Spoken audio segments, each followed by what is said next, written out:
Yo, what is up, friends, foes, and members of the Omni Council? My name is Daimien Kamiya. I am the Omni King. Sorry about the delay today. I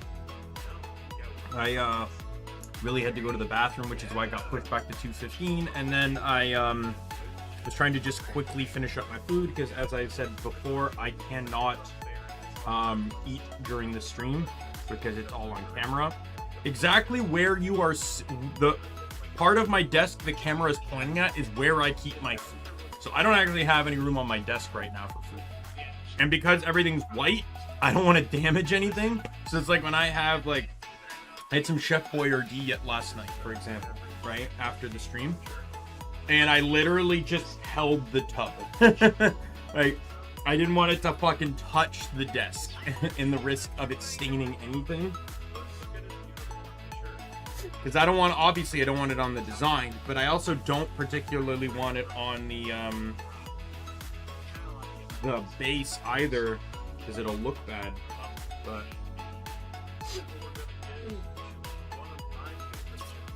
all right, let me just get my gloves on here.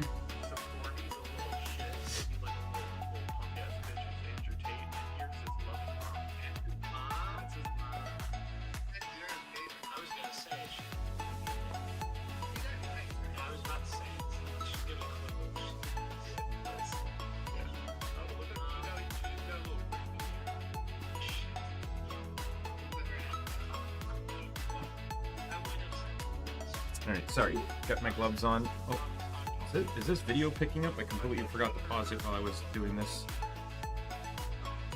I think it's, I don't know, it's closer to the mic, but I wonder, I was just watching some guys do a tier list on, like, guys quizzing his friends that have never played Pokemon, like what type the gym leaders are, and then ranking their designs.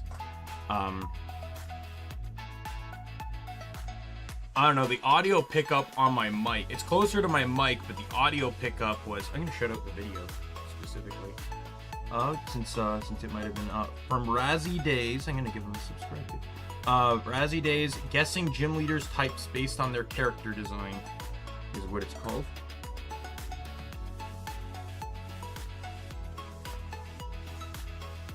You know, since it pretty much, it just hit my recommended, and I'm like, yeah, I can listen to this before I get ready for stream. So we're going to be continuing where we left off yesterday, both in movie and in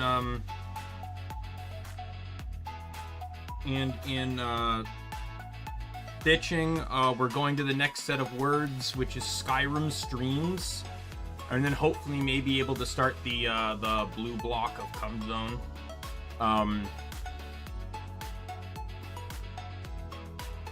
And then once all the wording is done, we'll do the black part of Silvervale's outfit, and then we'll do her skin color, and then I think we'll start. I think it'd be kind of cool to do top-down hair, so we'll start with the top hair color, and then the next transition of color. I think there's about 4 different colors in her hair. Let me see. 1, 2, 3, 4, 5, 6, 7. There are 7 different colors in her hair.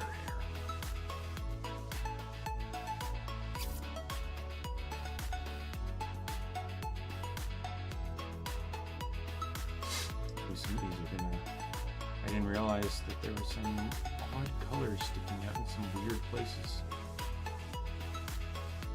Some of the colors on the program look very similar to one another. Alright, I have to make sure I grab those. If I don't, it's not the end of the world, because the colors are so similar to nearby ones that it's like, oh no, who really cares? Just to give you an idea, we'll go to the setup here before we start anything. But just to give you an idea, in the design here, there is a color. Where is it? The necklace, that is her flower, that obviously represented by squares. There's 2 stitches of it here. It's the same color that's in the ears as well. And there's also 1 stitch of it here on the chest. The rest of it's the same pink color, but there's 1 stitch of it right on the bottom chest near her arm. On the right boob looking at it. the boob on your right. One of the stitches there is the same color there. How many stitches of that is there? Only 30?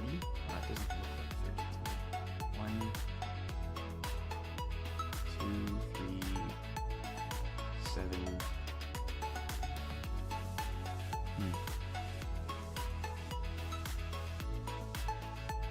Doesn't look like 30 to me. Oh, the mouth too. It's the mouth color as well. That probably makes sense as well. We'll scale this back down. It's not very big. I know it's not going to be easy to see, especially, like, I guess if you're on mobile. But the general idea is not that you need to see this, that you just have an idea of the... of, like, what I'm working on, and then the reference. This is what, like, this is the, when you can, like, this is what the program I use. Like, I screen capped this out of the PDF. Anyways, I'm all set.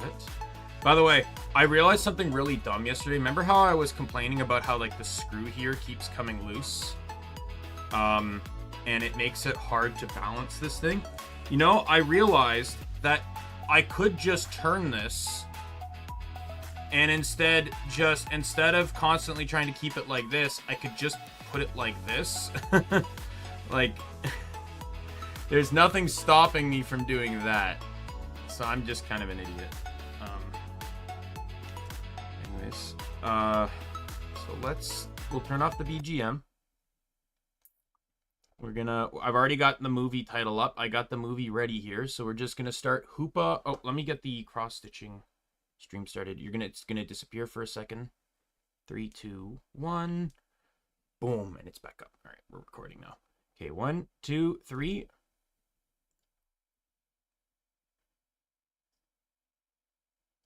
I'm about right on par.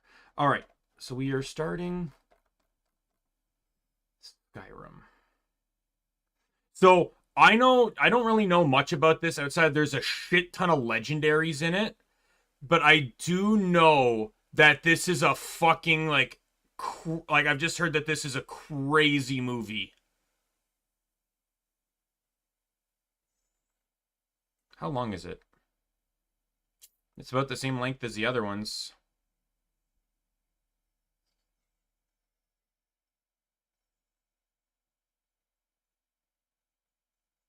Why does Hoopa only have one arm?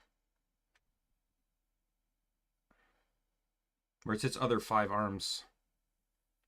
Oh, there's one more arm.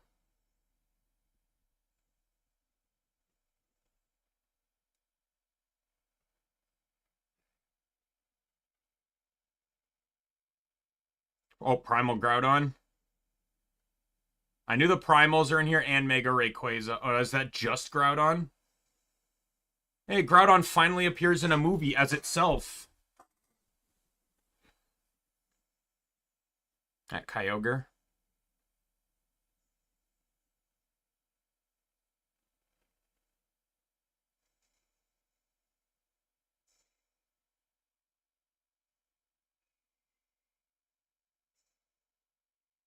Wait, did he summon these two just to make them attack each other? This is weird.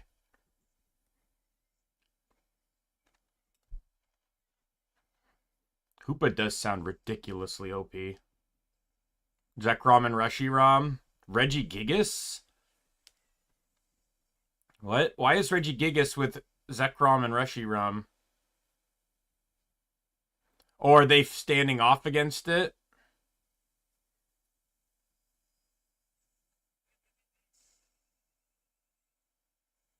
What attack is Regigigas using?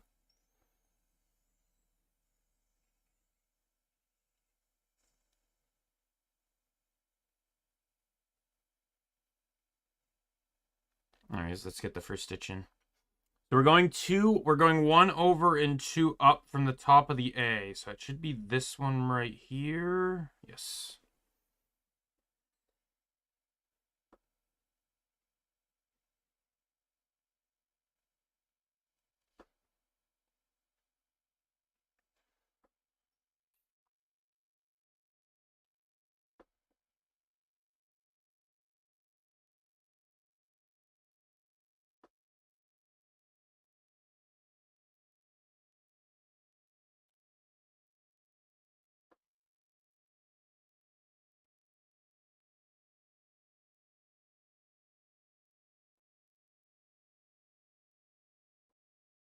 Oh, god damn it. One of the strands came out.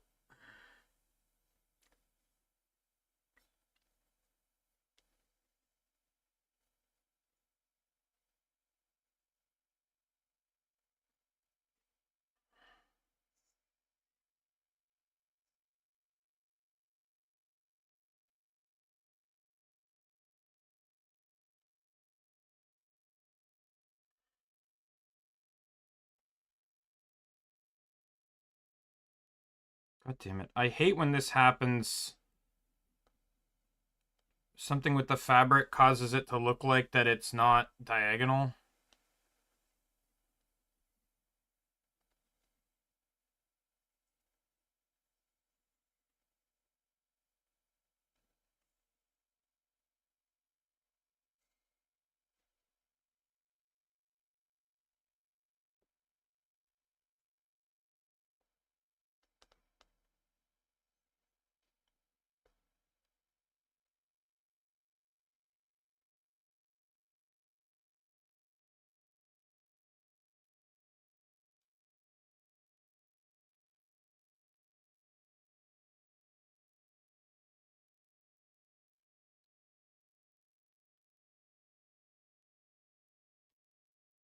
All right, we skip 2 for the K.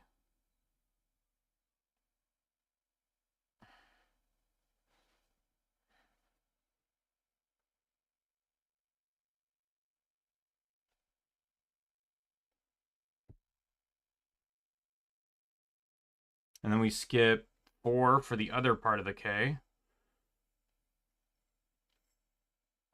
1, 2, 3, 4. By the way, I was not as sore this morning as I thought I would be. We'll see how I feel by the end of this.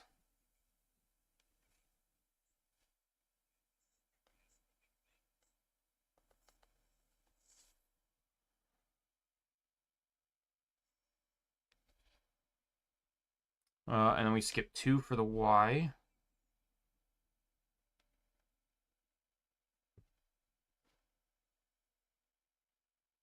One, two, oh.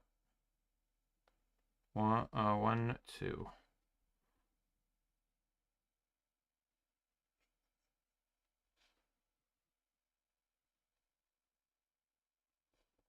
Let me do 2 again.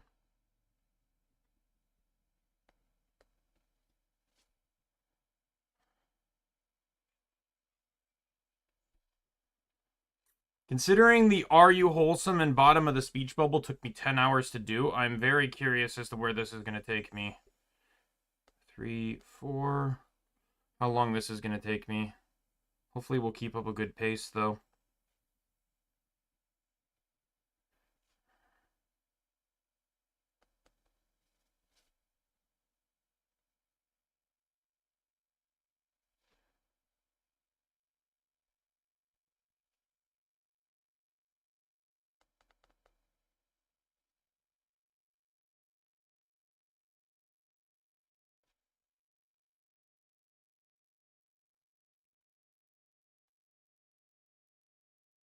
Oh, whoops. One too many. Single part of the world where they can't be... I guess that's technically true. I was going to say Ore, but...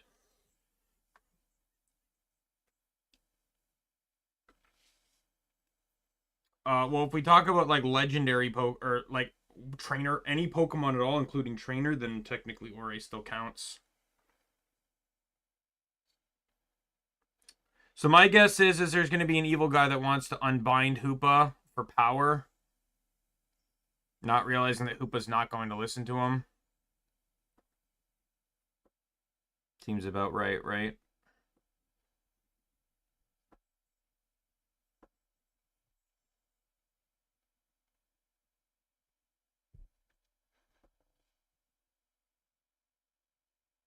Man, Flash is getting more use in the animes than it's getting in the 1, 2, 3, 4. Flash is getting more use in the anime and the movies than it does in the games.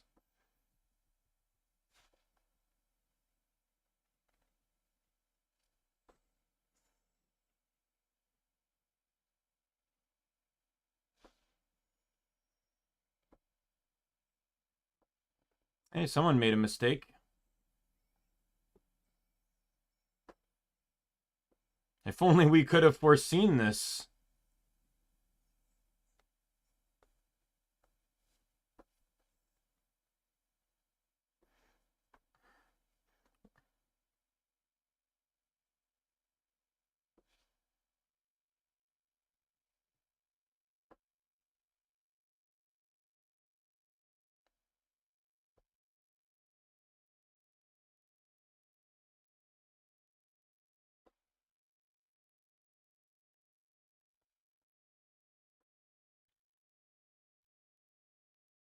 Was this like an oasis resort? That's kind of cool.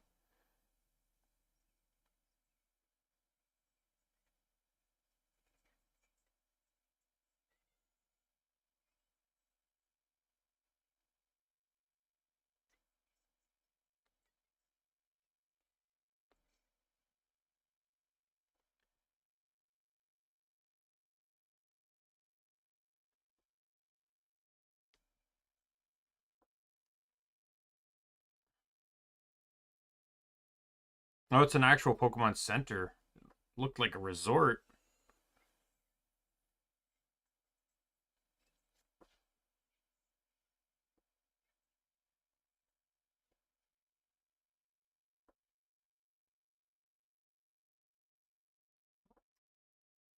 One, two, three, four, five. Oh my god, that should have been the red flag right there. A mythical Pokemon.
They still haven't seen Hoopa yet? Really? How?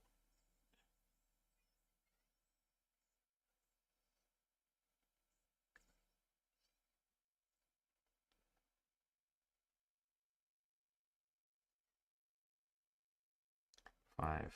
Hmm. What else would it be, Ash?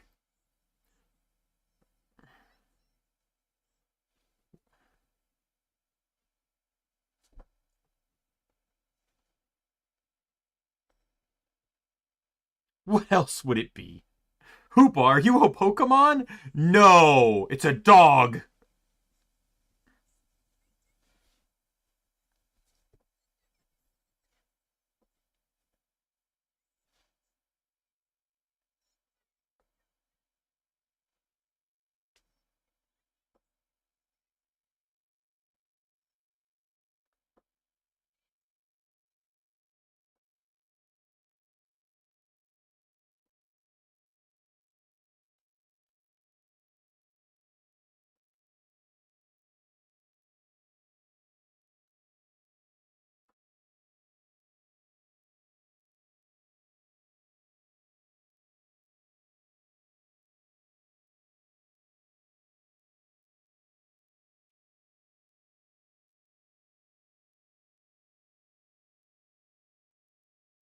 Libre Pikachu. Oh, it's the costume Pikachu's. What a weird cameo for them.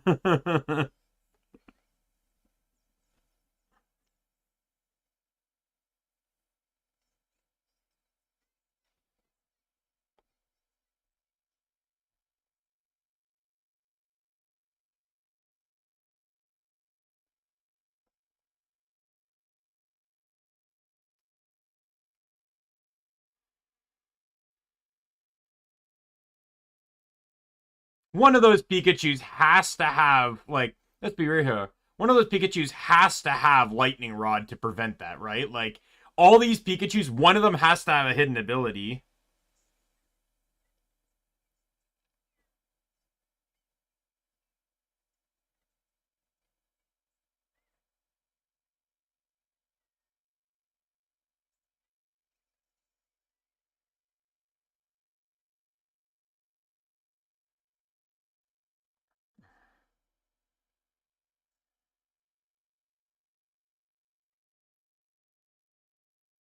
One, two, three, four, five.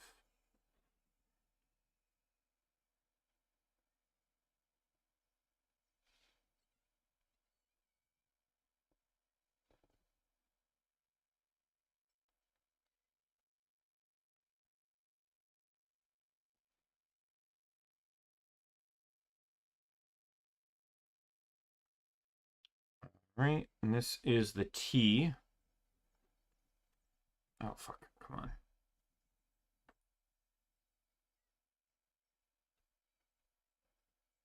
Now, are they actually going back to where they were? I like how the scientist Pikachu backs away like, this might not be a smart idea.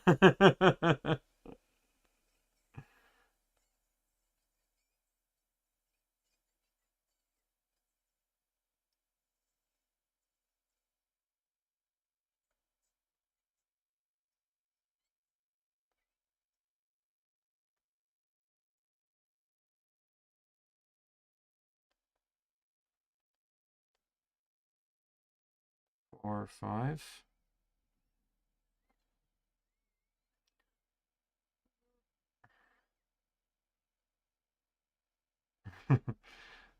Where's Ash's stuff?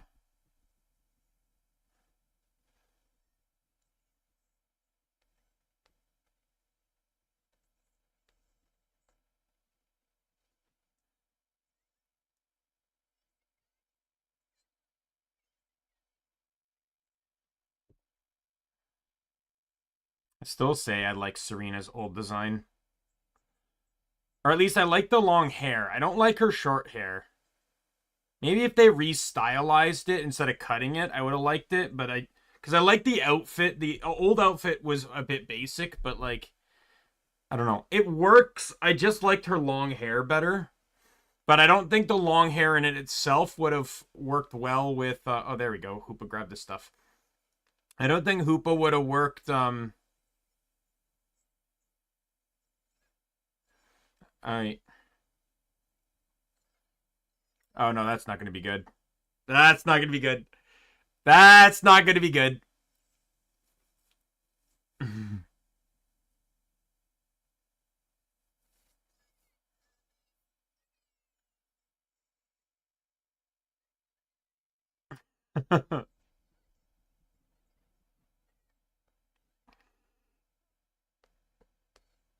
Two, three, four.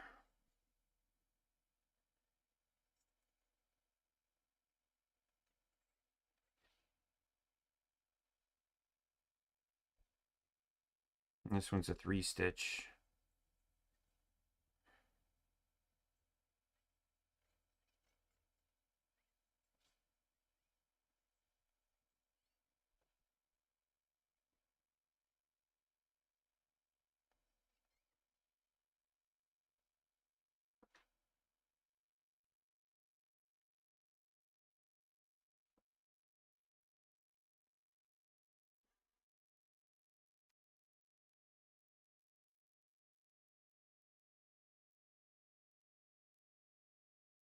Hoopa can't travel through its own ring.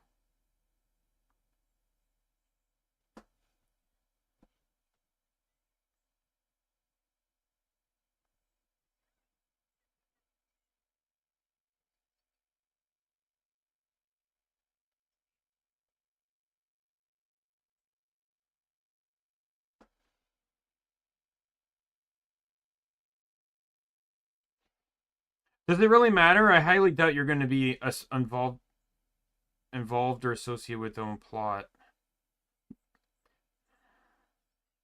Hoopa can't travel through its own ring. Gee, I wonder if that might be a plot point at some point in this movie.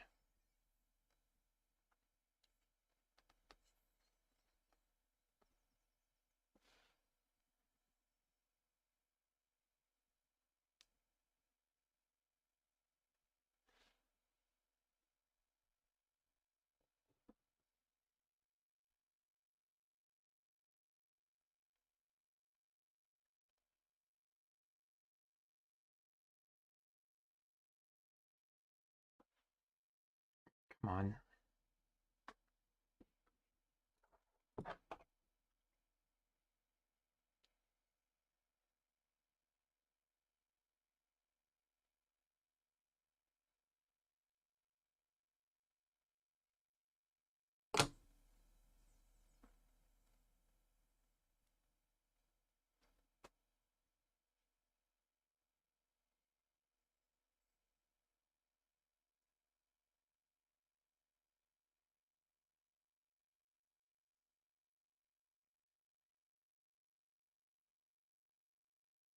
Man, we're just getting straight to the conflict, huh? Just straight to it. Not even building up, not even really building up anything. They just meet Hoopa and he's already going unbound. Holy hell. The enemy, this movie just said, fuck it, we don't need to establish friendships other than they like donuts.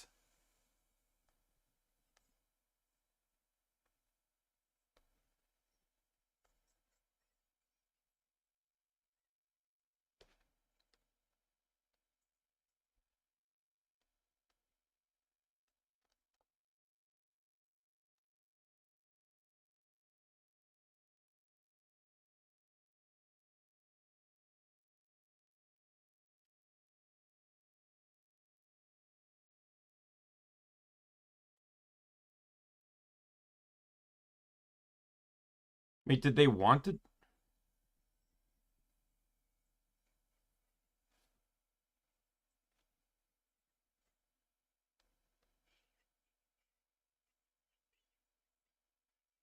It's not how that works, but okay, go ahead.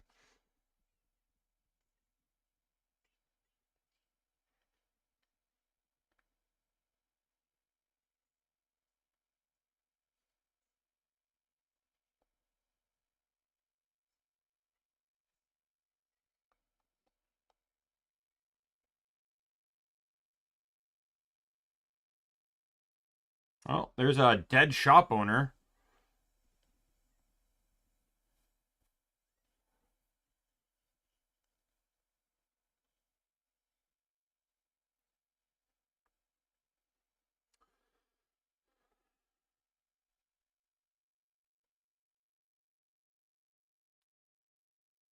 It can't touch the bottle.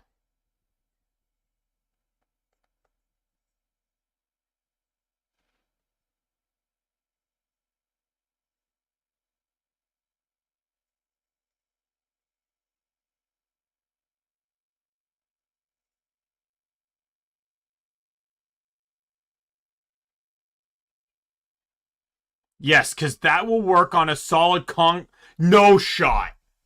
No fucking shot. No shot. That Pikachu's Thunderbolt destroyed the entire top of that building in one go. No fucking shot.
And skip 4.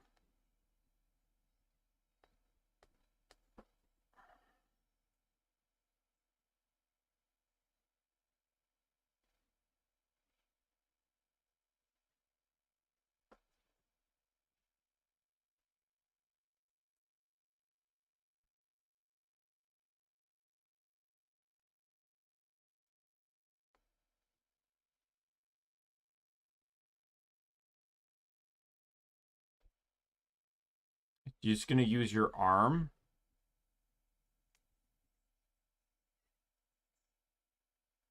Oh, fuck off.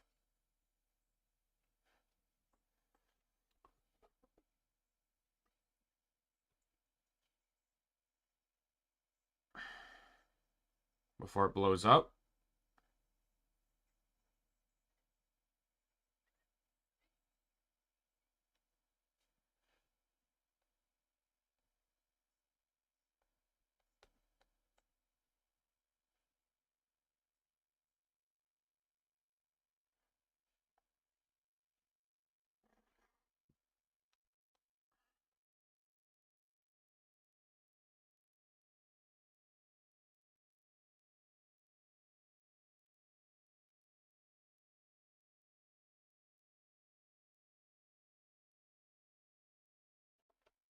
Or...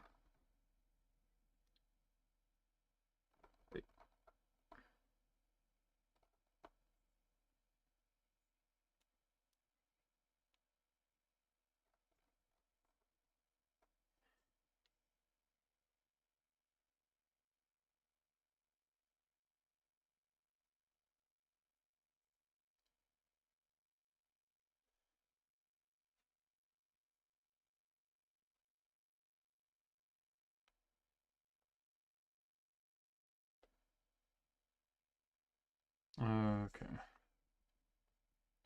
2, 3, 4, 5, 6.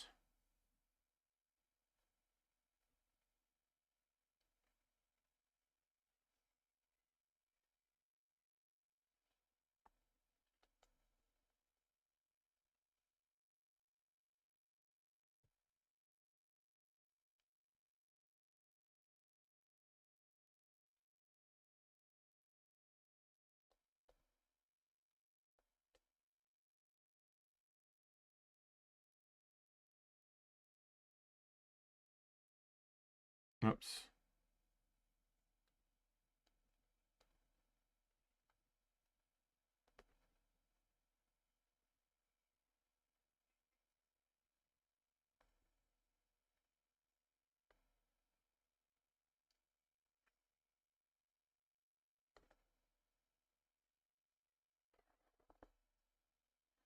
It's only a 2-stitch I needed. I will admit I'm getting a bit distracted here because this movie's already kind of catching my attention, but...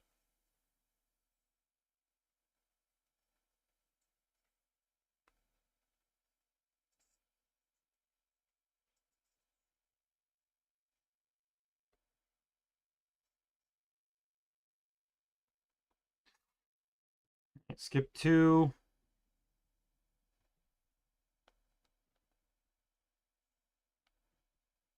One, 2.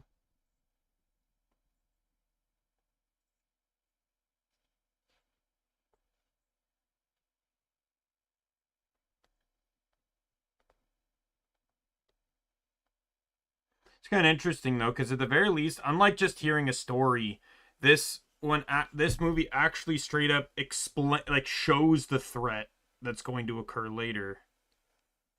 I already know the primals are in this because they're on the movie poster.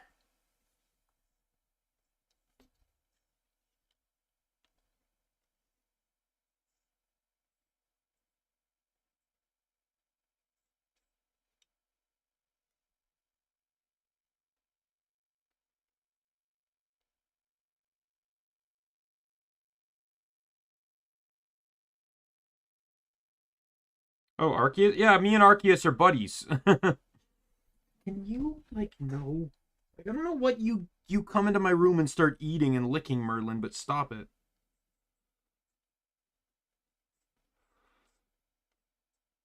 Well, Arceus was generous.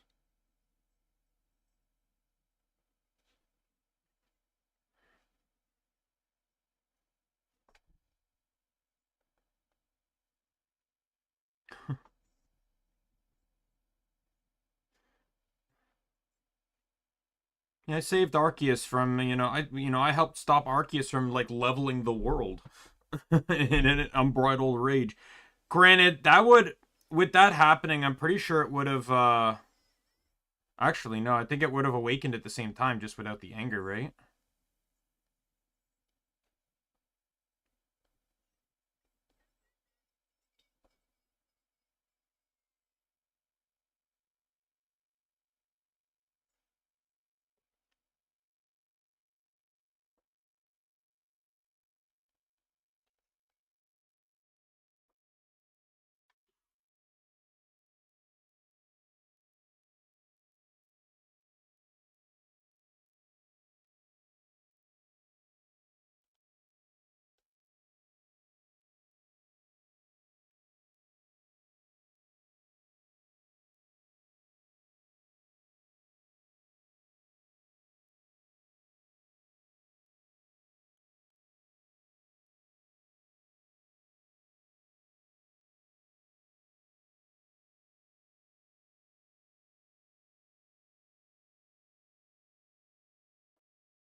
This is a weird type of aura magic, I guess.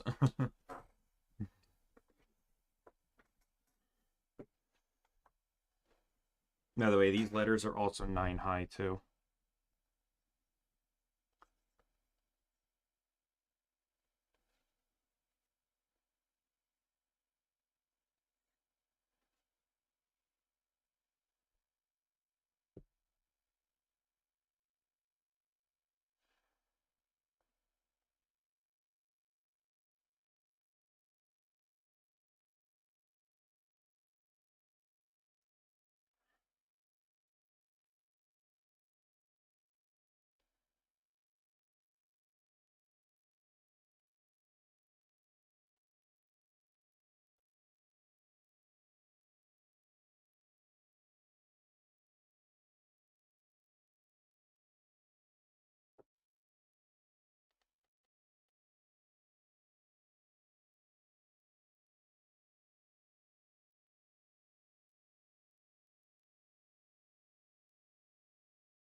We'll use our power, proceeds to smash a plant.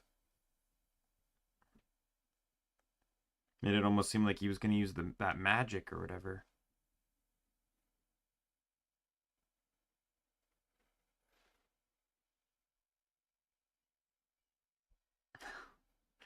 That's obviously a translation.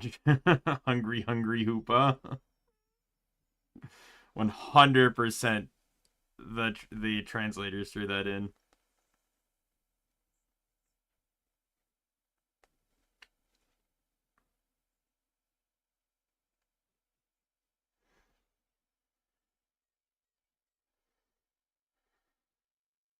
Oh, wait, what the hell? What happened here? Alright.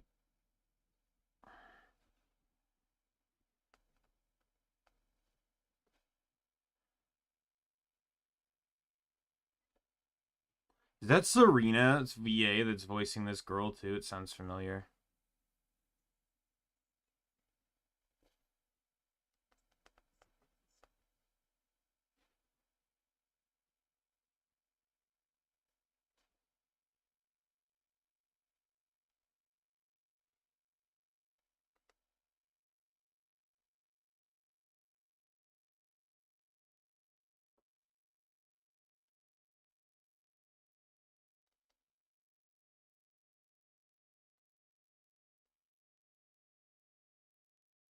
I know, Mega Rayquaza, Primal Groudon, Primal Kyogre, Ho-Oh, and Lugia, I believe, are all in this movie.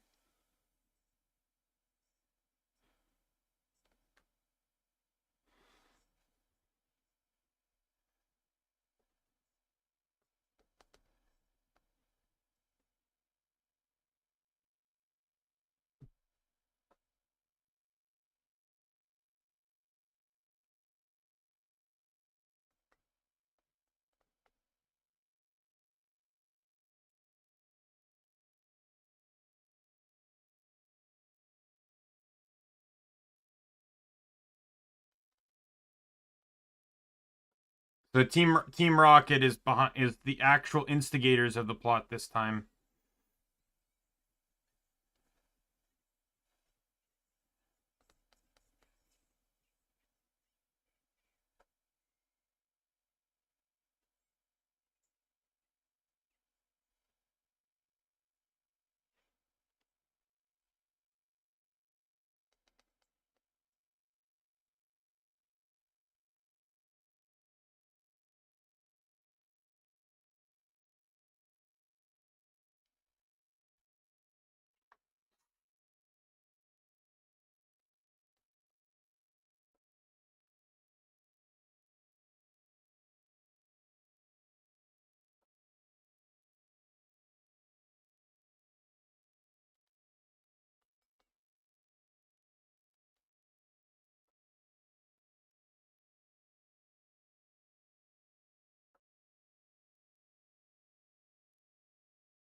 Oh, the bottle was destroyed.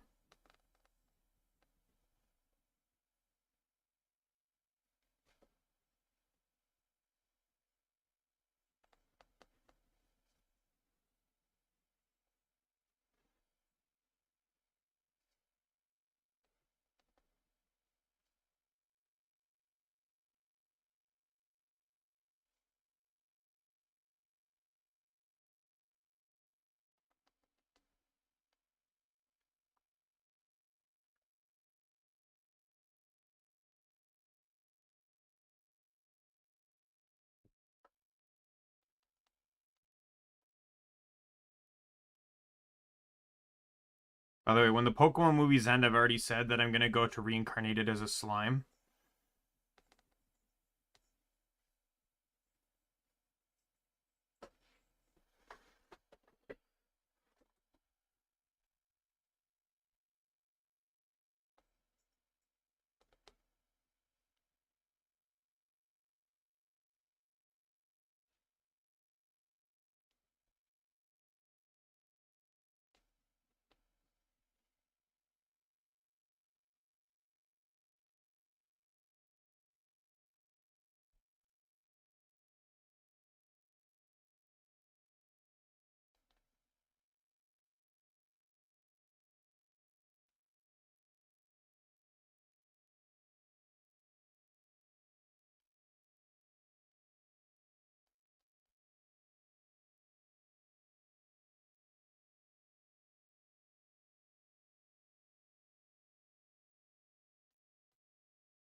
That Hyperspace Fury.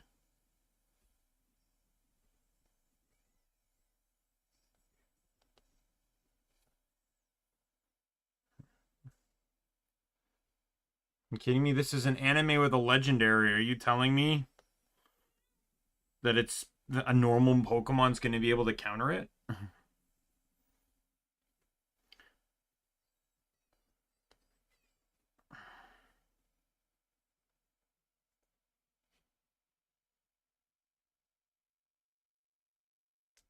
Lugia!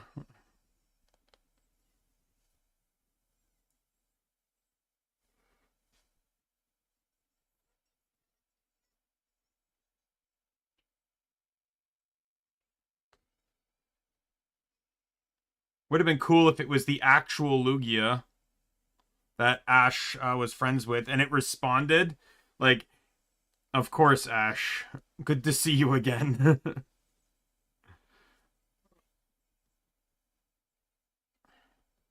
No, you can't.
Is that Brave Bird?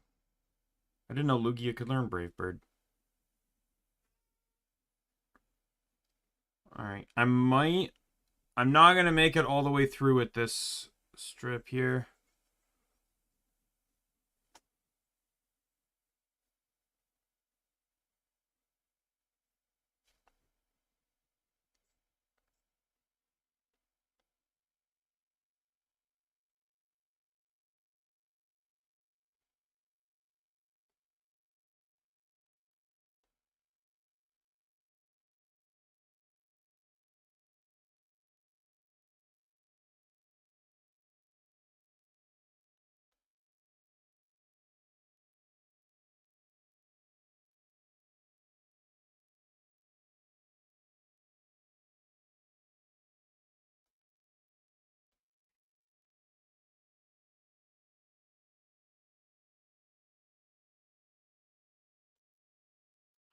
I want to try and get as much of this thread in use before it's all done.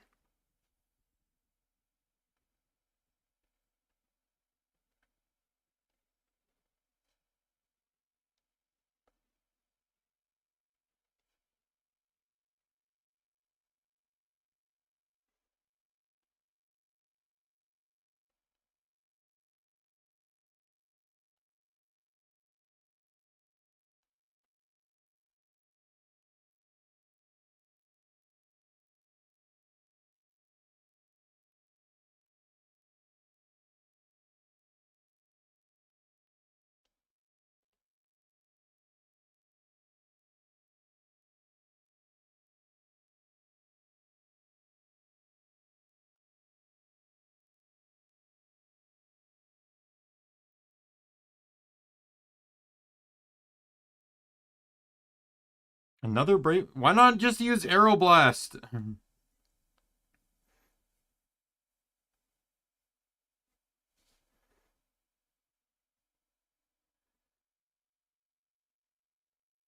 I think I'm going to call this thread after the Y segment here, because there's not much left here.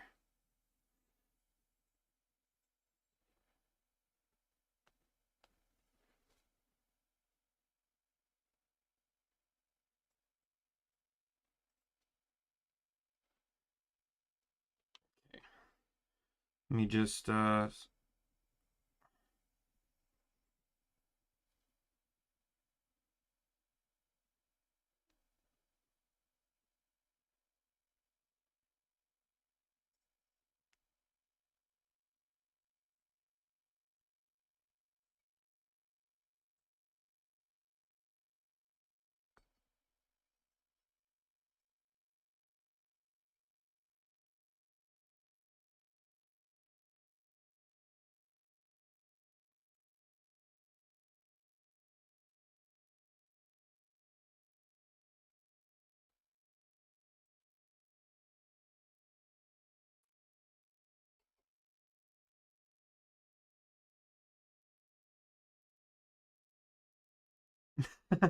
Whoa.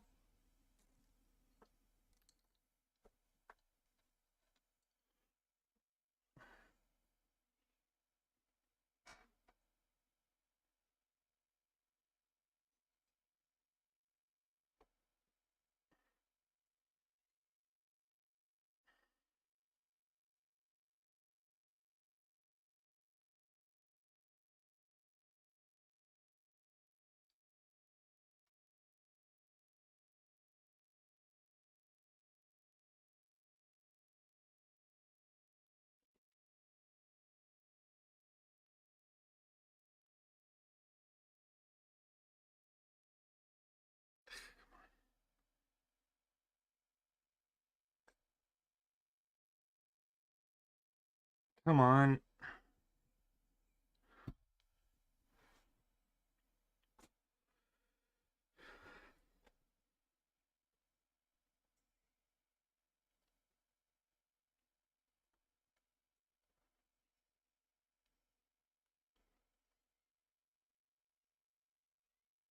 I'm surprised no one in the town is fucking panicking right now.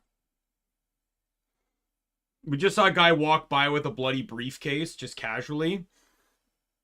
When there's a a legendary and a giant just like fighting.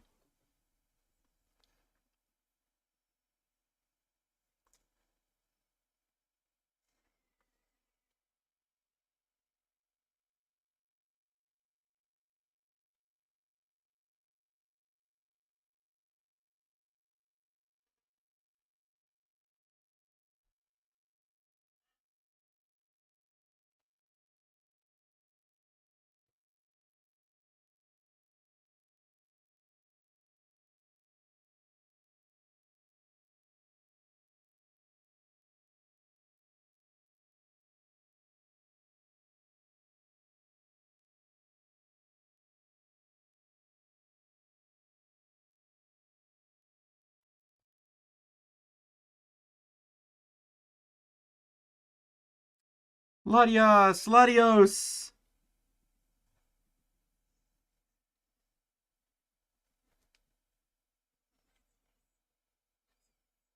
And a shiny Rayquaza.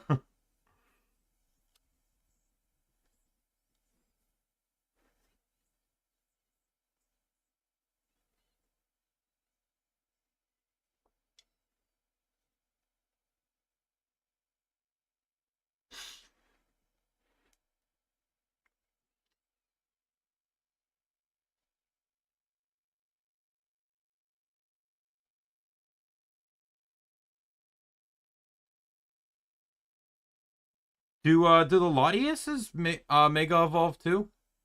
I forget. He just like legitimately summoned all three legendaries that can Mega Evolve, so this makes it seem like Mega's coming.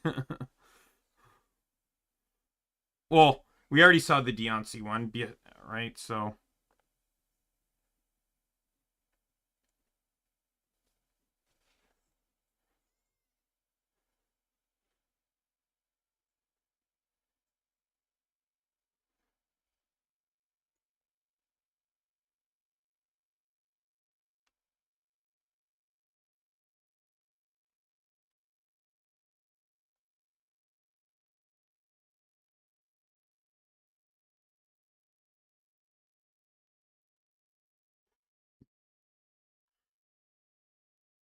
Rayquaza wouldn't even be affected by this anyways, because it's effectively a sandstorm.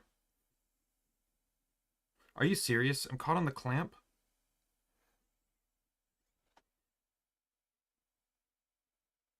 I like how Ash just instinctively knows with these random wild Pokemon he's just randomly encountered now. I still think this would have been cool to make them callbacks. Like, as cool as Shiny Rayquaza is, if this was all like... This could have been the Latios and Latios from Altamare.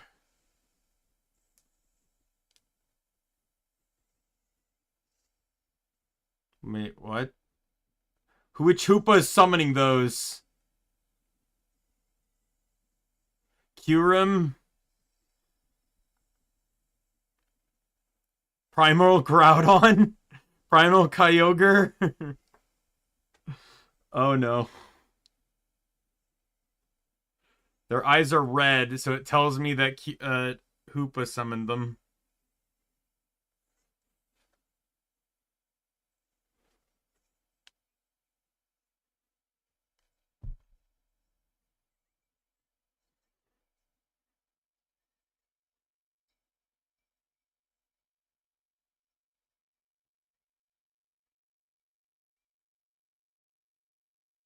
Almost had another knot there.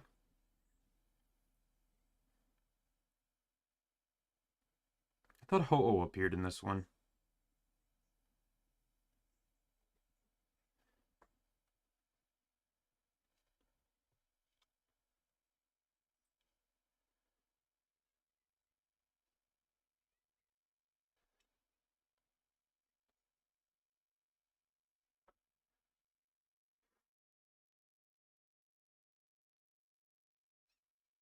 Sand attack! Like, I guess, for the functionality of what they're doing, but it's just like water pulse, flamethrower, sand attack!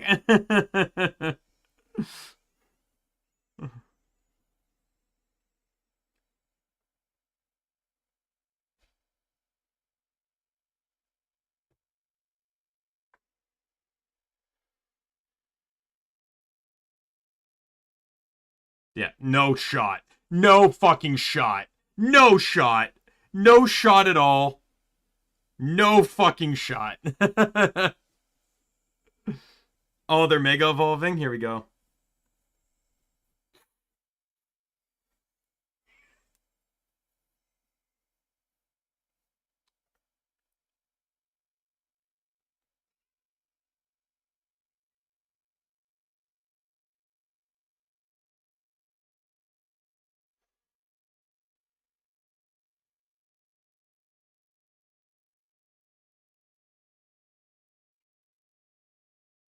Oh, and he's going Kyurem Black.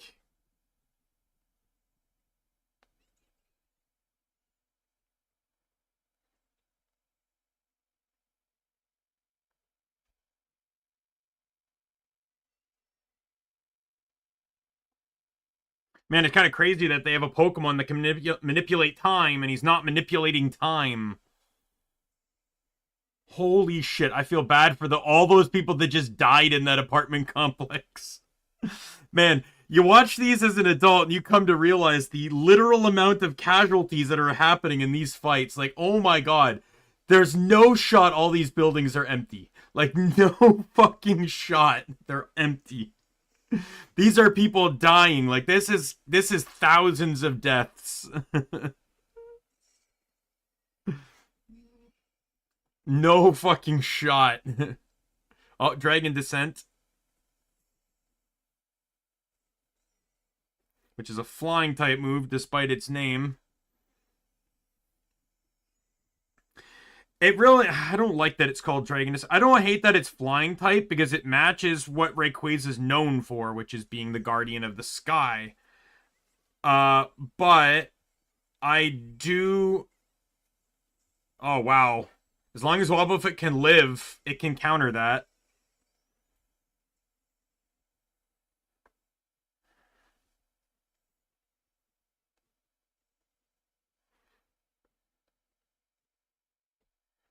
Oh, it's Kyurem White now.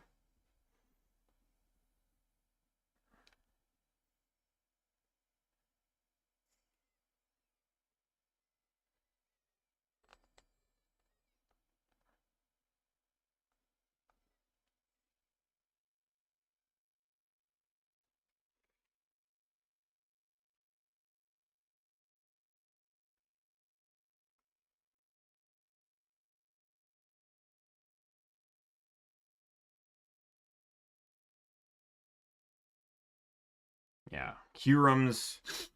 No, now granted it is Mega, so it pretty much like isn't really like it's still weak to ice, but it shouldn't be weak by that much. What was that Hyper Beam? I think that was Hyper Beam because I think Gen 7 or Gen 6 anime changed how Hyper Beam looked.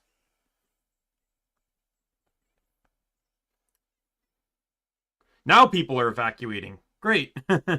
Where was that before all the buildings started? Like, it's not like it was a secret that people, that legendary Pokemon were fighting in the city.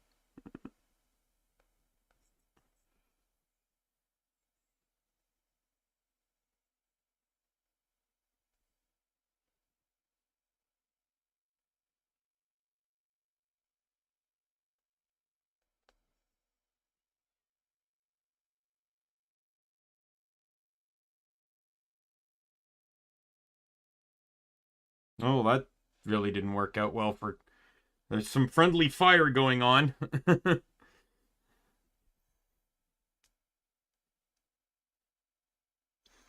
Hey, oh,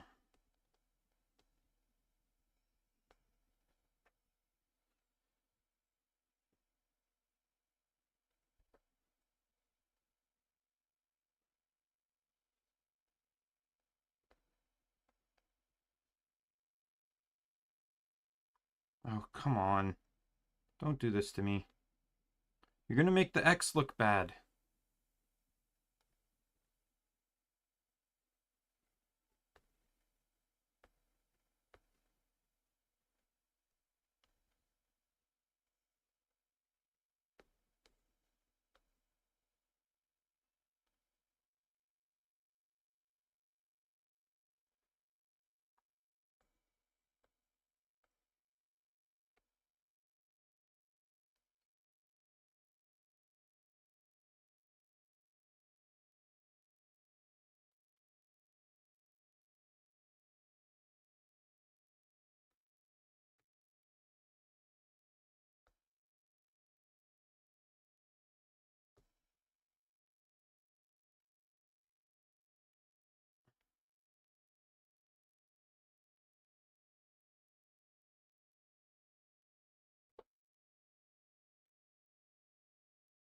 I was wondering when Kyogre was going to make a strike.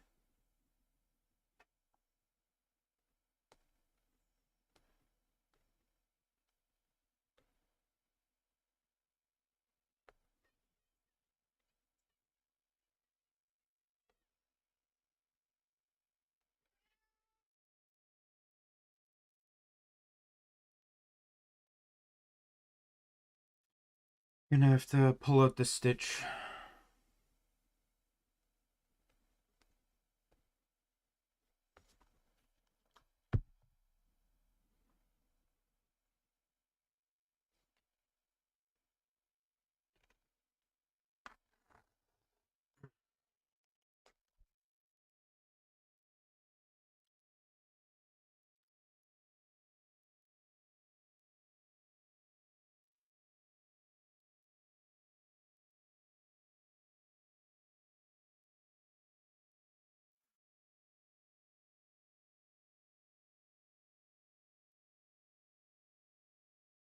Can Ash just call Arceus for help? Because that would be kind of cool.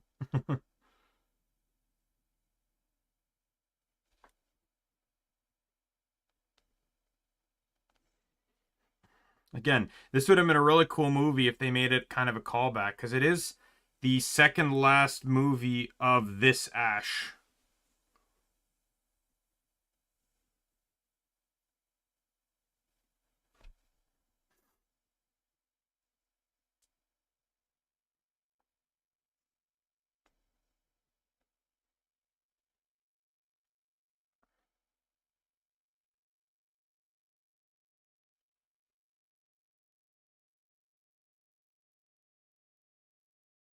There we go.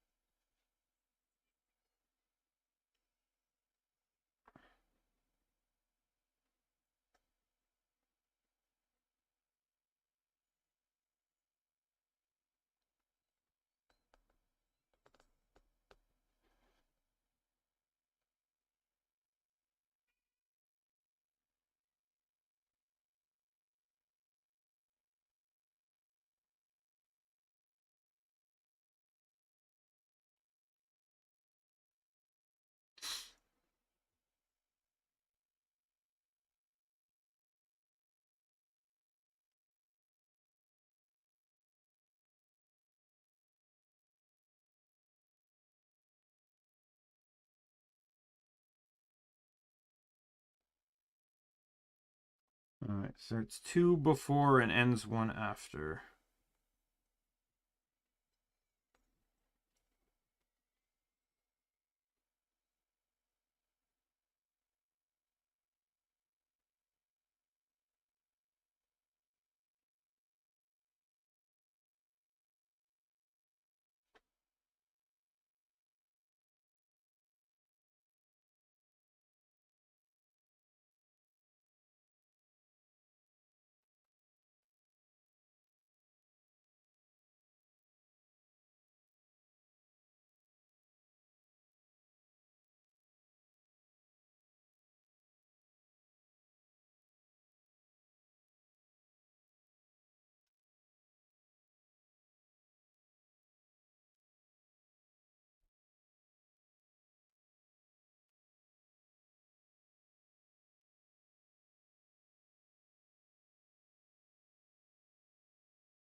Granted, Ash has been possessed before,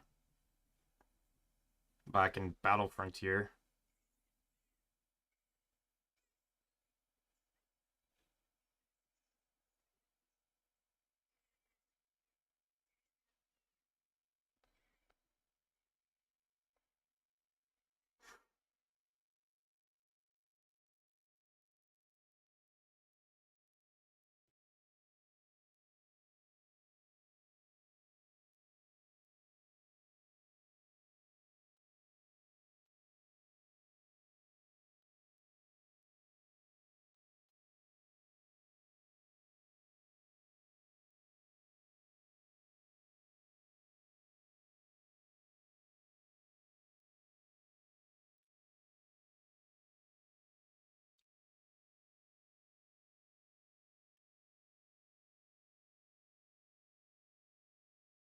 this is a good example of you know, in some stories where power cannot be destroyed, it just takes on another form.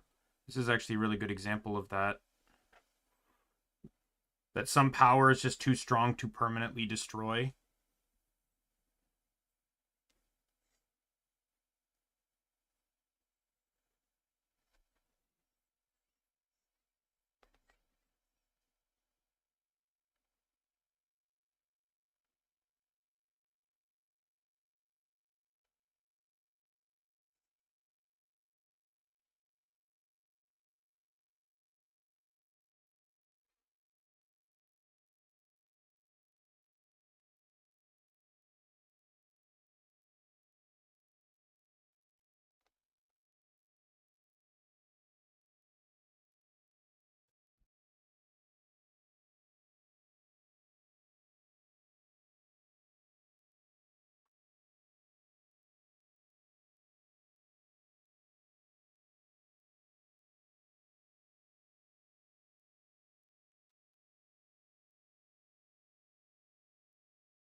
They're thanking them for releasing their control.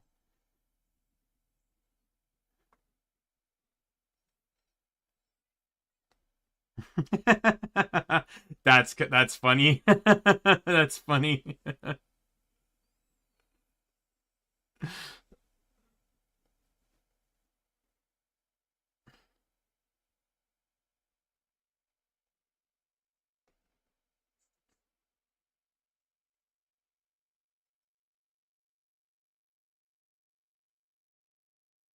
And it'd be really cool if like Dialga and Palkia worked together to restore the town and the people that died.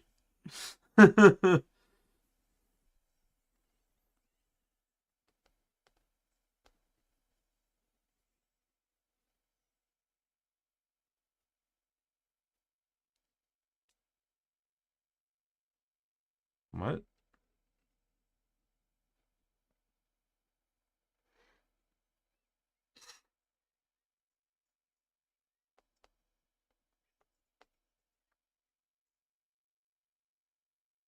Man, if only we had the legendary Pokemon of time and space present. If only. Oh, shut the fuck up, Ash, with your goddamn Thunderbolt bullshit. Didn't work in Alamo City.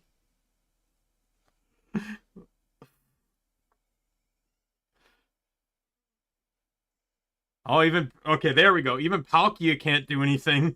Holy fuck. Now you know it's a problem.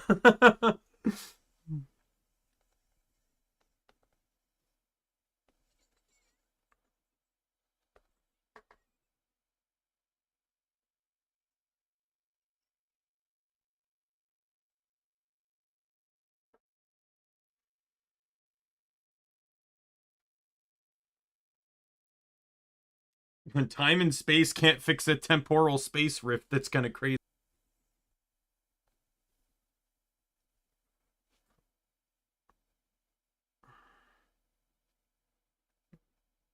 I'm pretty sure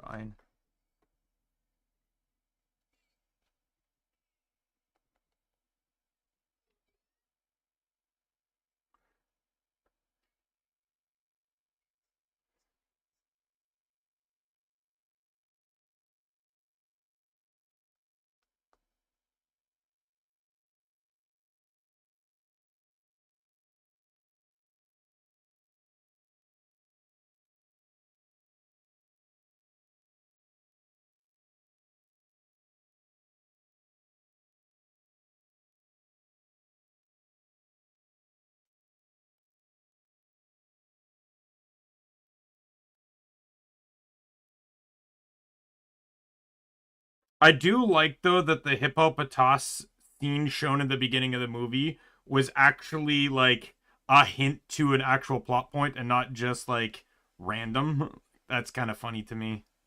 I imagine he gets back and it's like, "Hey mom, guess what I did? I helped save a city from the destruction of a legendary." It's the ultimate "that's nice, dear."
You know, I'm gonna need to figure out what to put.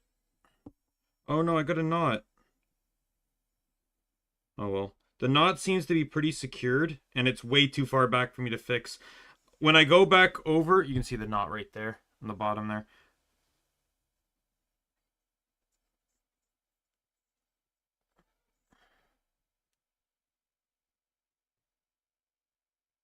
Arceus.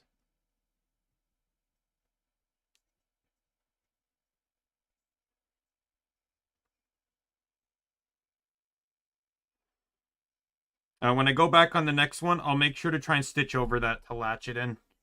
What letter is it under? It's above the S and the O. Okay, we'll remember that when we go backwards.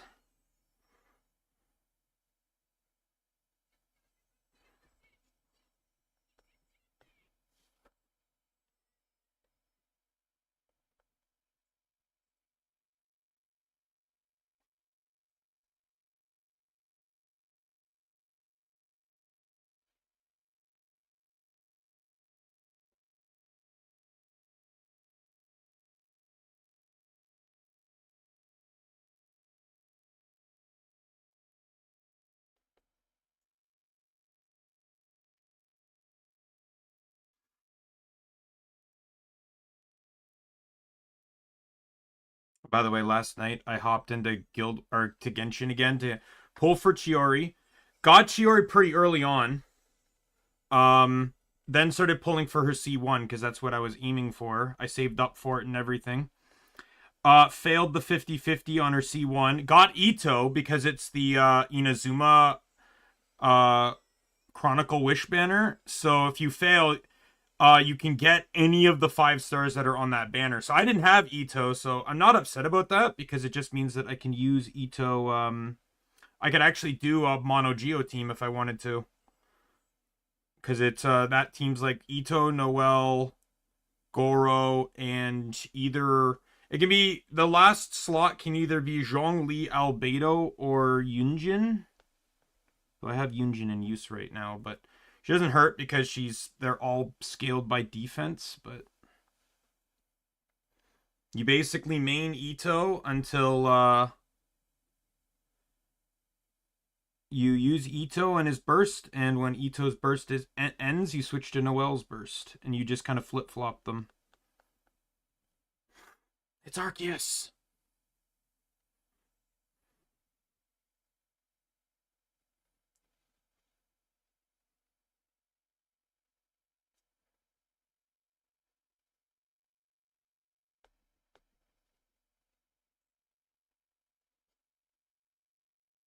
Good to see you again, Arceus! You too, Ash. Glad to see you're doing well.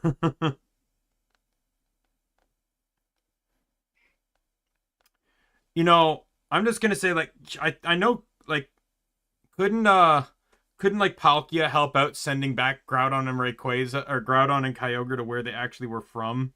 The others can get there like on their own time, but like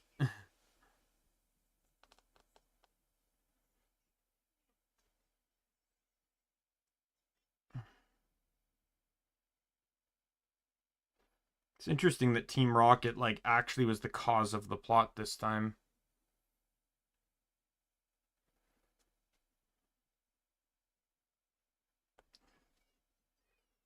Even if afterwards they didn't really do anything, they did actually have a connection to the plot, which is nice.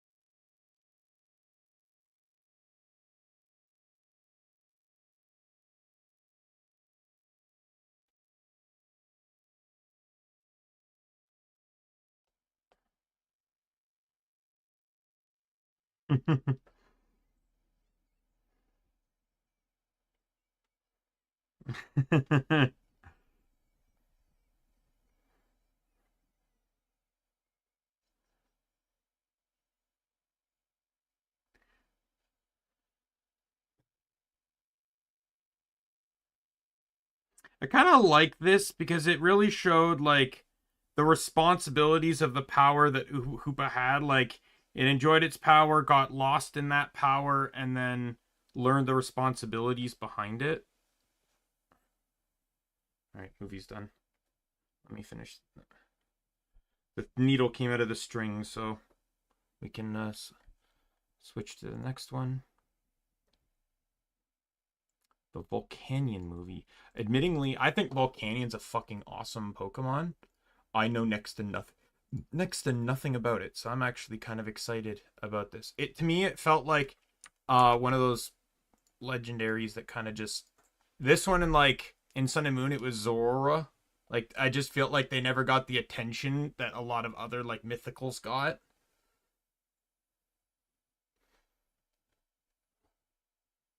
One, two, three.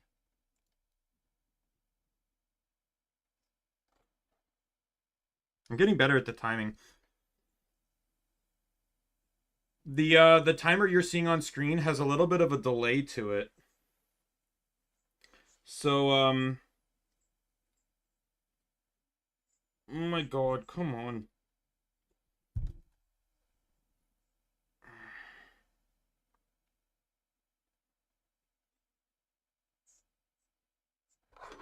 Oh, the abilities. That was making me think. I was thinking this morning about like a new Pokemon challenge type where I can only use Pokemon in which in battle their moves are affected by their abilities.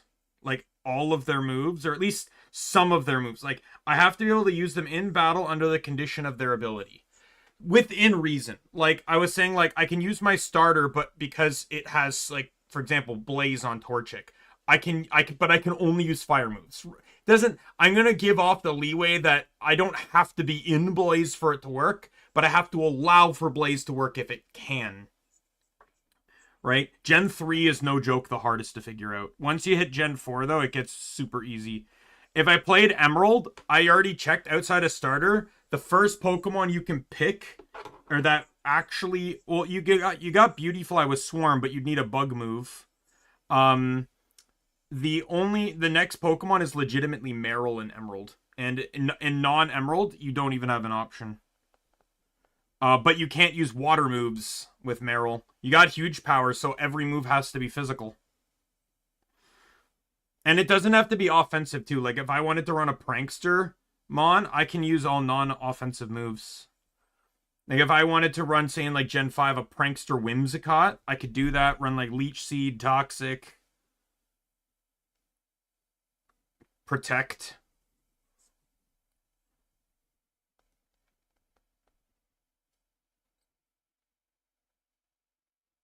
Volcanion, to me, falls in the same category as Heatran, which is, like, it's not really something that represents anything. I've always felt like even Hoopa represents something.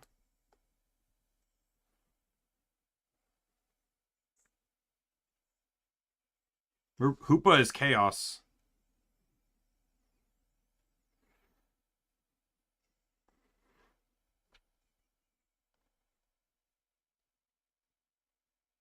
Oh wow. Oh. So his tech allows him to Mega Evolve more than one, but it seems to be painful to them.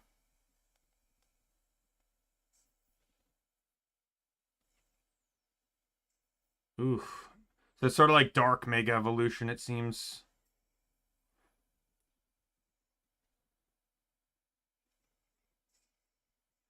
Can I question what Volcanion's ability is? Because Mega Alakazam would have copied it.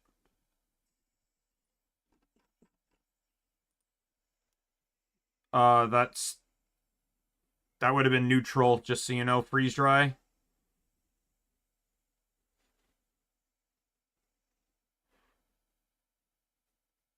Uh,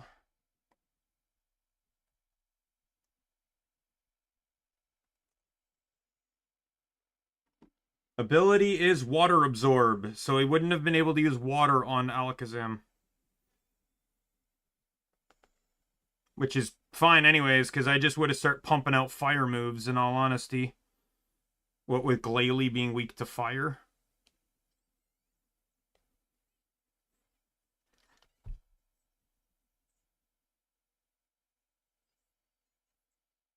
I think I ended up doing it, but we'll just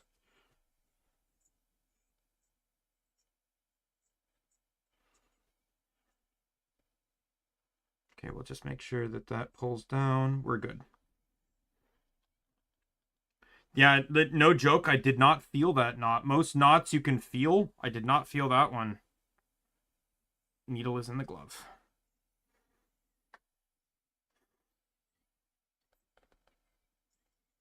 Oh, he's Noivern in this one. This is the last X and Y movie, by the way.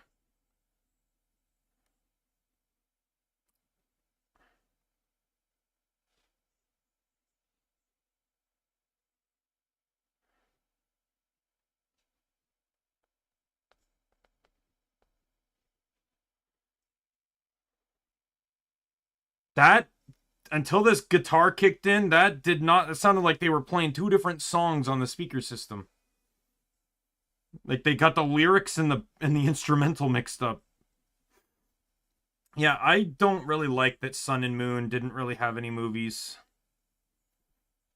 All the movies are just reboots of the anime. It's really dumb to me. I don't mind, like I said, I didn't mind the first one. This idea of Ash having a slightly different path to take, but like involving Ho-Oh rather than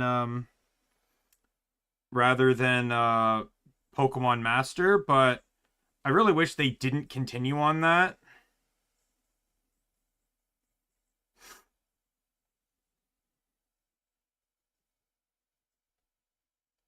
It also retcons some stuff too, like Ash's Charmander didn't belong to Daimien, like it did in the anime. It belonged to the guy with the Incineroar. That was just a huge. Well, he was also a dick, so it's not like that really changed, but.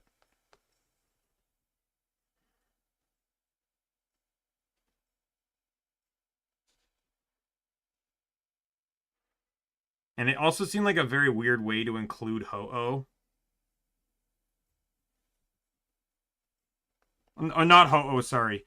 Marshadow. Seemed like a really weird way to include Marshadow in a movie. I'm not gonna lie, I don't really remember much about the other um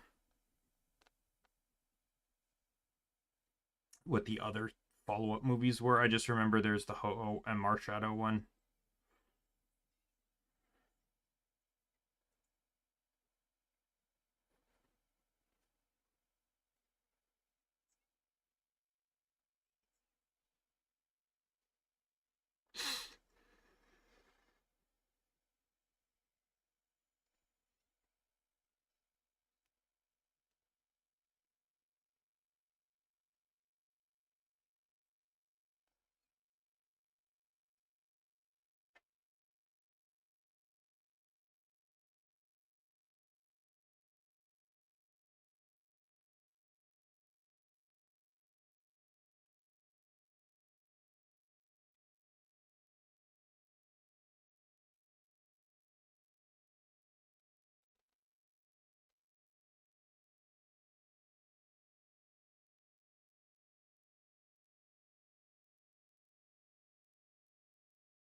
What a plot that just forces Ash to participate.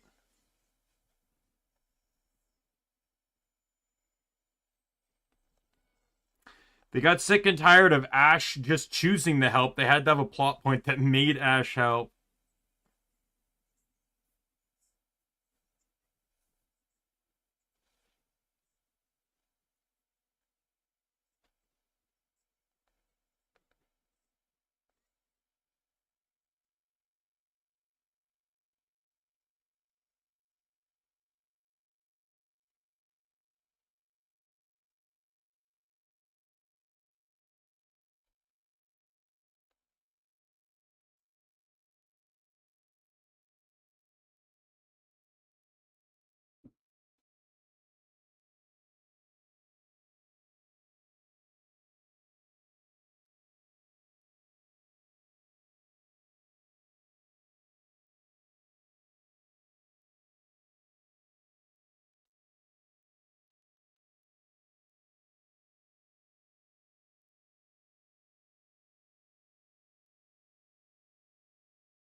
Oh, McGurn is in this movie.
Oh, I don't even think this guy has the Mega Stones. He's just forcing them to Mega Evolve painfully. Oh, the shiny Gengar. Hey, Pumpkin, how are you?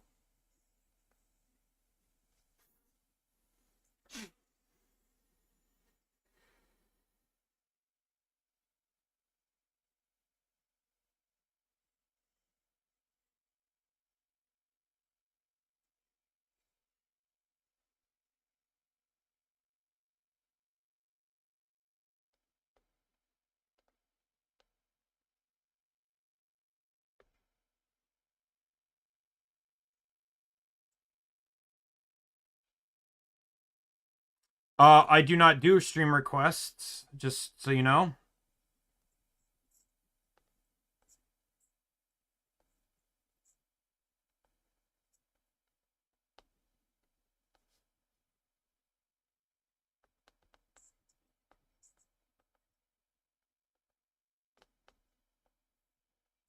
You can suggest a game I look into or something, but that's the limit. I don't have to play the game. Because, like, I've had people say, like, hey, you should play Dark Souls. I don't like Souls-like games. I have the tag banned on my Steam account, so I don't get recommended Souls-like games.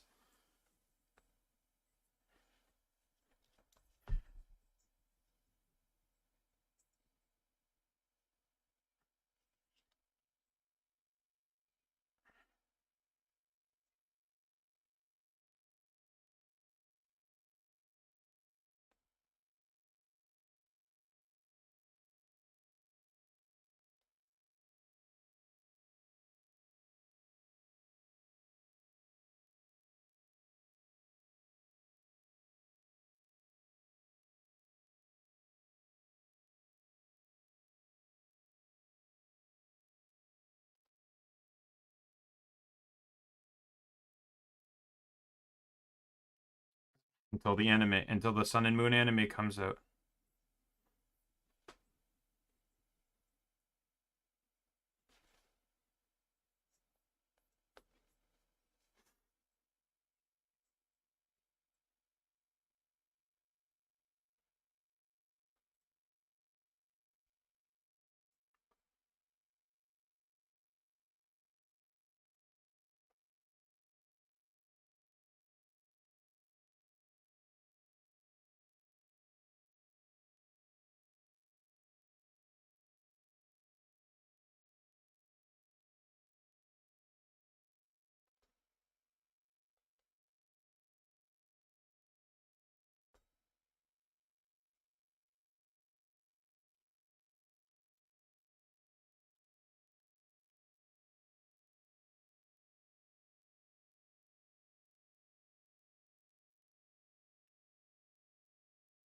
Glad to know they caught up somehow.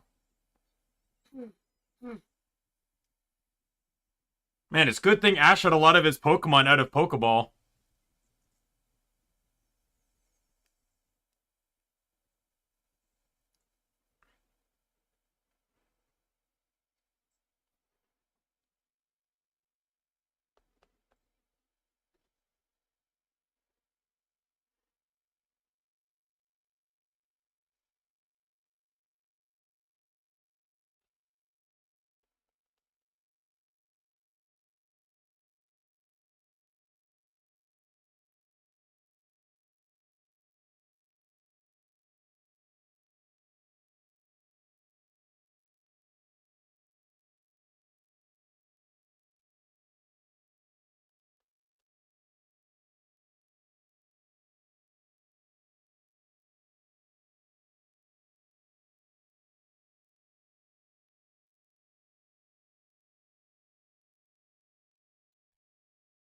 Sometimes it just feels like I'm...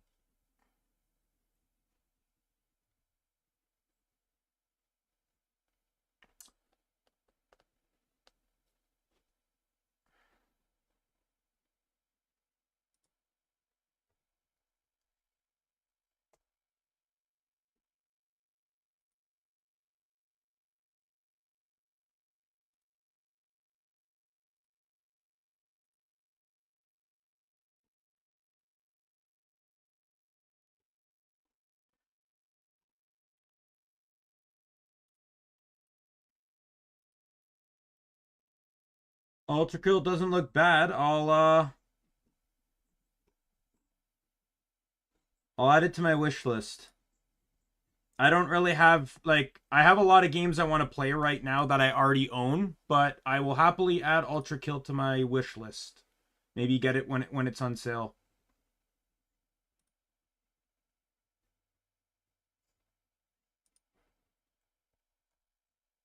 It doesn't... Oh, wait. Oh, I already own it. I already own I already own it. When did I buy it?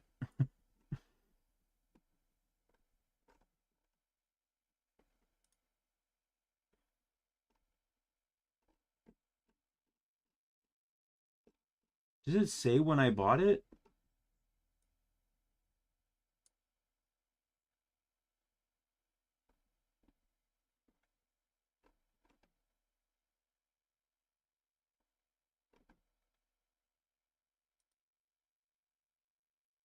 No, I own it. Then I can technically play it at any point, but I still have other games that I'm interested in right now.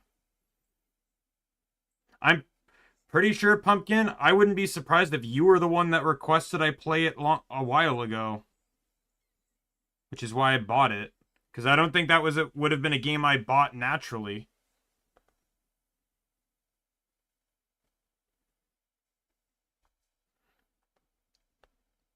But I wouldn't count on it anytime soon. A lot of the games I have are RPGs. Borderlands 4 comes out in September.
One, two, three, four.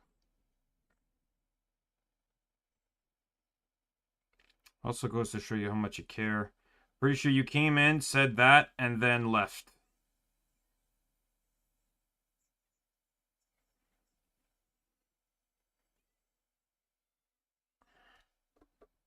I'm not gonna lie. I don't mind people that pop in and pop out with a hello, but I don't particularly care for the selfish people that pop in, say you should play this game, and then leave.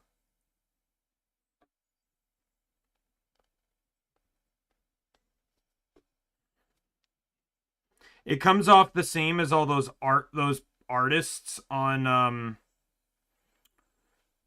Twitter that DM you and just be like, "Hey, can I show you my portfolio?" No. Like the ones that just try to basically spam you with like, or they try to cozy up to you. They be like, "Hey, how are you? I'm good. How are you? Good. Hey, do you want some art? No, I don't. Shut up. Can I at least send you my portfolio? No, blocked.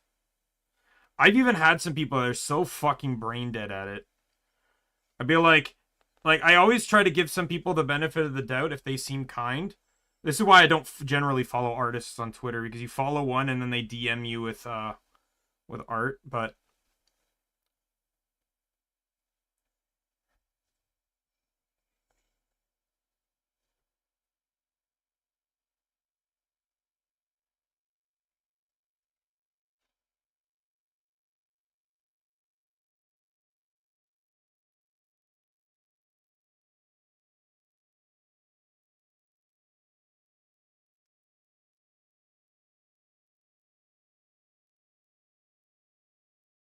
one person's just like, uh, and I even warned them. I said, "You're getting dangerously close to uh trying to pitch me art, which is in my which will as my bio says, will get you blocked if you try to do so." And these people, it's like they're so fucking single-minded. You know what the response was? Can I still show you my portfolio? That was the response.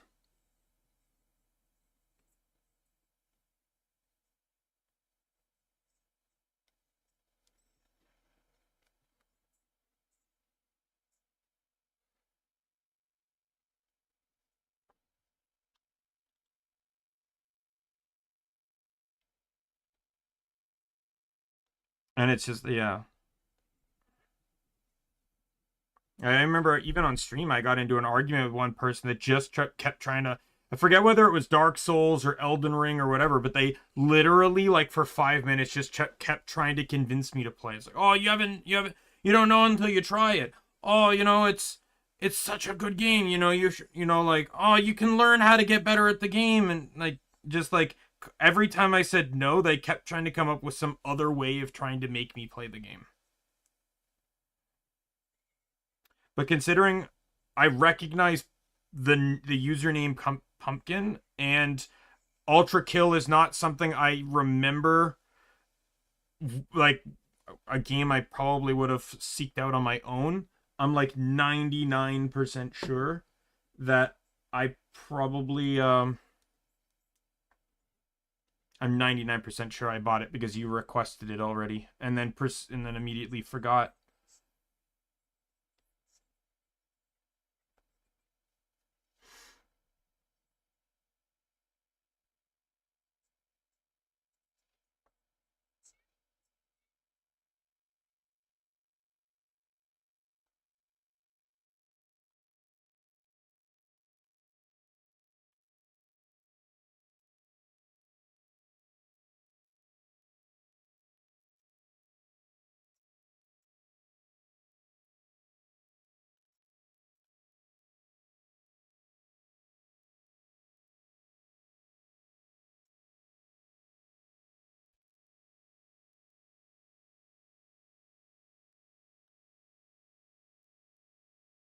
I don't mean to bitch and complain about it, but like I just don't like people that drop into my stream for selfish reasons.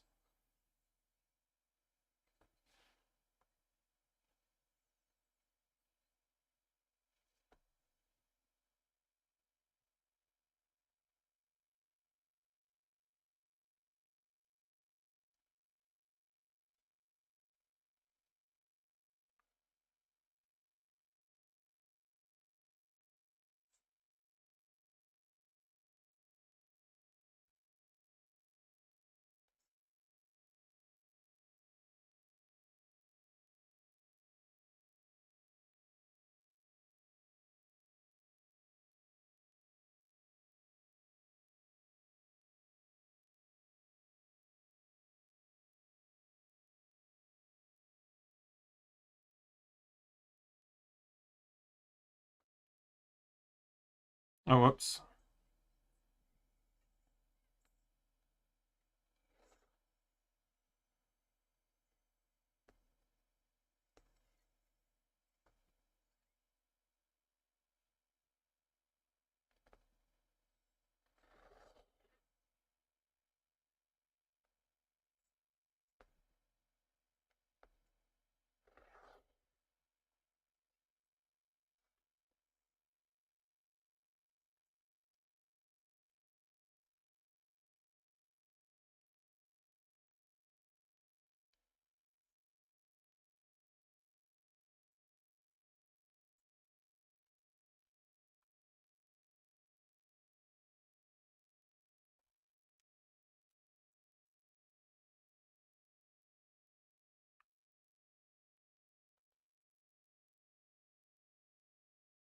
I forgot that the eye continues the way it is for one more row.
All right, go down, scroll to here.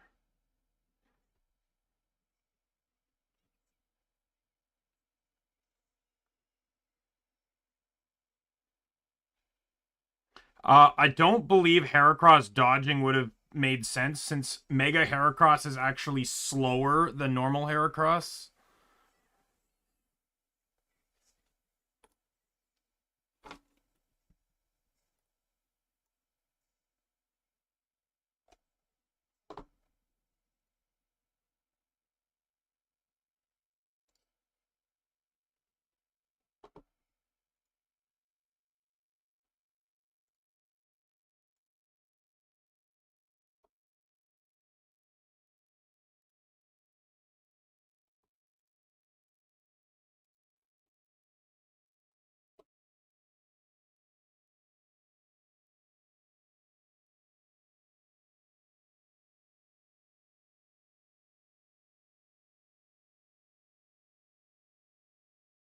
Actual Mega Evolution.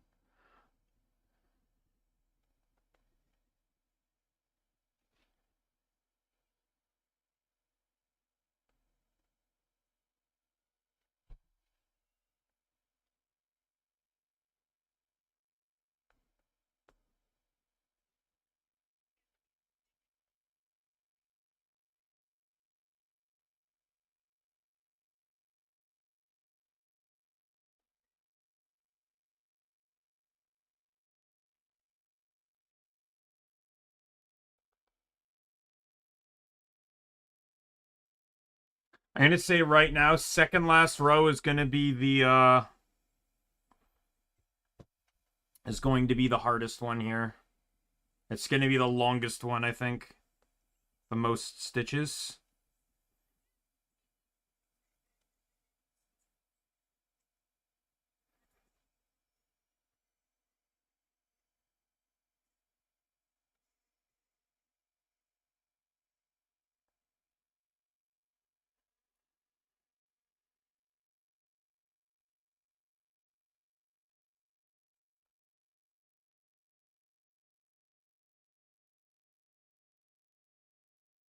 Is it Steam Eruption?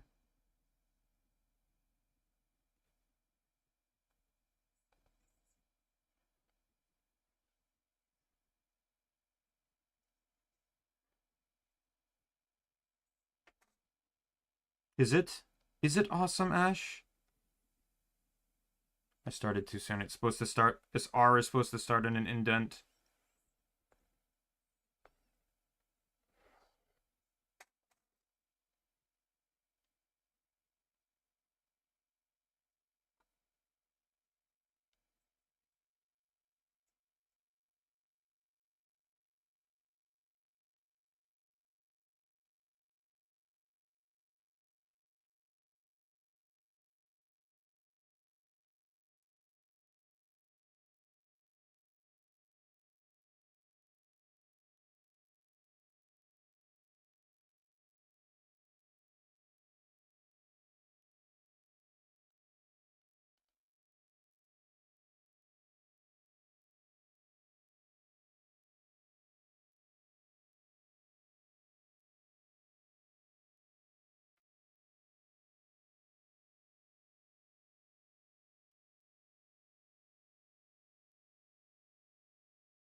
This is 6 wide.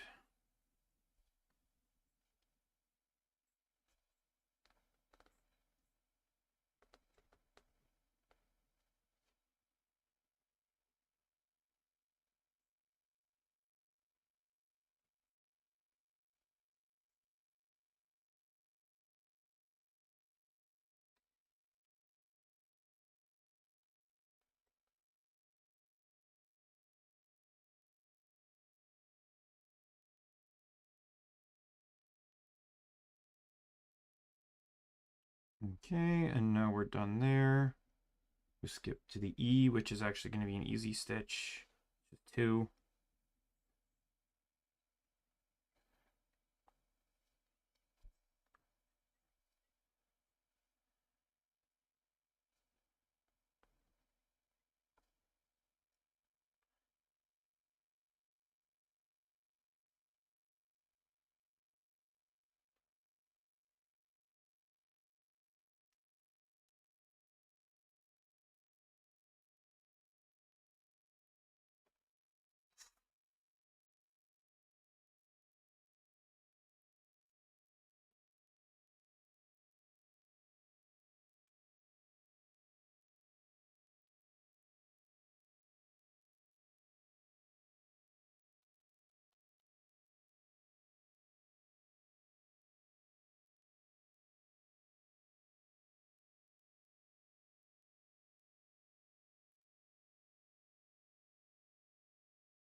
I kind of wish there was an evil team that was just poachers.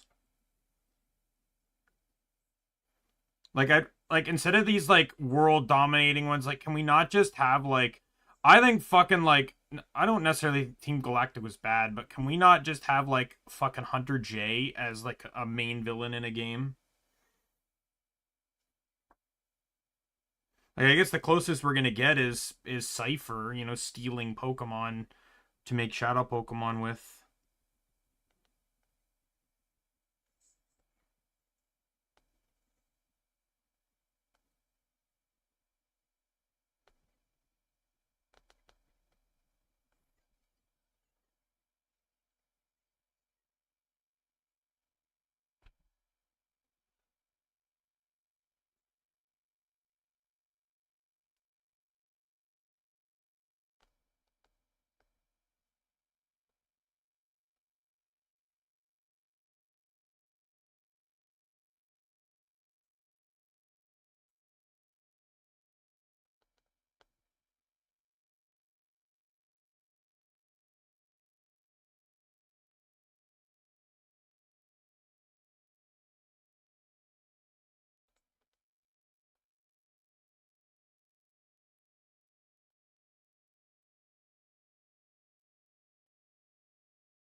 Hmm.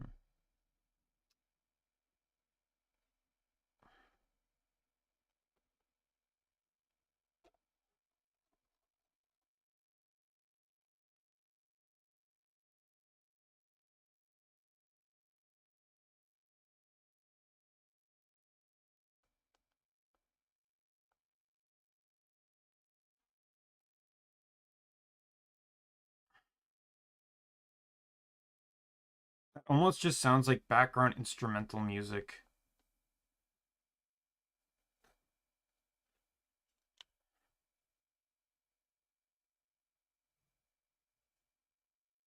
It doesn't even sound like it's she's playing a music box.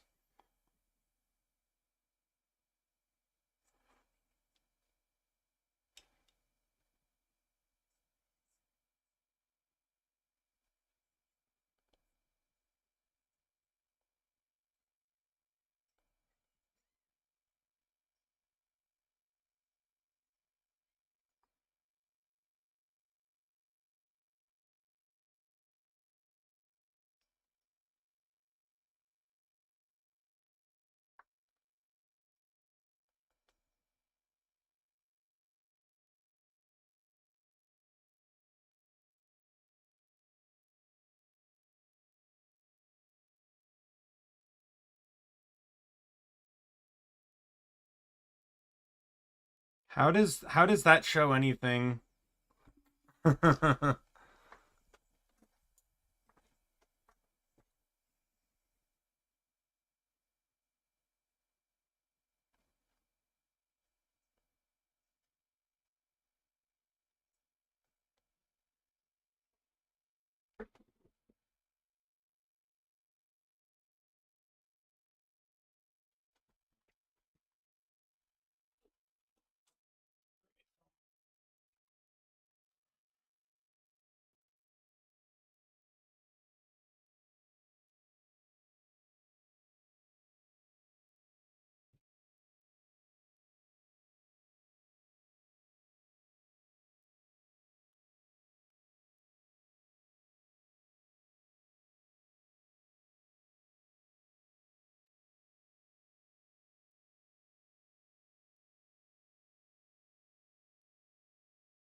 Oh wait, what? What happened here?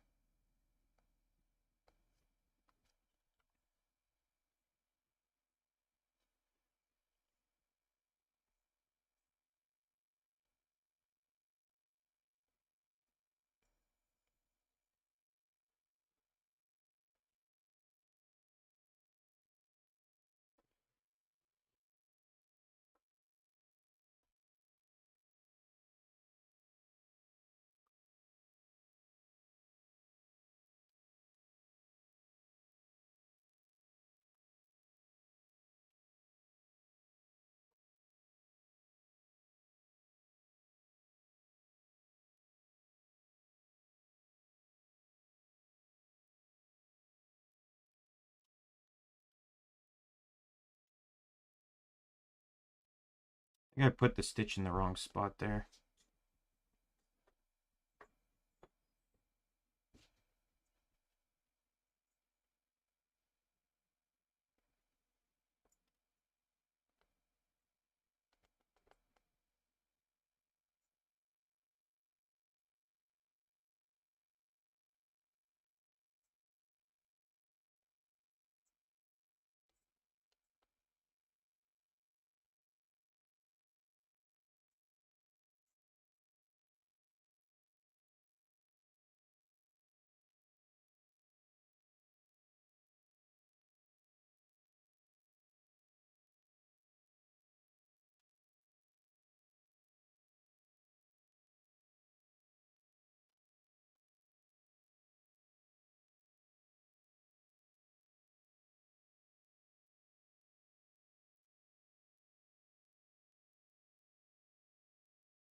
Told them to go get more if they want some or something like that.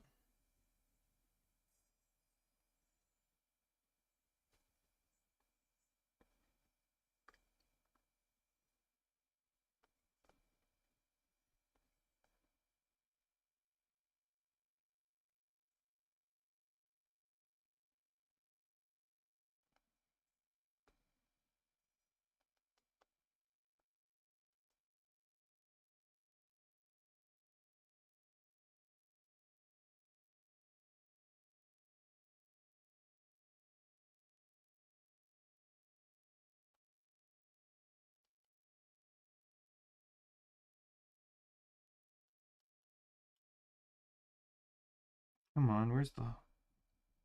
There we go.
Is he backing down this time?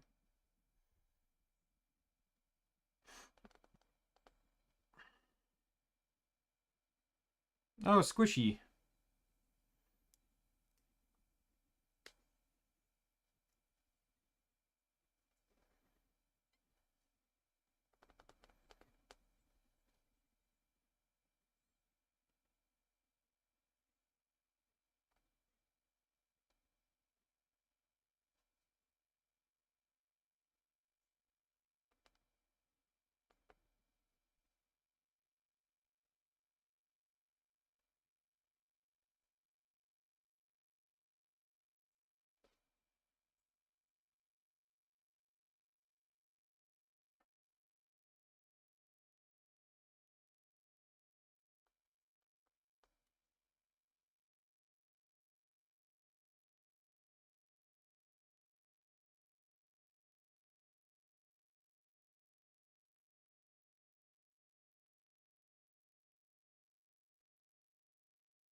I'm not.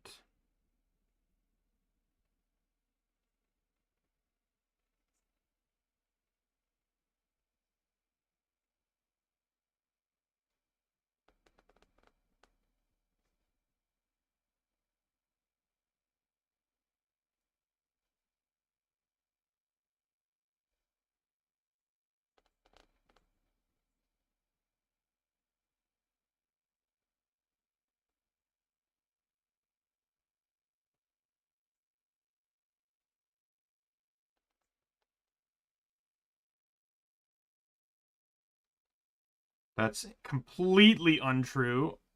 In the exact same season, you have fucking Malamar that tried to brainwash everyone.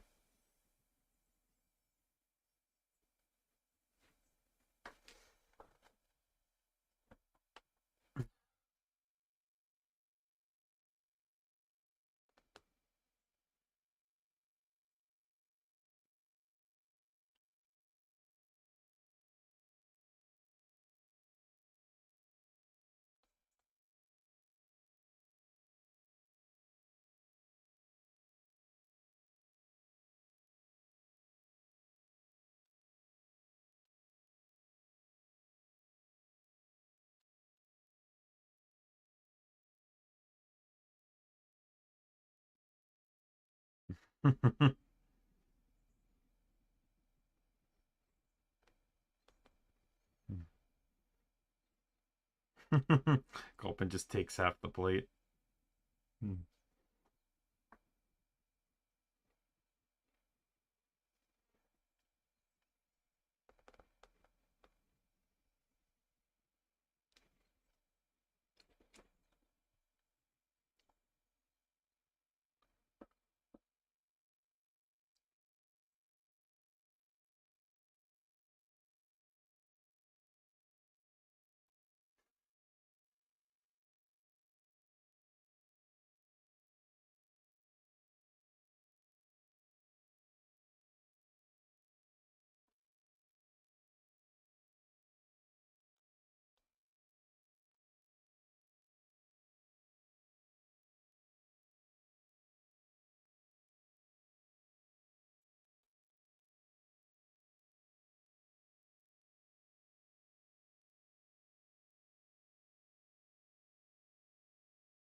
All Pokemon that can Mega Evolve.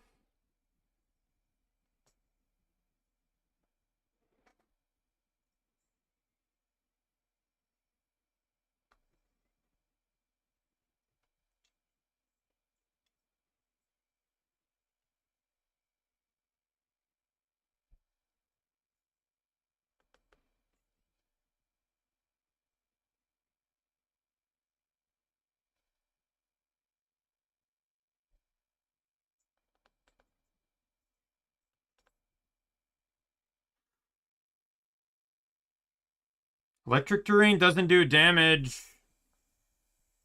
Neither does Stealth Rocks. That's not how Stealth Rocks works.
Like that looks more like Electric Cage, but only Regieleki can learn.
Right, and this is fourth row, so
oh whoops, one too many.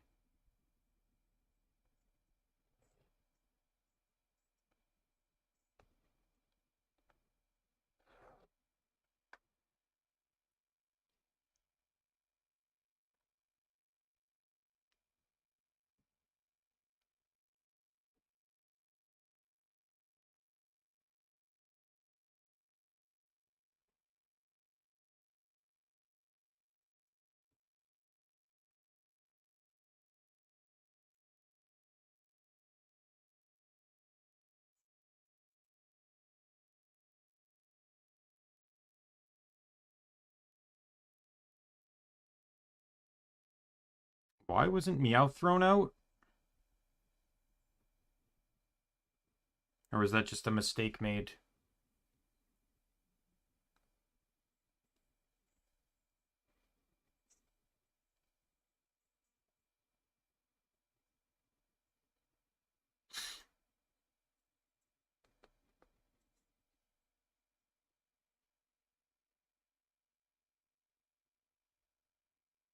Why did its color change? All the flashbacks, it's the shiny variant, but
alright, this one goes one starts the eye is now like off by one.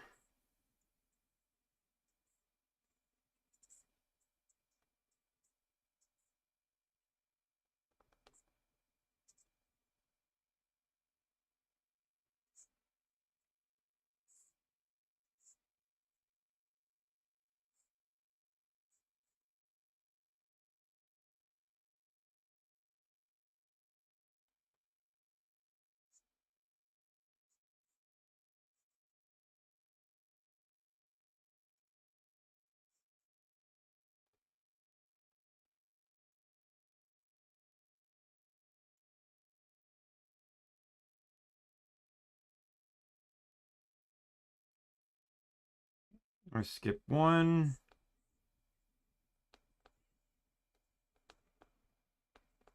I know it'll never happen, but it would be really, really interesting if Silvervale were to pop in at any point during this stream. I really hope, though, she doesn't, if she were to, you know, randomly pop in, it wouldn't be in these early parts. Or, like, I haven't even done her yet. Like, in all honesty, she's the last part of the design I'm doing. I mostly I just want to get rid of the simple parts. Like, this is all one color with no needed assistance. I don't know if she'd even respond to this. I don't know. Like, cuz it's a funny thing that happened from her Discord. So like I don't think she'd be I don't think it would be like a problem if she commented on it. Like she probably like I imagine she might comment on the first thing, but especially since I also know that Silvervale's mom is also very big into keeping an eye on all her artwork and stuff. So we'll see. I don't expect anything out of it though. To my knowledge, Doki never saw the cross stitch I did of her. She never even liked the tweet, retweeted it, anything. Any of the multitude of tweets I did, and I don't really care. I sent it to her. When I sent it to her, I said, "Hey, this is my Twitter handle. Just, feel free to let me know what you think of it when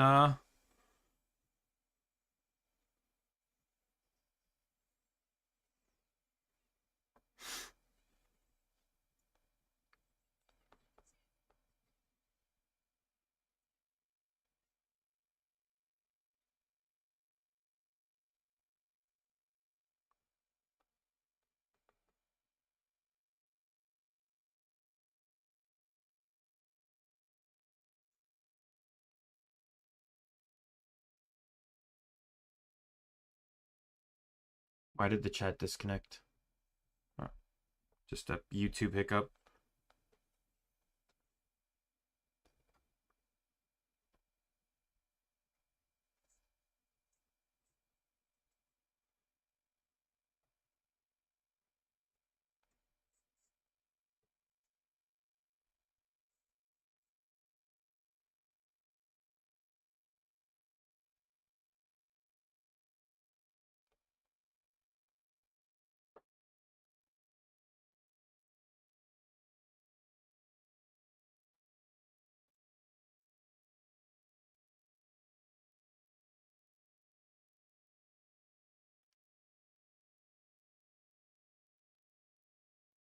This R is a complete replication of what's above it, so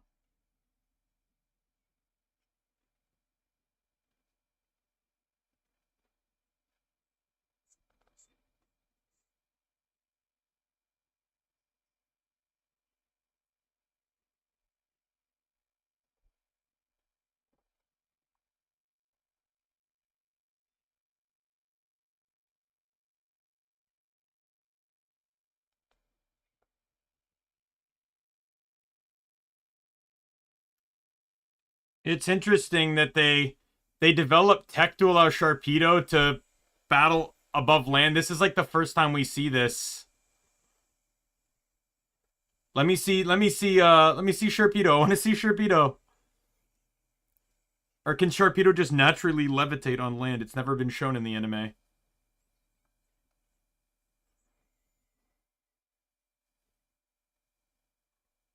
Why is he using Psychic on certain Pokemon that can already levitate, like Banette? Oh, roommate's playing music now.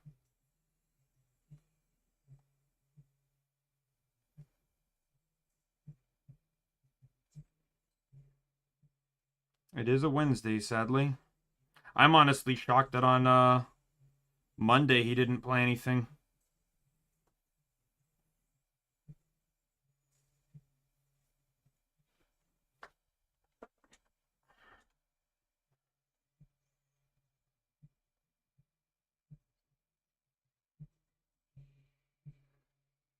This is a 5-stitch.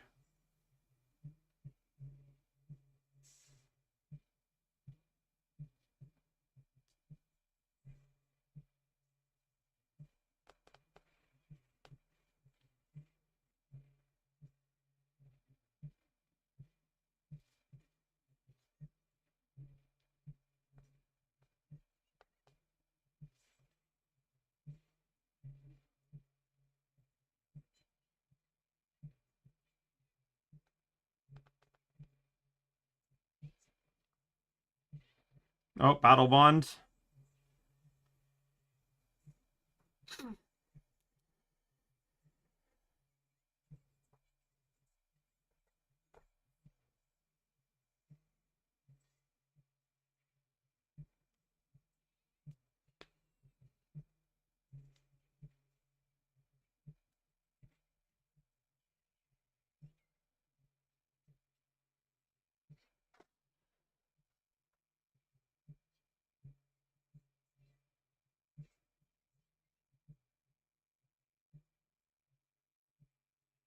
What is that? Is that 1,000 arrows? Oh, is it changing into 10%? Oh, let's go.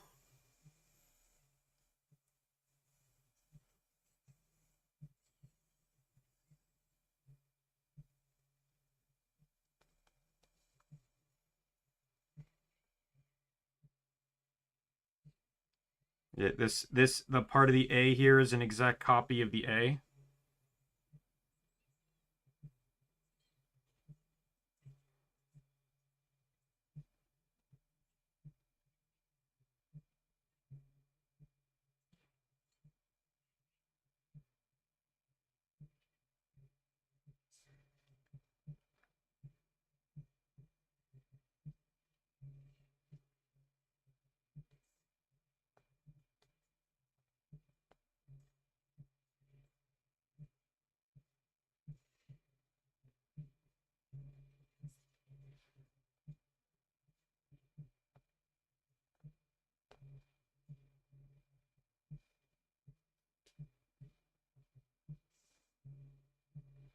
I notice how they don't have all the megas though, and it's kind of interesting. Some of them, like they don't have Mega Kangaskhan, no Mega Lucario.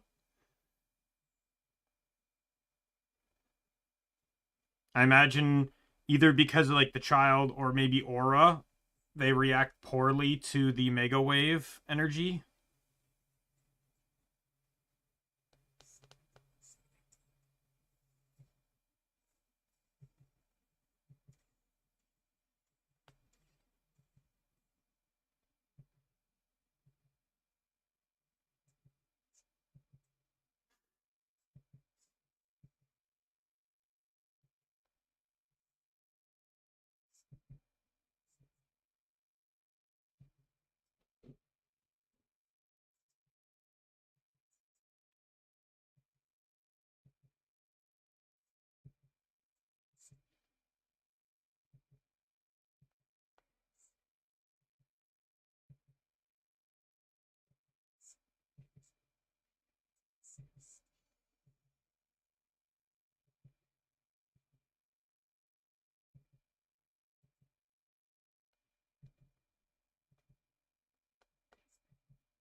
All right.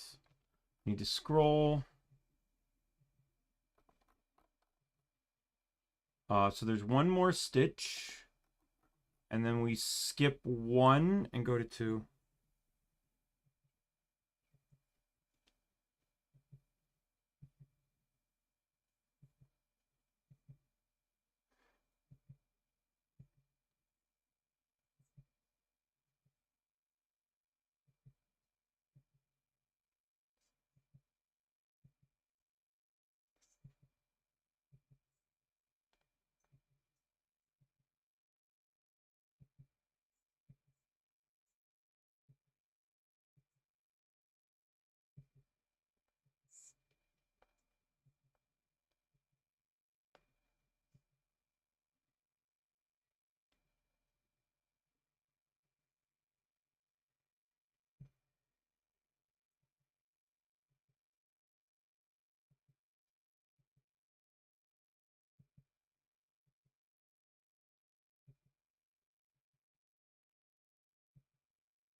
Oh, is it just gonna become Zygarde 50% without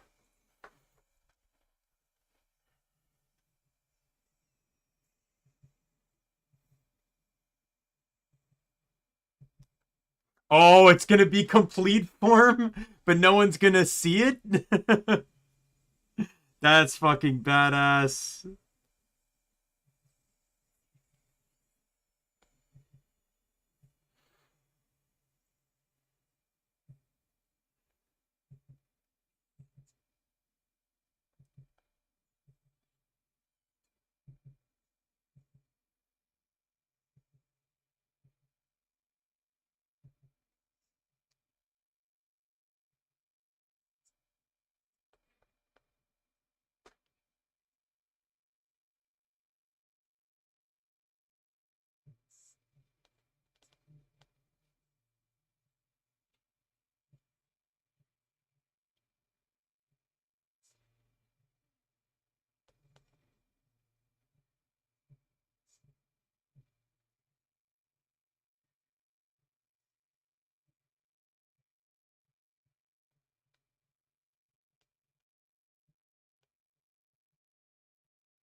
And the bands also had a mind control over them too.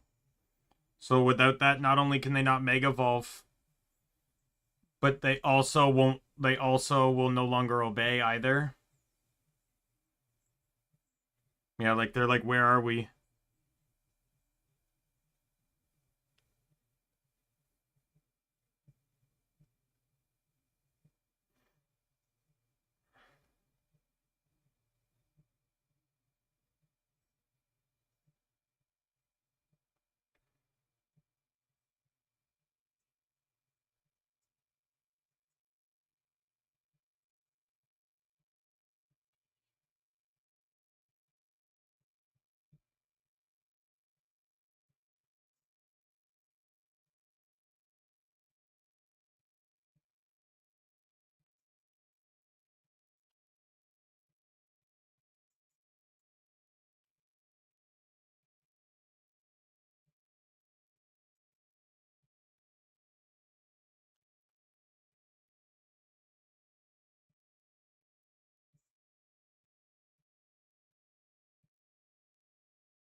Oh, clipped one of his. Oh, he's dead.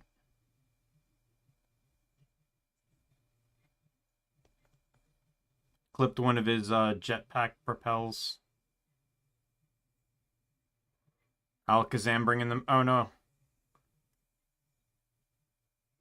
who's bringing them down? Is it Alakazam?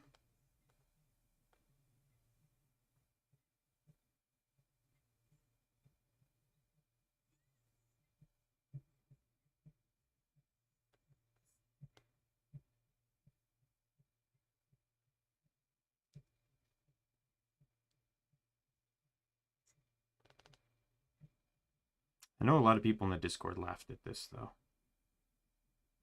but such a dumb thing to cross stitch, much less draw, but because it's not even something that happened on stream. Like if you weren't even in her Discord, you wouldn't have even seen this. I just saw it and I thought it was hilarious. And at one point, I just had these crazy ideas of things to draw or draw or commission that I could cross stitch. And I'm glad this one's simple enough that I can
course Ash is going with him. He's the main character. He always has to get involved.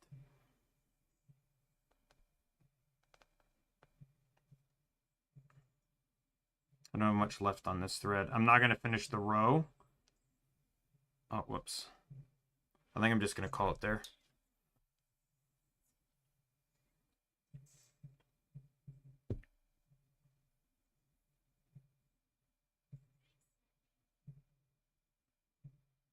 I will say the design probably would have come out differently if I was actually able to draw it.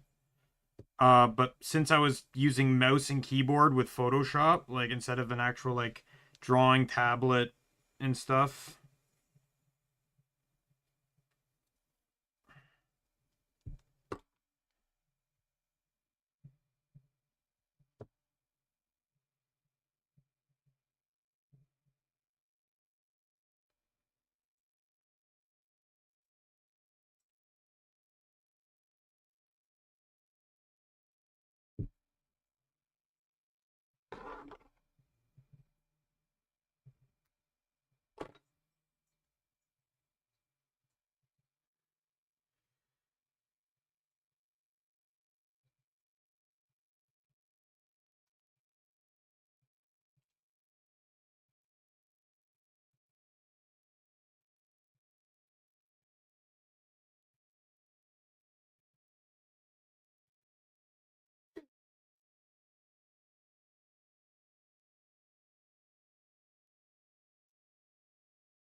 I feel like I'm making more progress, but it is also less letters.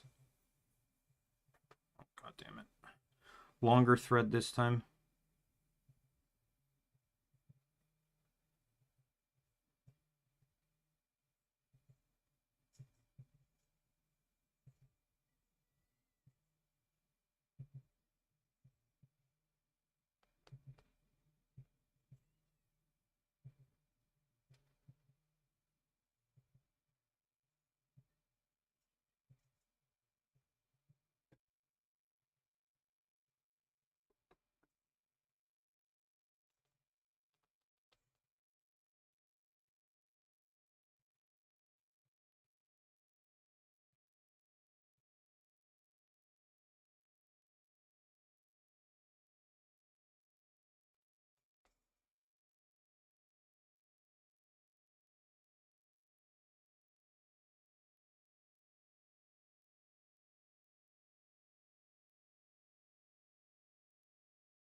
Classic noble sacrifice of Pokemon.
1 second.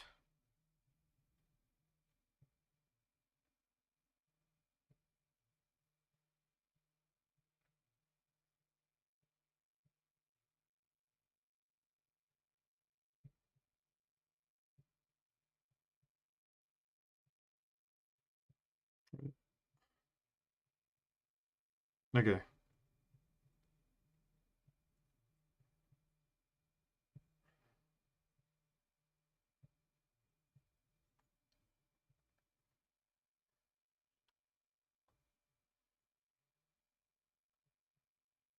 I have to assume that if he leveled a mountain, he survived the experience, so...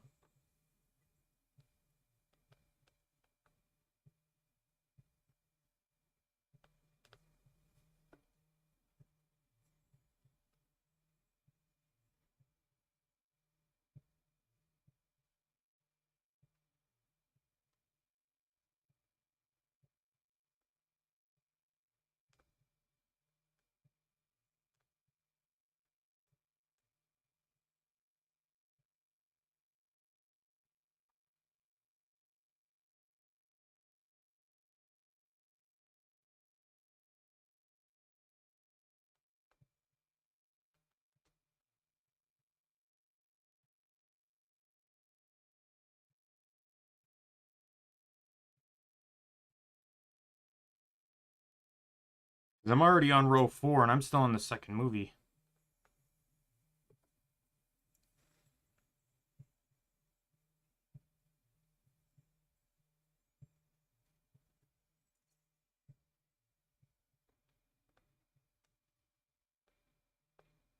Considering the last one, it was taking me almost an hour a movie, or an hour a row.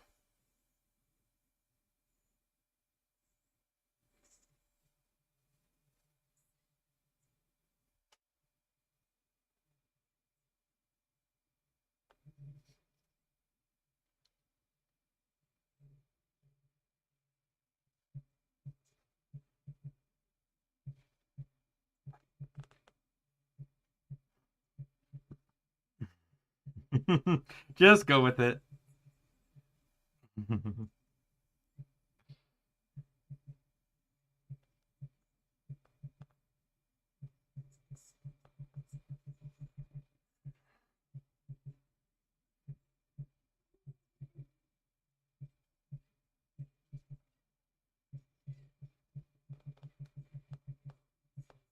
Electric nuisance. Oh, I've been doing so for 20 years.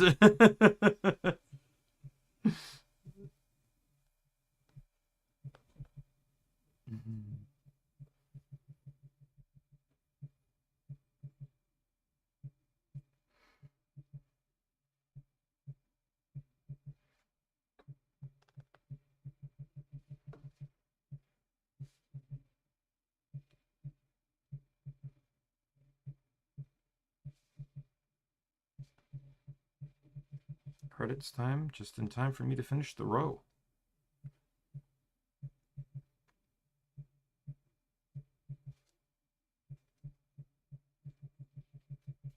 The thread is we'll figure it out.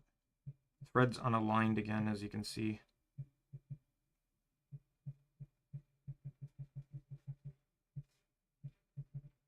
Right, you can see there. I just kind of want to see, like, sometimes the credit scenes here are pretty cool. Like, it just shows that tiny bit of an epilogue after.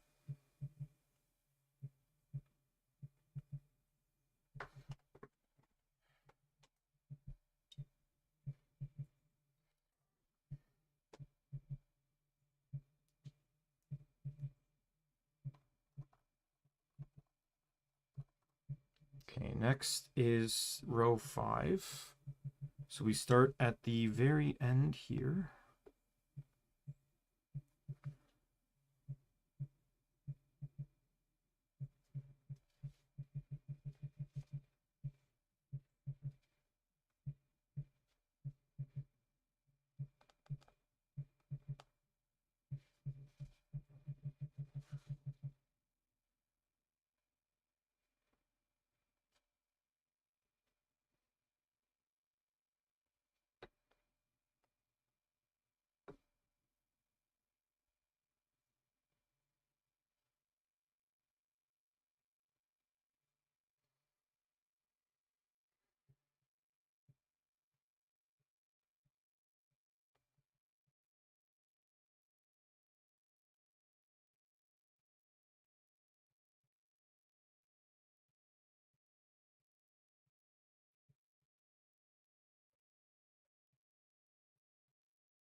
It's a 5-stitch, so not... Nope, just stuck.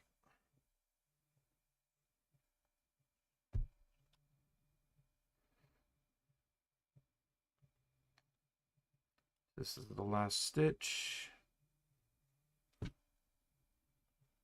And now we actually do a solid line on the K. This row and the next row is a solid line on the K. Oh, they found him and captured him? Oh, they put one of the electromagnetic bands on him? I'm glad that came back.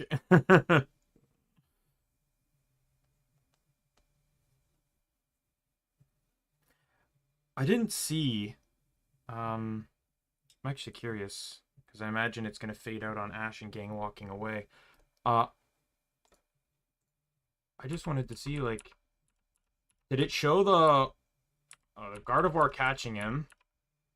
I wanted to see, like, if it showed the Mega Pokemon. Oh, they buried all the parts of the castle in Naval Rock, or Naval Plateau. But I was wondering, I would be like, because you know what would have been a real cool epilogue is, since all those Mega Pokemon weren't actually captured, they were brainwashed, it would have been really cool if they showed a scene of them with the Naval Plateau Pokemon, and they basically chose to live in Naval Plateau, and basically kind of become pseudo guardians and protectors. I think that would have been a really cool addition, just a minor thing they left out of the movie. Okay, so we're now going to movie 20, I Choose You. This is the start of the reboots. I Choose You, and then Power of Us, which is another, both of those are reboots. I don't know if Secrets of the Jungle was a reboot, is in the reboot era or not. And then there's Mewtwo Strikes Back, which is a 3D animated reboot of the first movie, with some stuff changed.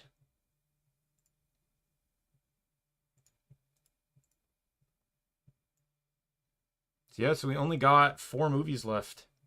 They only did one Journeys movie, interestingly enough, from what I'm seeing anyways. And they have not done any Scarlet and Violet movies. That's fair, though, to be honest, because they've been doing more and more about making arcs in the anime. Like, the whole like, Zygarde, outside of being squishy, never appears in the movies. It's entirely in the anime. They've been doing more and more, you know, like, none of the Generation 7 movies actually are Generation 7. All the Ultra Beast stuff, all the Necrozma stuff, regardless of whether it's Sun and Moon or Ultra Sun and Moon, were all contained within that one, were all contained within that one,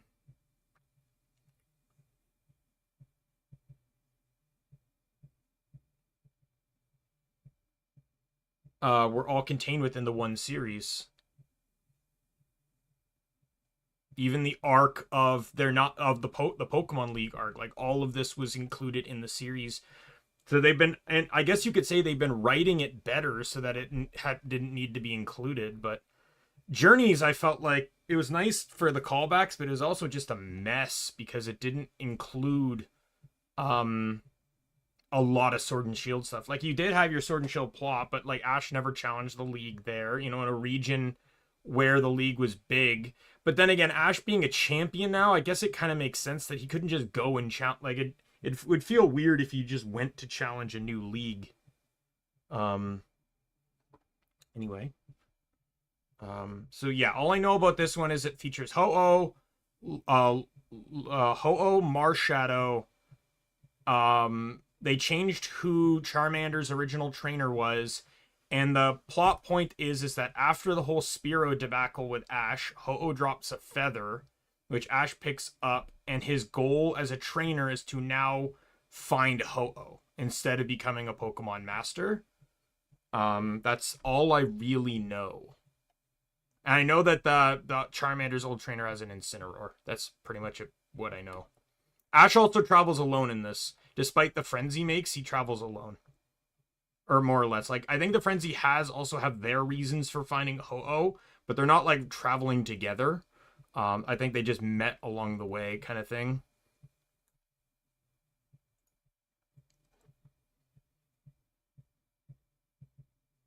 I think I'm about a second behind or so.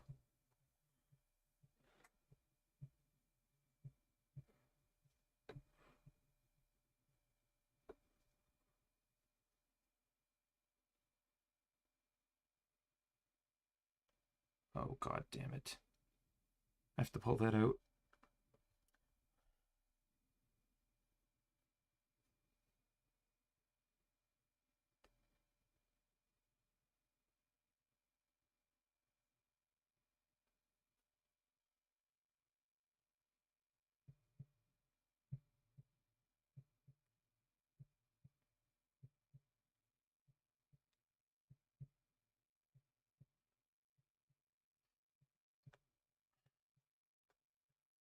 Oh fuck off!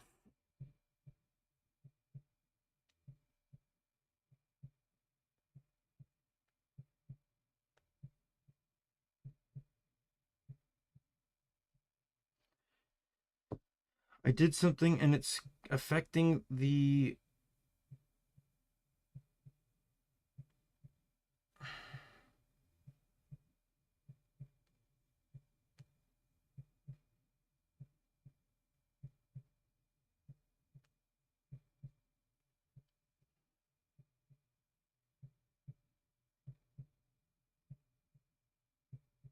I might have to cut it. So what happened is when I brought it through the circle, it went in between the two threads that were there from the previous X, and now I'm trying but that's caused the thread to split. So it doesn't look good now. So I'm trying to pull it back so I can fix that.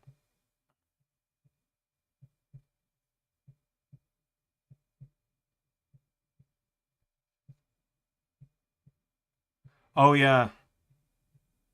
He did the same thing. He destroyed his alarm clock.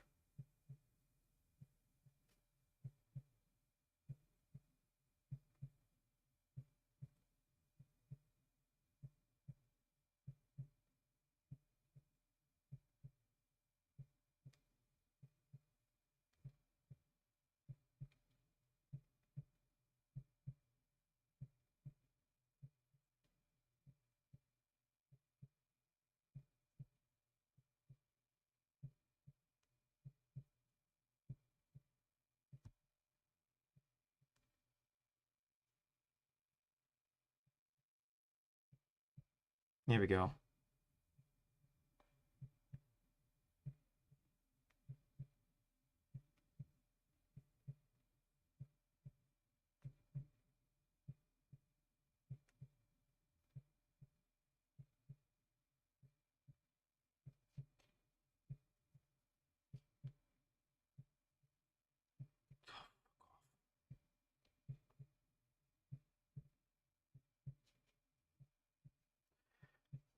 Threads damaged. I snipped it.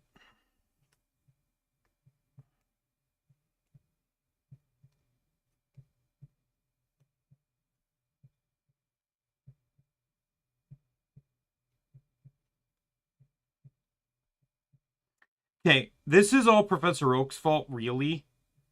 Because, like, hey, you get three choices, but not if there's more than one person selecting. Like, that's so fucking dumb of a concept.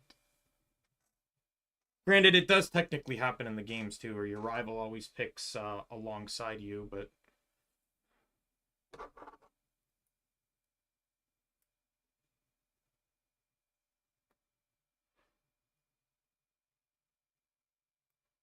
Okay, I need to pull this one out because I want to snip it back a little, clean up the ends.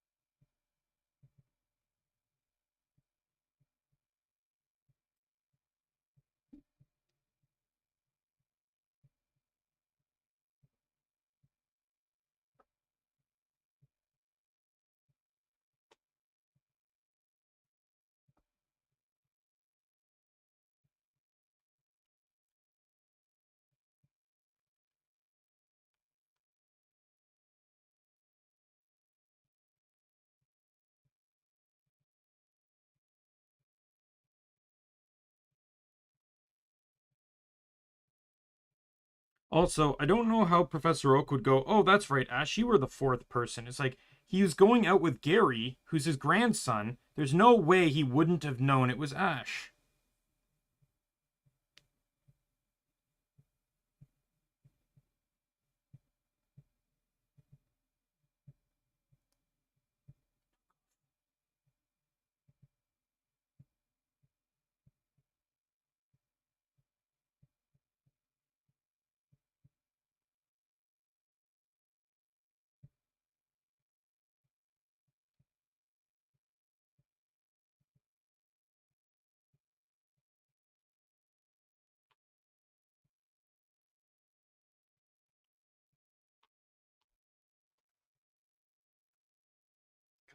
Inconvenient. I hate random knot inconveniences like this. Or this wasn't even a knot, actually. This is just me not being able to pull the thread back out. You wearing the gloves? Nope. It's doing the exact same thing Ash did in the original, but Ash wore the rubber gloves his mom gave him for laundry so Pikachu couldn't zap him.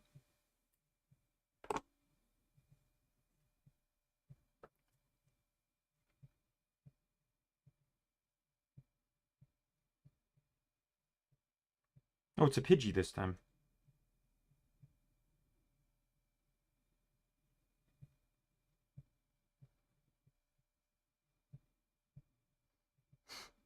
He was a Rattata in the previous one.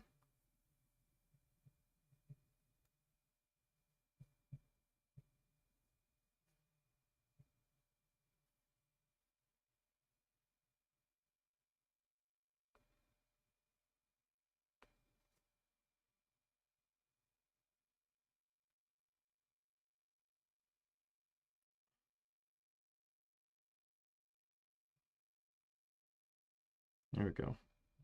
Needed to fix it a little.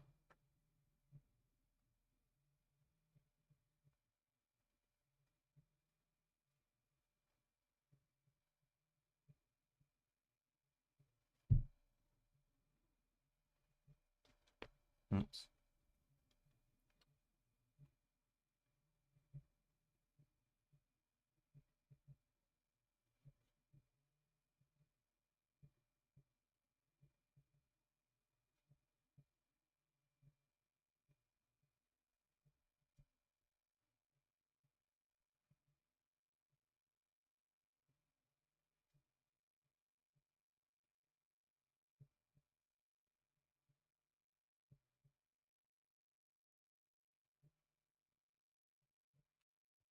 Yeah, there's a lot of this I feel that just makes sense as if you've seen the first episode because it's really kind of summarizing a lot. Though the animation really allowed them to fit far more Spearows in this than what was originally in the main one. Does he bump into Misty here? I don't think so. Anyways, I'm back on track now. Onto the stitching here. That was an unnecessary delay.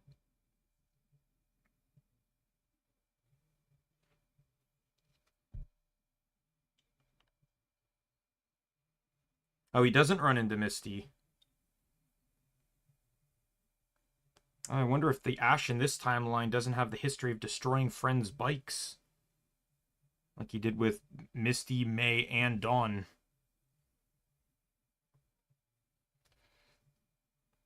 Didn't do it to Iris, but both Iris and Bonnie got shocked. Specifically, so. I knew that was gonna happen. I knew that was gonna happen. I knew that was gonna happen.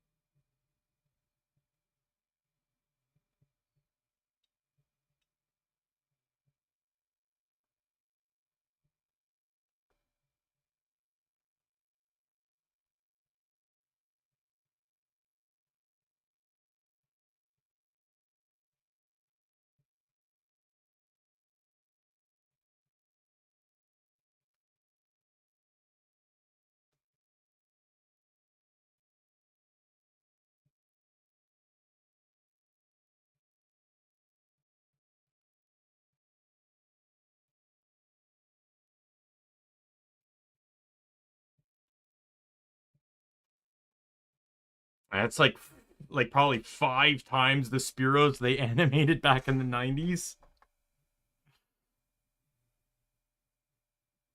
Oh, this is my last 2-stitch on the Y. The next one's a 3-stitch, and then we start splitting to get the top part of the Y.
Grabbing onto that shit again. He doesn't check his Pokedex this time. Yeah, a lot of the stuff that happened in the first episode was literally just the Pokedex explaining shit to Ash. Dexter in the first season was just as much a character as anyone else.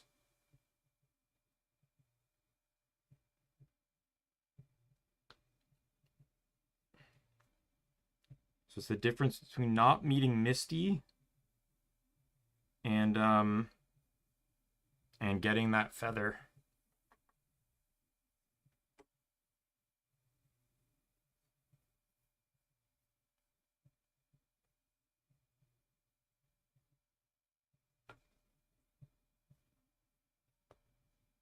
Oh my god, there's a knot! Oh my god, I've like within 5 stitches, I've had God knows how many fucking problems. Like, stop.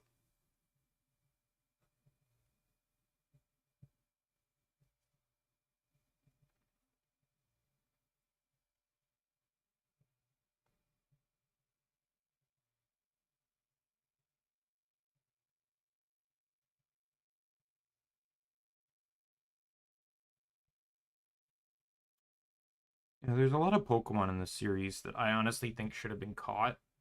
I think it would have been cool if in Journeys Ash caught a Kangaskhan. Um, and it could have specific like because it could have been the Kangaskhan that Pikachu was friends with. Um, that caused it to evolve. Like it recognized Pikachu, and Kangaskhan wanted to be with his friend, which caused him to want to join Ash. That would have been cool. I still say Serena deserved a Rhydon or a Rhyperior, specifically because it would have been a Rhyhorn, and it would have evolved during the race with her mom.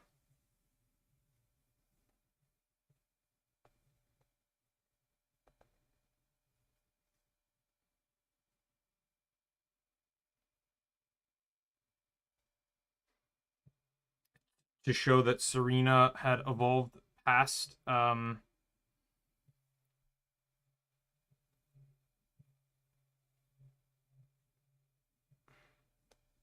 Serena has evolved past who she was when she lived with her mom and the expectations her mom had for her in a way. Not a lot of people. I've heard some people think that she deserved to have like an ugly Pokemon arc. Like even if her Pancham evolved, like she had all these cute Pokemon.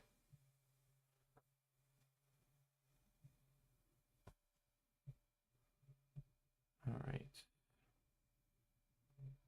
I don't know why the theme song here is so quiet.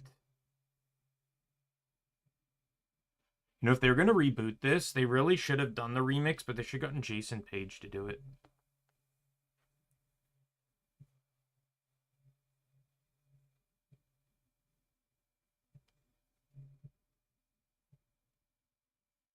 Was this Erica? Yeah. So he didn't piss off Erica in this one? And get kicked out of the gym? Theoretically, he probably also never met Team Rocket in this one, too, so Jesse and James wouldn't be following him.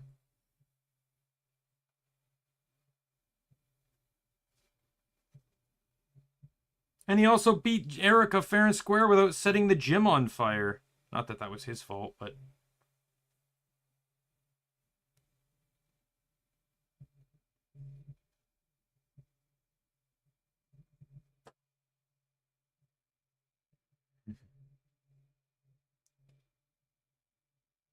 Third. Interesting. So he went out of order.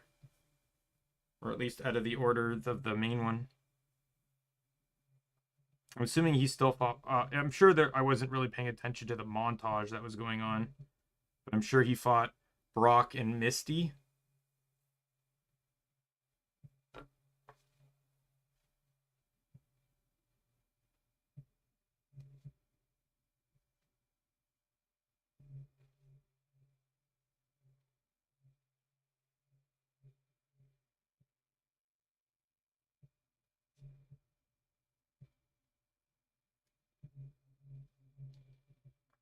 Why is this one so quiet? It was fine at the beginning.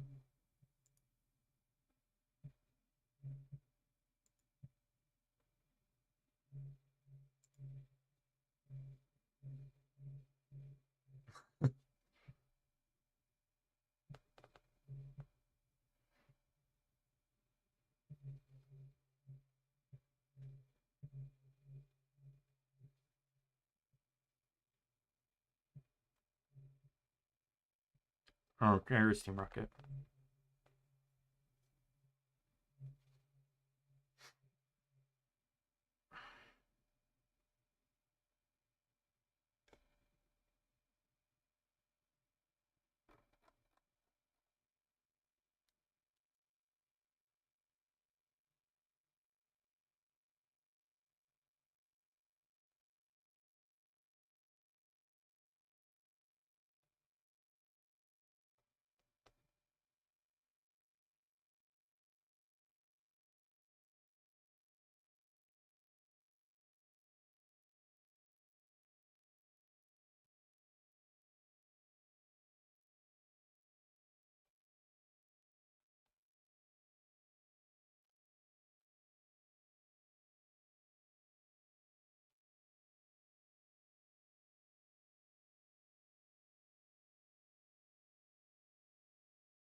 They're incompetent. They didn't have to reveal themselves while running out.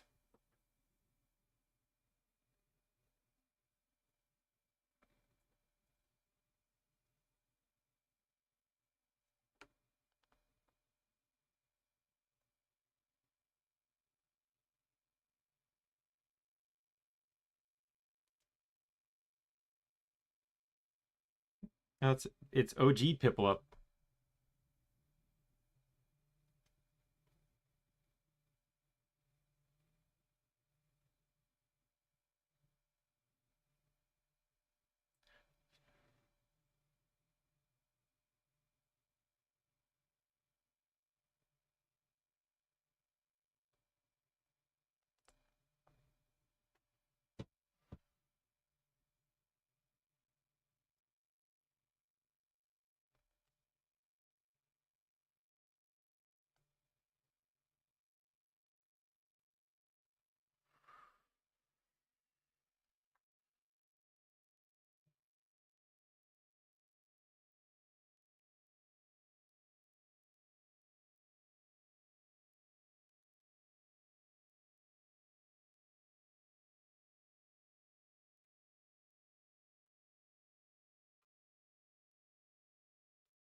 That roar?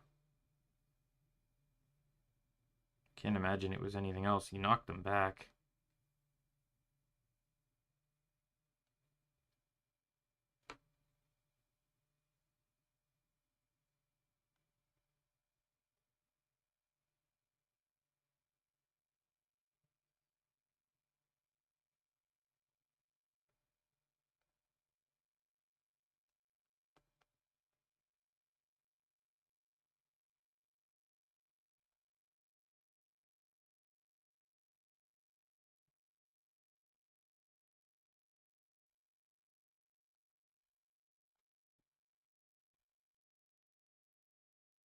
They're both from Sinnoh?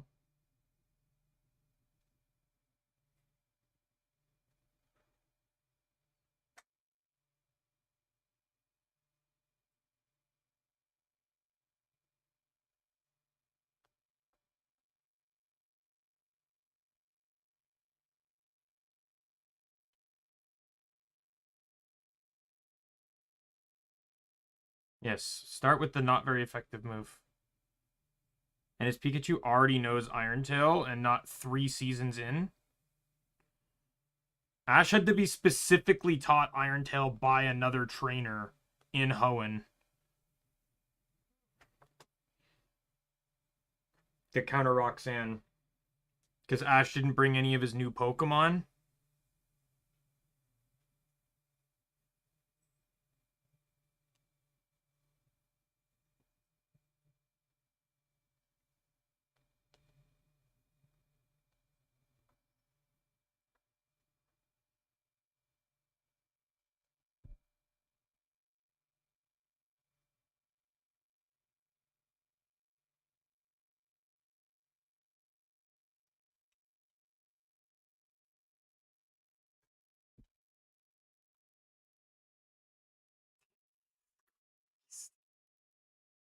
Why were they included? Come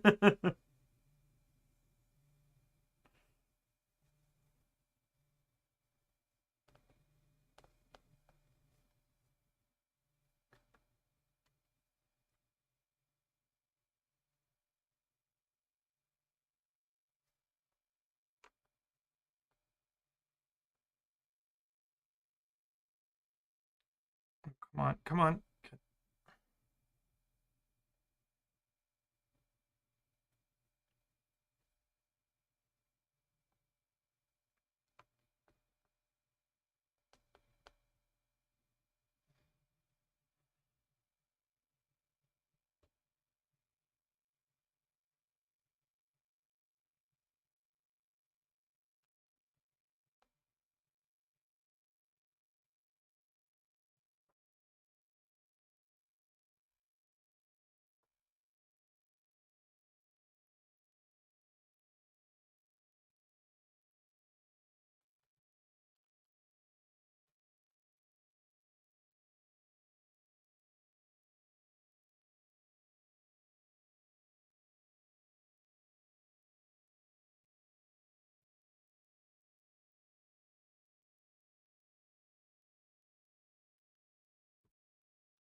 This is just basically Dawn.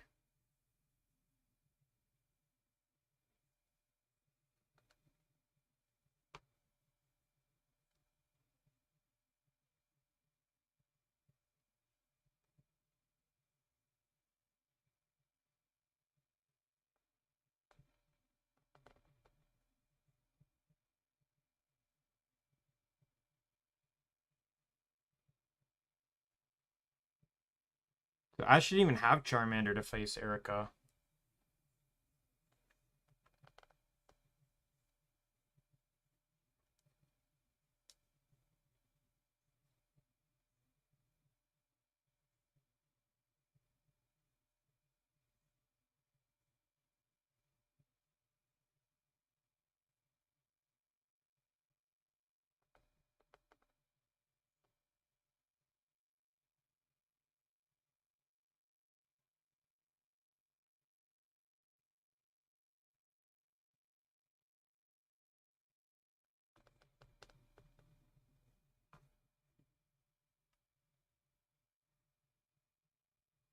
be fair, if he released it.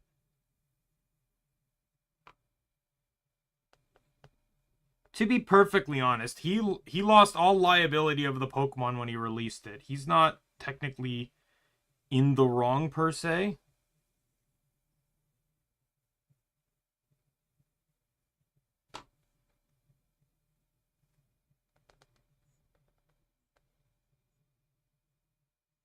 I'm dumb.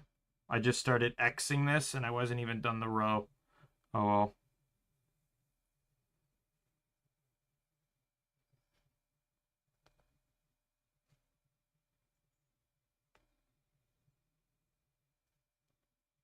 Oh, he knows nothing about Mega Evolution, then.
The fuck? What did I do here? I've got another knot. What the fuck happened?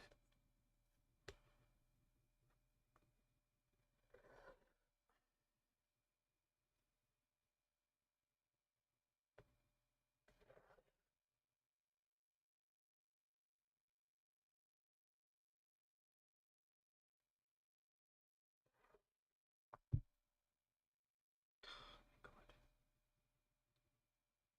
Fucking knots.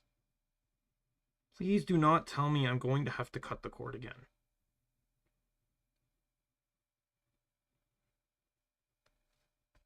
Thank God.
Back to where we are.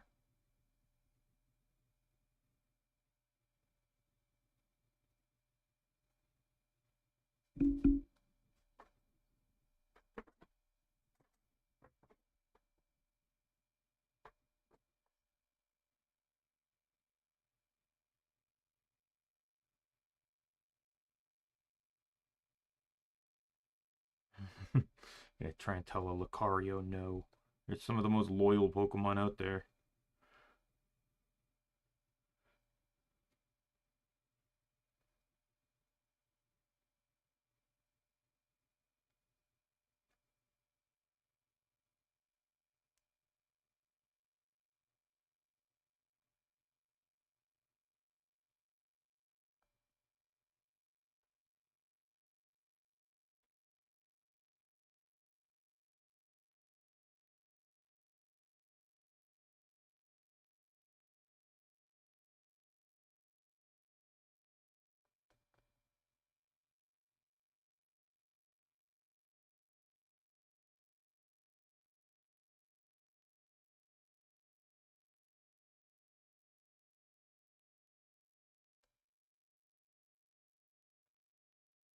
Ash wouldn't know this yet because it happened in Johto.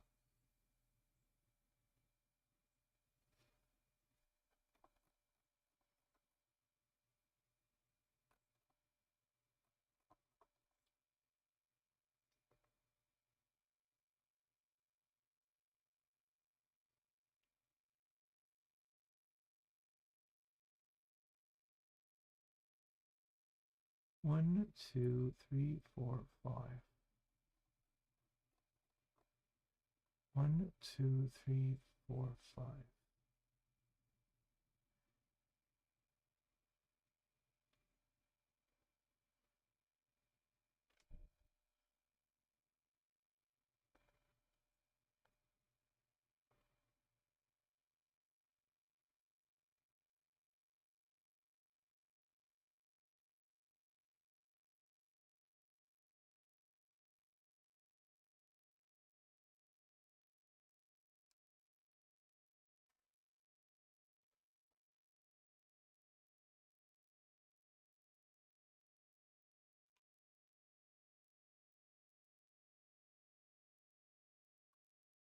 Did I fuck this up? I did, but it should still be fine. This X right here shouldn't be here. This should be a 2 instead of a 3. But I think it should be fine. It's not worth undoing everything for it.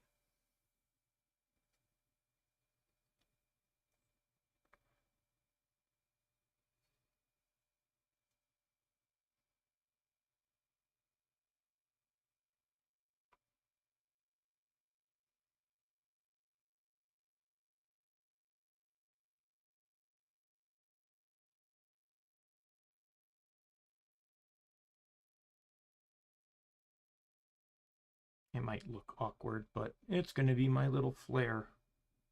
My own personal fuck up. It's not like it's the worst one to make. What probably happened is the stitch I just did I thought was in this row. I miscounted. Because it's on the edge of the image is split up. So pretty much from here to the left is on a separate page. So it cuts right through the M.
Kind of crazy that Jesse and James and Meowth are following them, but like Ash doesn't actually know who they are.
It also does help too. Like I know the lettering's going to be off, but it helps that the letters aren't naturally uniform anyways.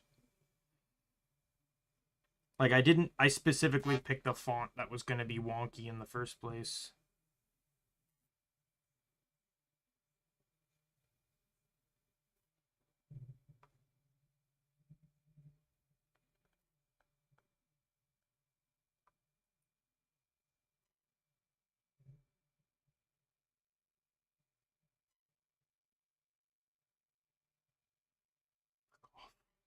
God damn it.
There we go. Got the knot undone.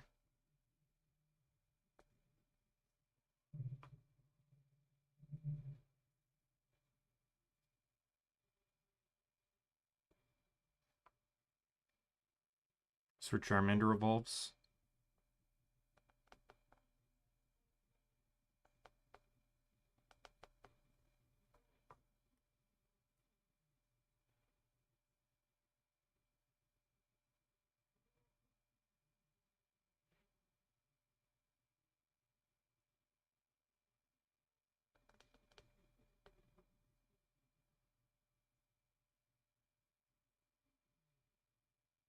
Because he and I think that in this timeline he listens to Ash.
There's no shot that would happen. Not with it's emphasized with how like bouncy Snorlax's stomach is.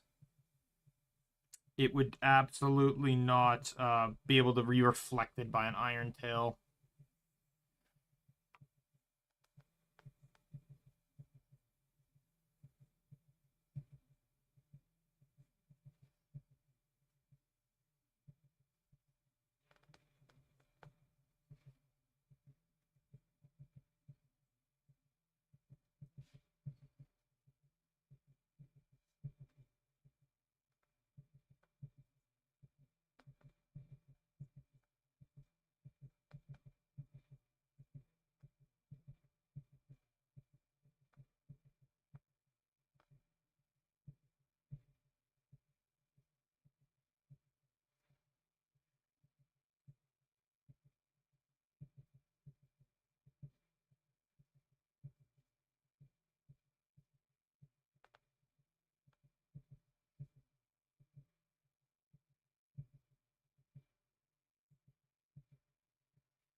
Why would you start with a fire move against a fire type, you fucking idiot?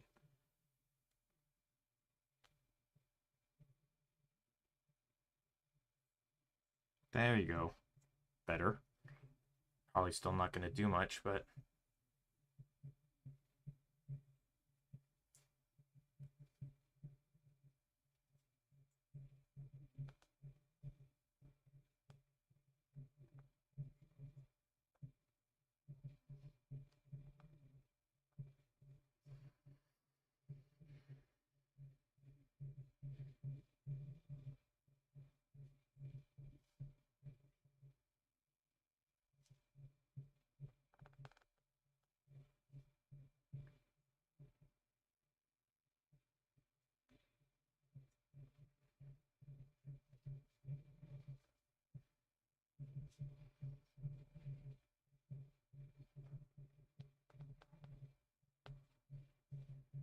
I'd honestly expect this, since Incineroar is stronger, but...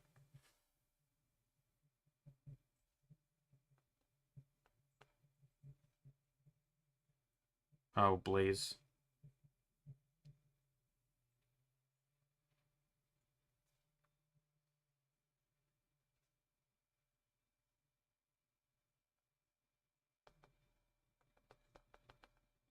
That bullshit.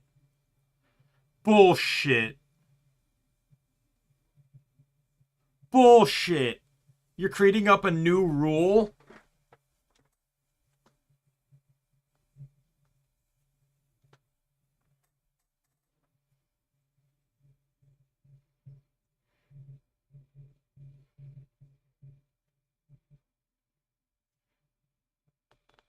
This word evolves again.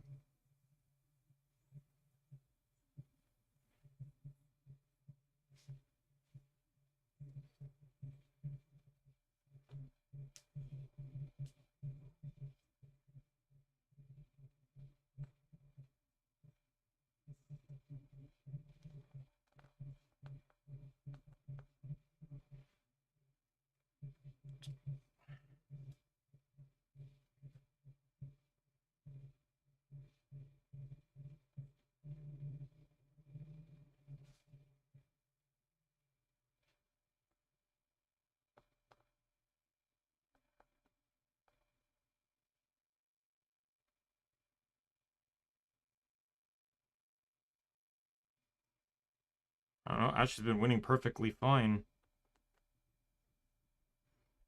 If the writers didn't come up with some dumb-ass reasoning.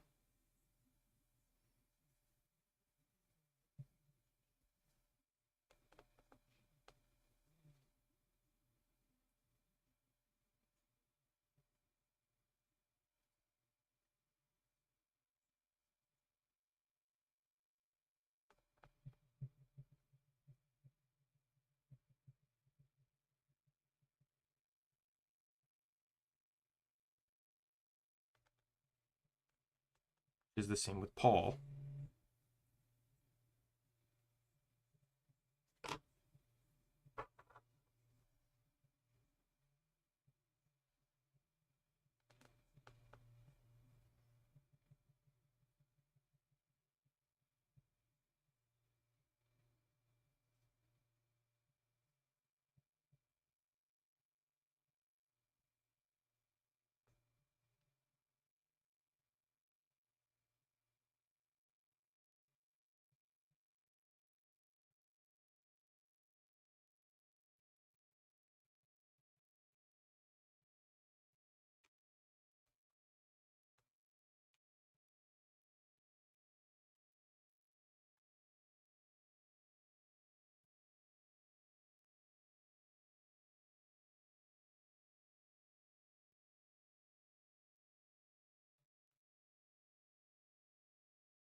From what I understand with this, Marshadow works for Ho-Oh and testing trainers.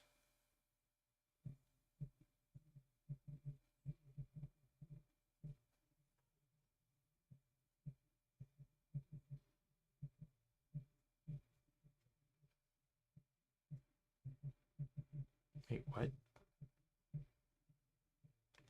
Is this like our world?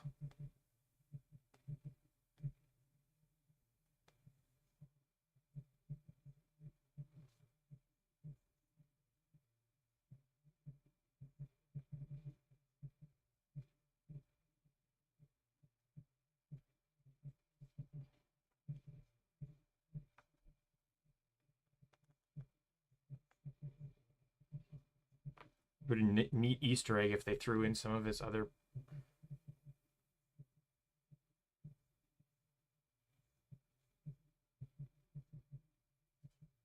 That Agatha? Would have been a cool Easter egg if they made some of the characters look like other people Ash have traveled with in the canon timeline.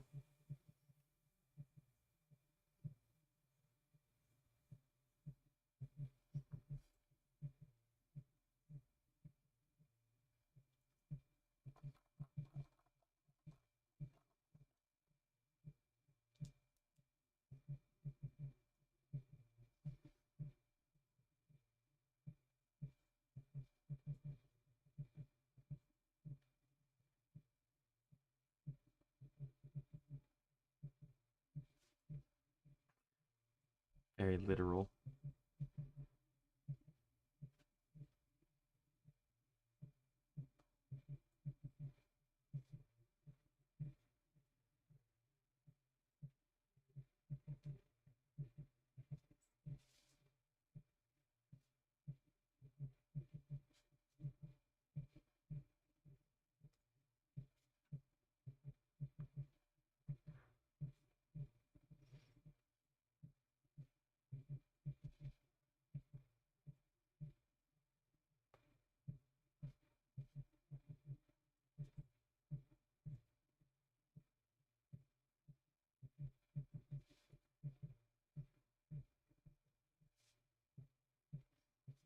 Ash is going insane.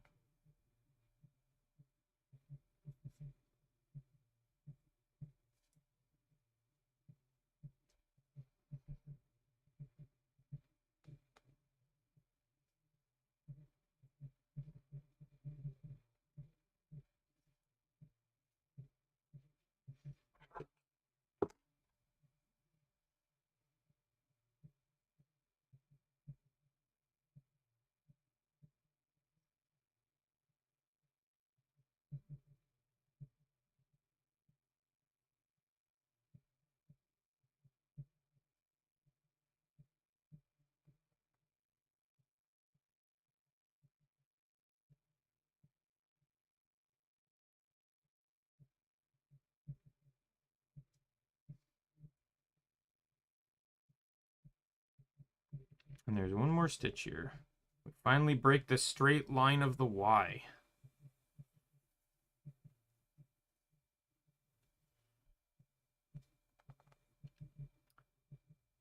R stays here, but it's two stitch, two space, two stitch.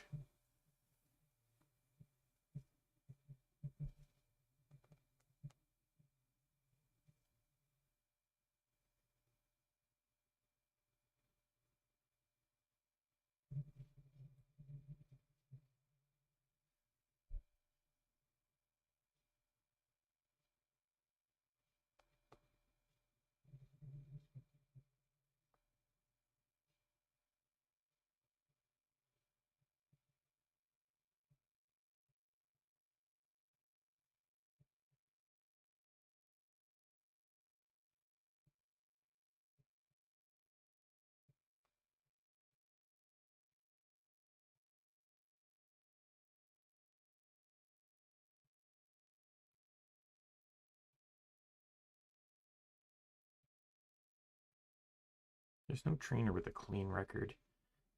Unless you're talking about the protagonist of the games, because technically, like, while there's very little penalty for losing outside of, say, like the Elite Four, where you have to just restart. It's just handing over money, which is what they do when they lose. It's...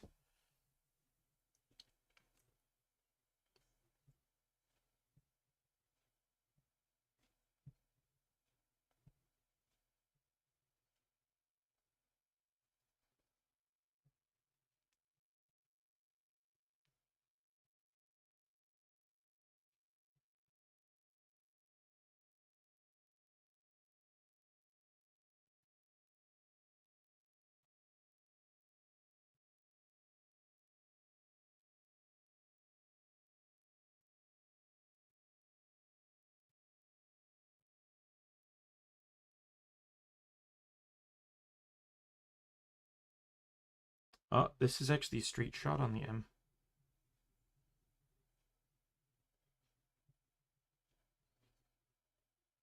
Luxury died.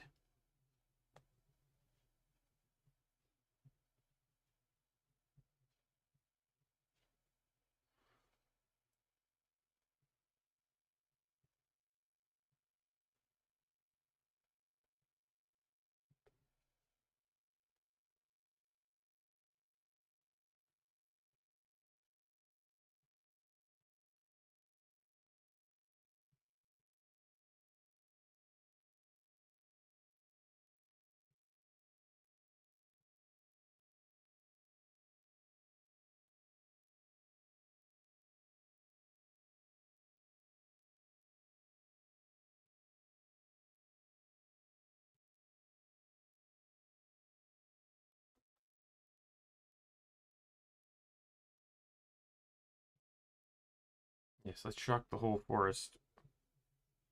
Yeah, that's pretty much what I kind of expected to happen.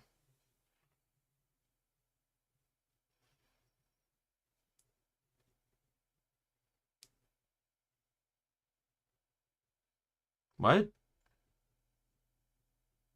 What's going on?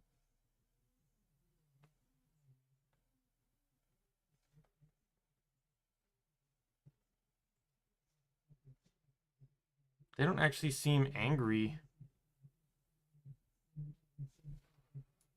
They don't even seem angry.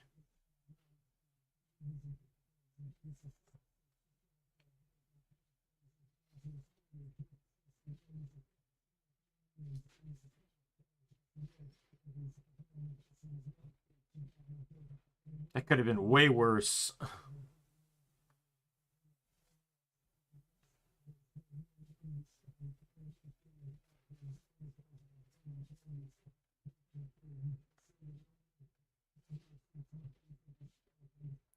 No shot. No shot. No shot. They're all gonna get put to sleep. Don't fucking kid me.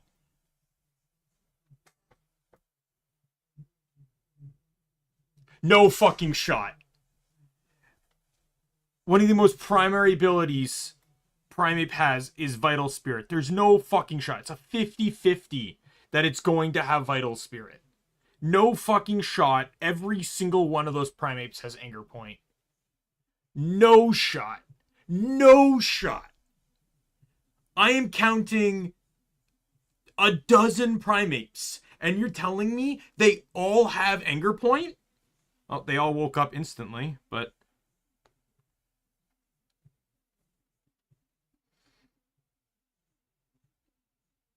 No fucking shot. No shot.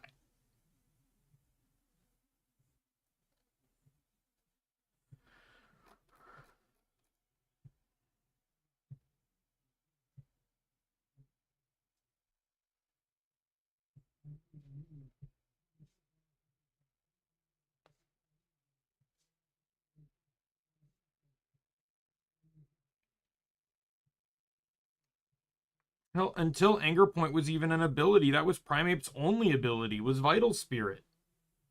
There's no fucking shot he was able to put to sleep 12 Primapes. The odds of 12 Pokemon having the same non-sleep inducing ability is so unbelievably fucking low. Oh, pink Butterfree.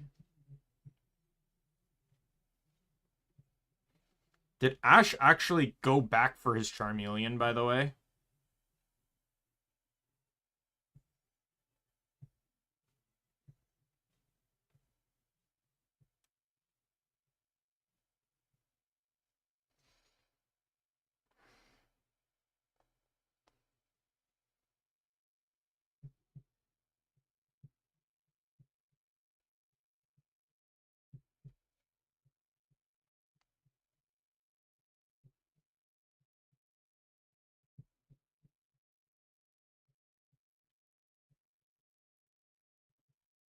By the way, pink Butterfree is not at shiny, which is crazy.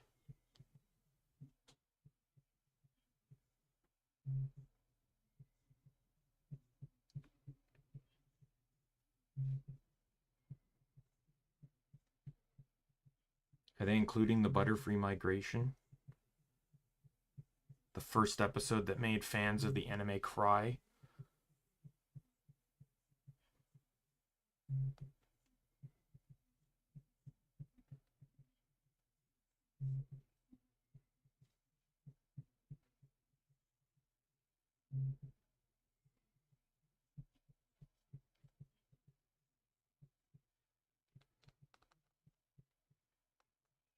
And then they had to replicate it in some piss poor way with Jesse's Dustox.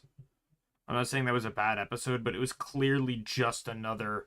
And then they did it basically a third fucking time in black and white with Butterfree Ash helped evolve. Except that one didn't really have. That was just migration. It didn't really have anything to do with mating. Oh yeah, here we go.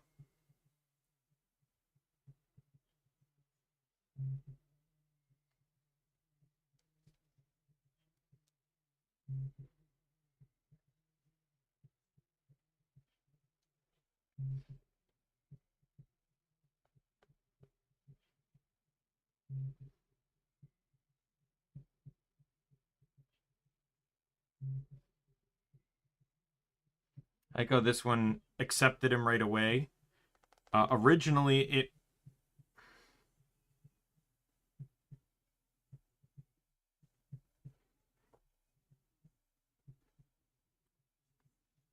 Why can't we have Ash? Why can't we let Ash keep his Butterfree in this one too?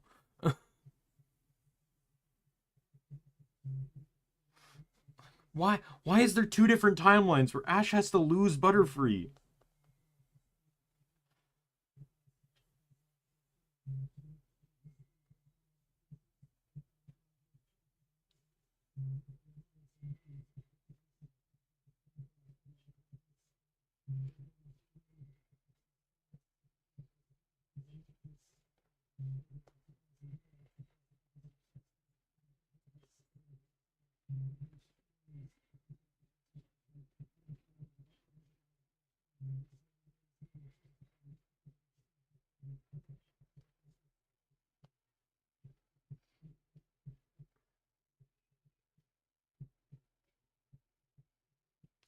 The A, by the way, suffers from the same thing the exclamation mark does,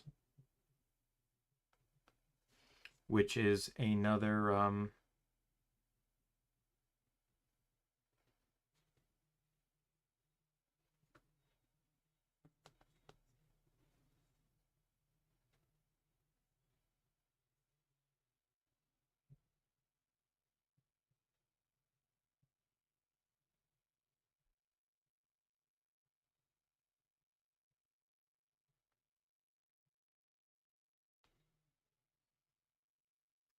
pretty sure this is a straight shot. This M. Yeah, it is a straight shot. I think the next two are both straight shots. Nope, just this one. The next one's not.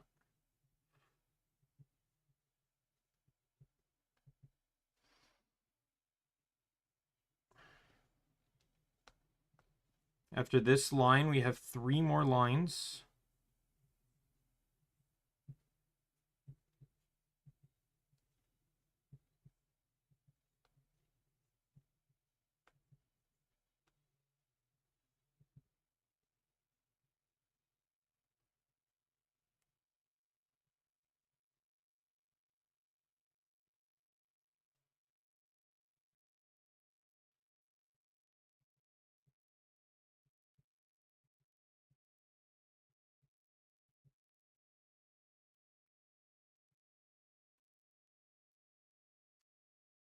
Raikou.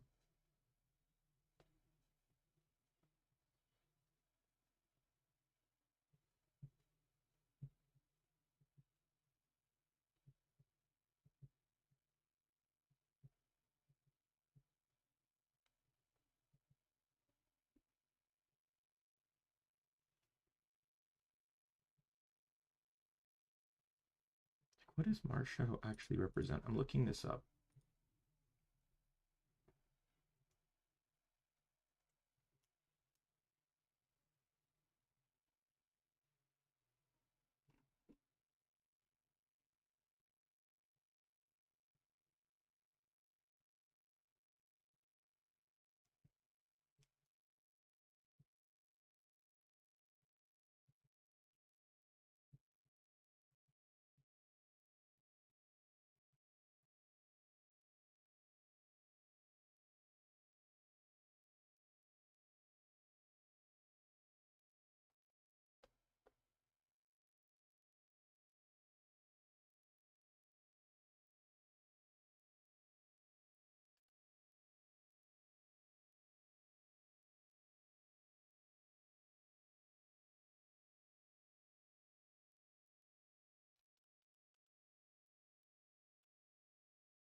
Right. This is just a 2-stitch. We got 3 rows left, and the second row, second to last row, will be the most difficult row. It will have the most amount of stitches, just looking at the lines.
So he did go back for Charmeleon. Thank goodness he didn't forget.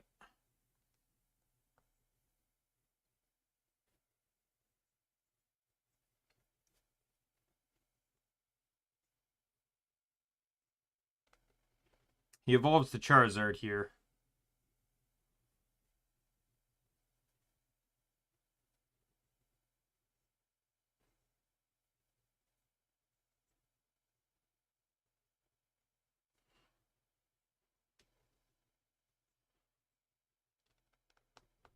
So in this world, Ash is only known to have 3 Pokemon, though we know he has to have more because of gym requirements. It's likely he didn't fight Misty and probably fought her sisters, So let's say 2 or 3 Pokemon. Brock still required 2. Could have been Caterpie though. And Erica, I think, had 2 or 3, right?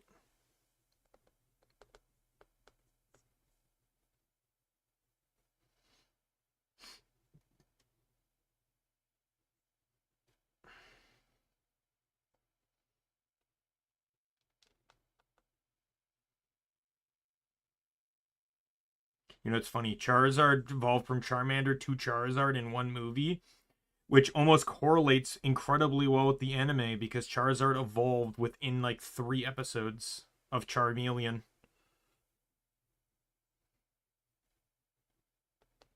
It was like Charmander evolved to Charmeleon, and then it was like not the next episode, but like the episode after it or after that one that he evolved to Charizard.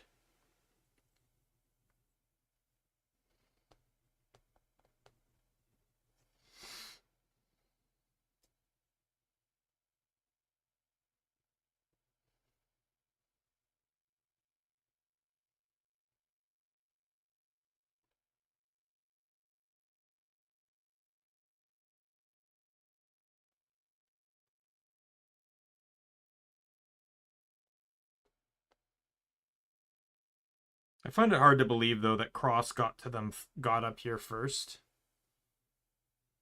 Though it's likely that he probably used Lycanroc. Can't Lycanroc learn rock climb? Like just naturally? Because it wasn't a TM on like or it was only teachable in one gen.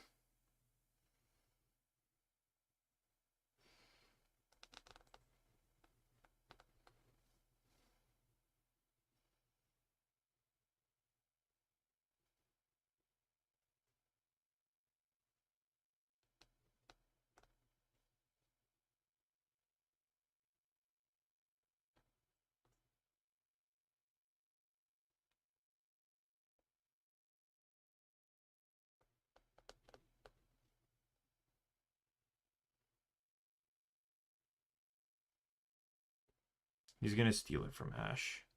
And it's gonna turn black.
What is it what is it using here to do that?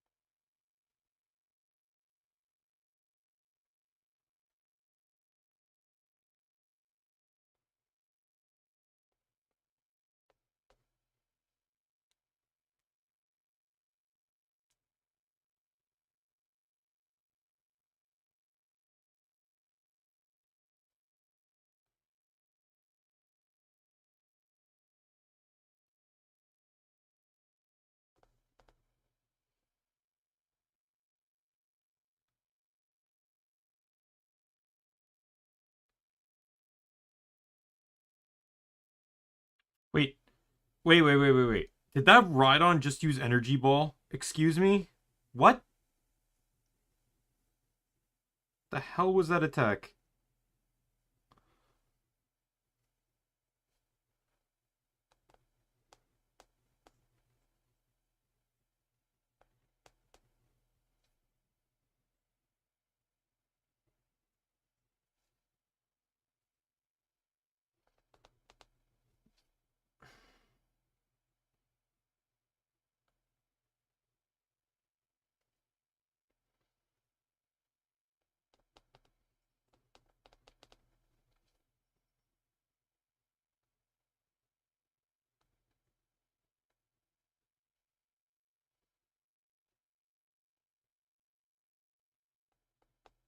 I don't even understand why they couldn't just like outside of backstory. This is basically Dawn.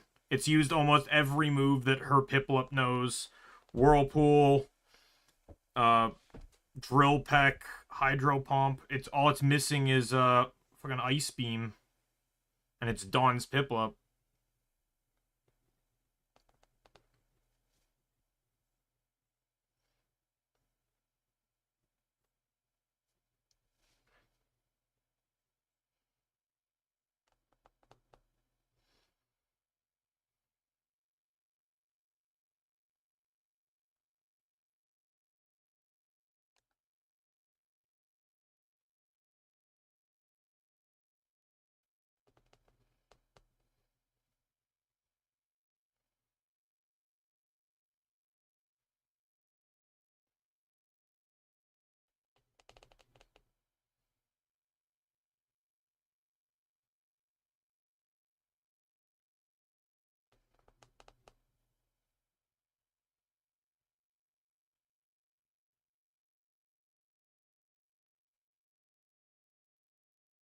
I thought he was gonna deflect the Shadow Ball back, which, you know, fair. This is more logical.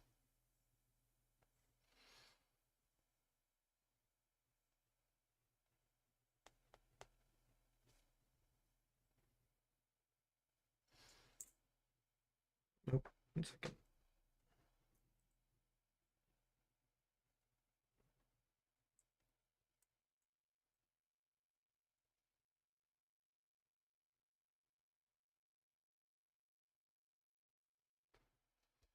One of the clips on my sleeves came loose. The this part of this isn't actually a sweater.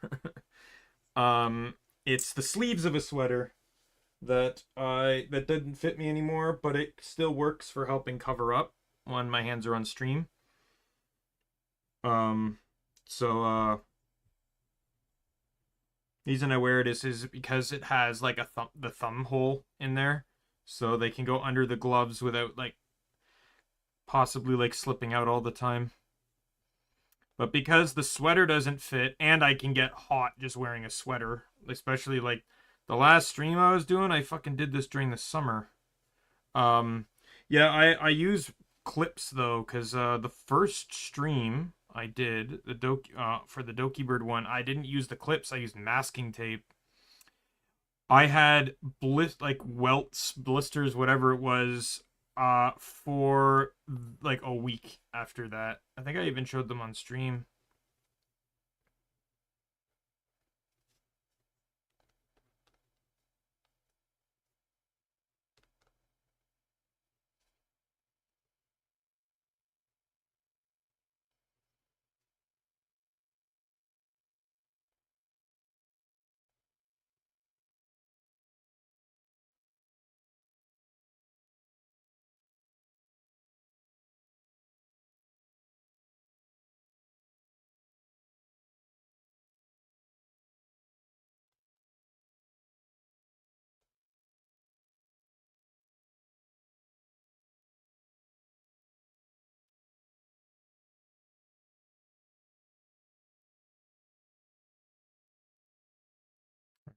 Next row.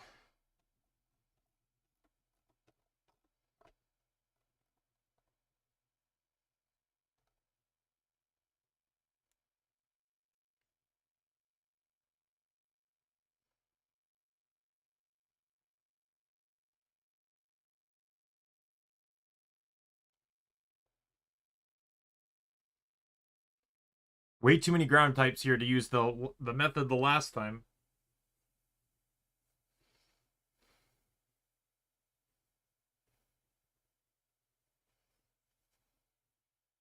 Like that Graveler looks like it's using Energy Ball too. I'm going to assume it's Focus Blast. It just looks like Energy Ball.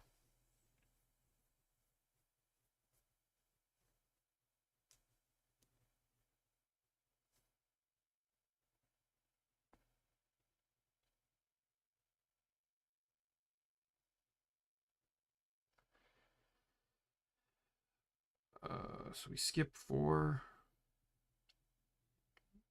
2, 3, 4.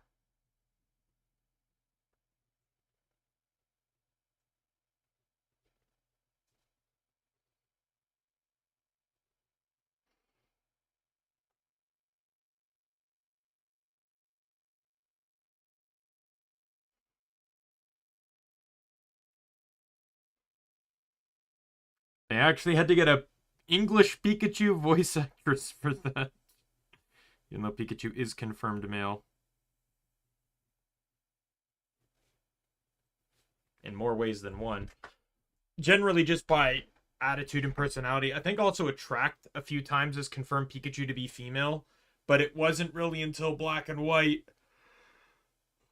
where they pointed out that they actually pointed out the tail difference.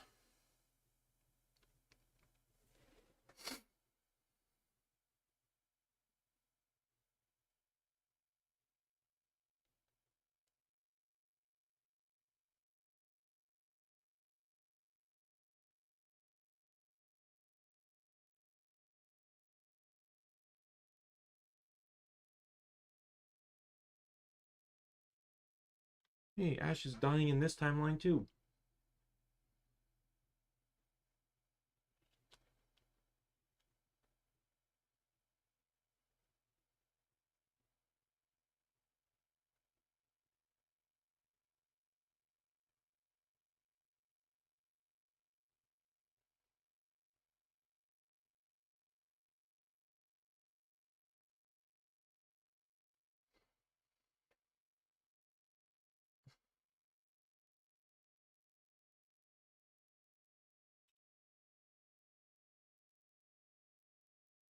Didn't hurt half of them, but probably at least snapped them to their senses.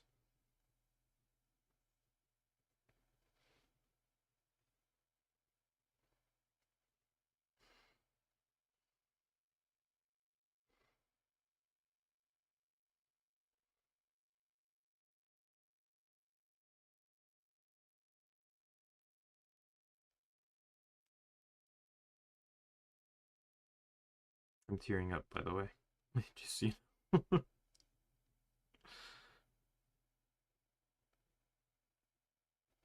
I started the moment Pikachu spoke English.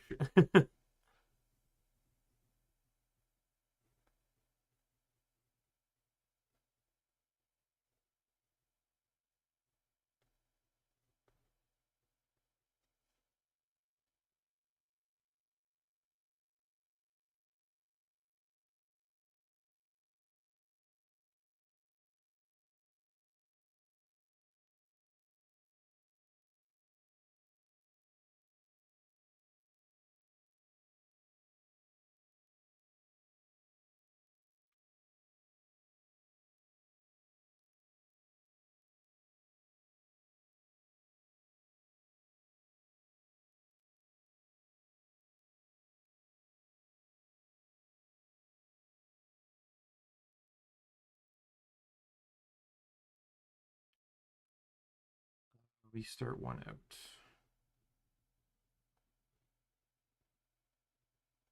I don't think the M's gonna look too off. If anything, it makes it so it stands out a bit against this M a bit more too. So all the M's don't look alike. Even though it's legitimately the exact same font, theoretically all the M's should look alike.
Oh wow, I just realized that the trainer is the narrator, or this researcher is the narrator. VA.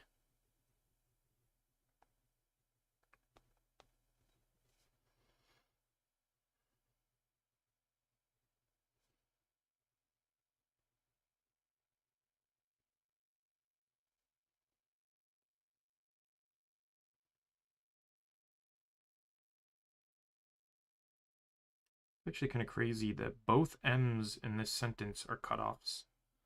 They got 3 stitches, and then I think it's 5.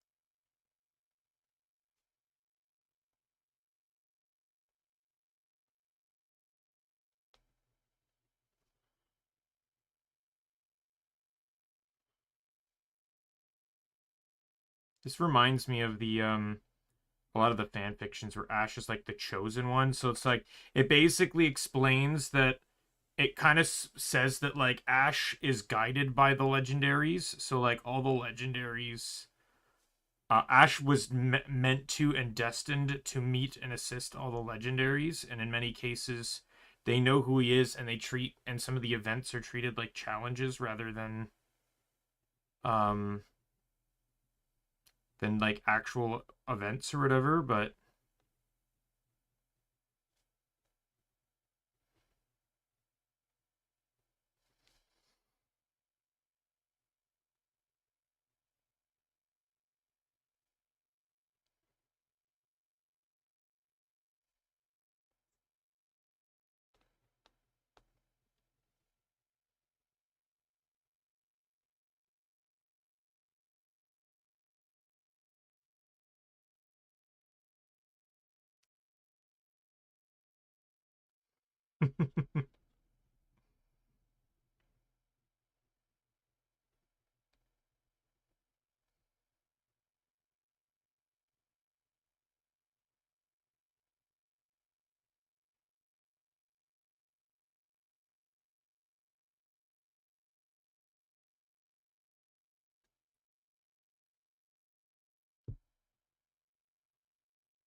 just remember, Ho-Oh is the only Pokemon quad weak to Stealth Rocks that did not drop 2 tears in Smogon upon its introduction.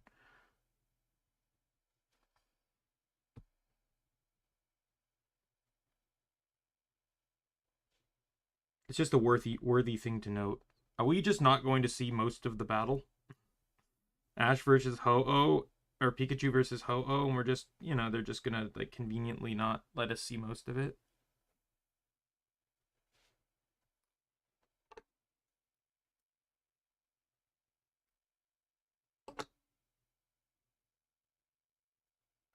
Wait, what?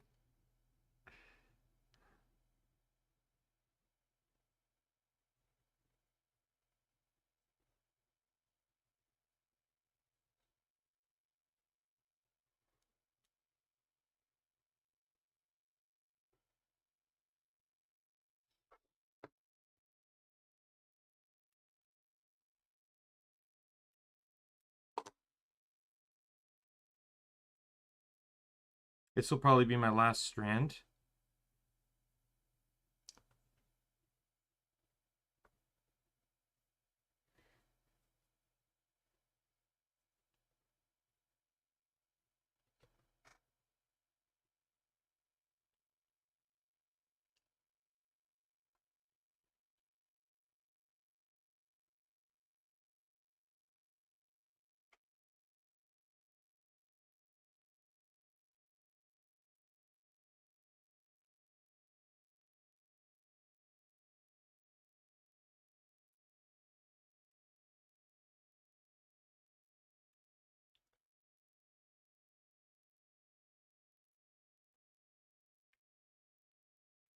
You know what would have been really cool and interesting is if when this movie came out,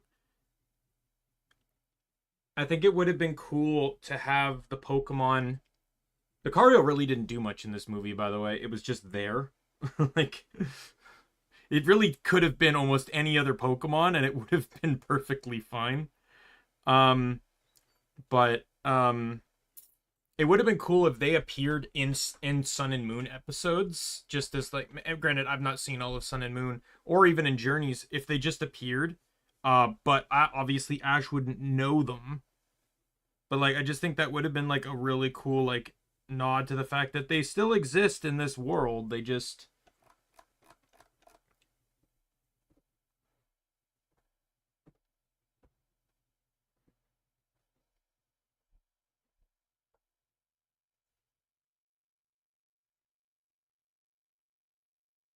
It's good that Ho-Oh finally got its movie, though. I'm happy. Most Pokemon fans of the movies growing up, like, that was the biggest complaint. It's like, what about Ho-Oh? What about Ho-Oh? Why not Ho-Oh? Right? Like, fuck, there was 5 goddamn movies. Or, no, like, by the end of Generation 2, there was a total of, what's it, 5 in Gen 1, and...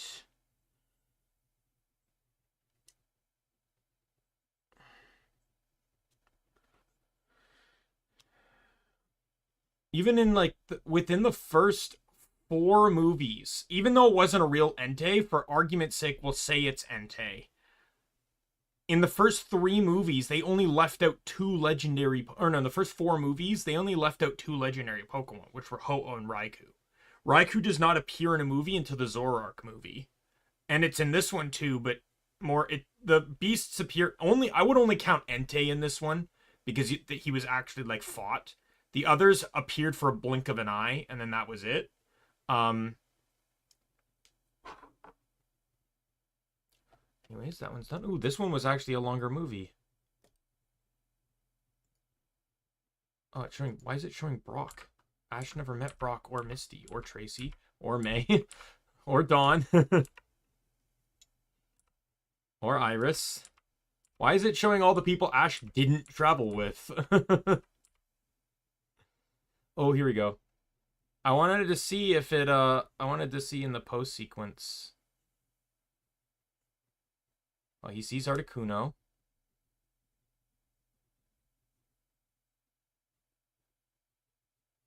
There's Cross sitting with his Incineroar and Lycanroc. I wanted to see her, like, actually meet her mom. Like, I would have loved for the scene to be, like, her mom hugging her with worry, right? Like, to show that her mom actually did care about her this whole time. And to realize that she was kind of wrong about her mom. But that would have been cool. Anyways, next one, Power of Us. This is the 3rd last movie, because I will watch the,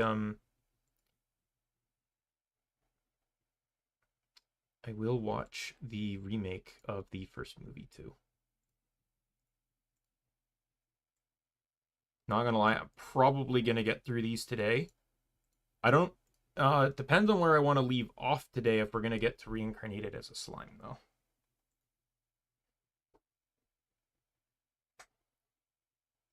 I need to figure out where to fit in Slime Diaries, too.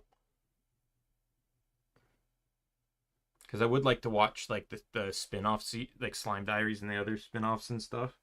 But anyways, the Power of Us begins. Actually, you know what? I'm going to go use the bathroom really quick. Let me just pause the recording, and I will be right back. Here's the BGM.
you don't mind, I'm going to start the movie, but I'm not going to start cross-stitching again. I'm going to keep the recording paused. I just want to have a piece of chicken. I'm getting a little peckish. So let me go here. 1, 2, 3. All right. Should be about on par with this. So this is, again, this is a sequel to the last one, the Ho-Oh one. Was that like the Marine Katagawa of Pokemon?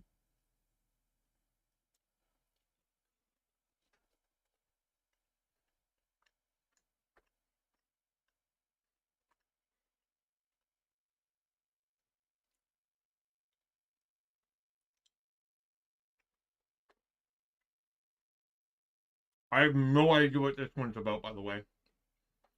I don't even know if there's any, what the legendary in this one could be.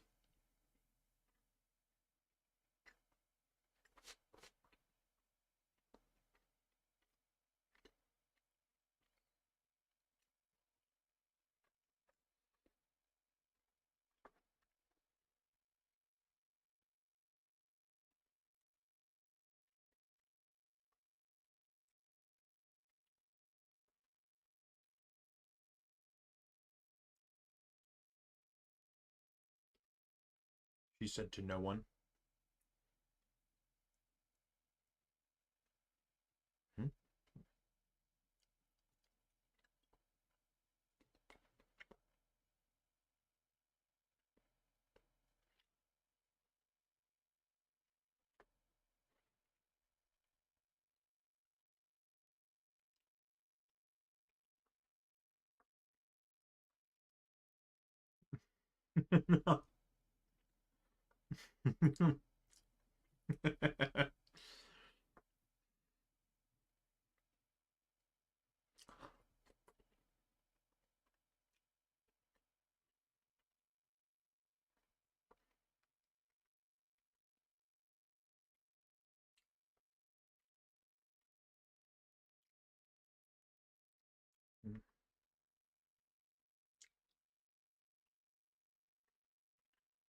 So she's definitely one of those like business girls.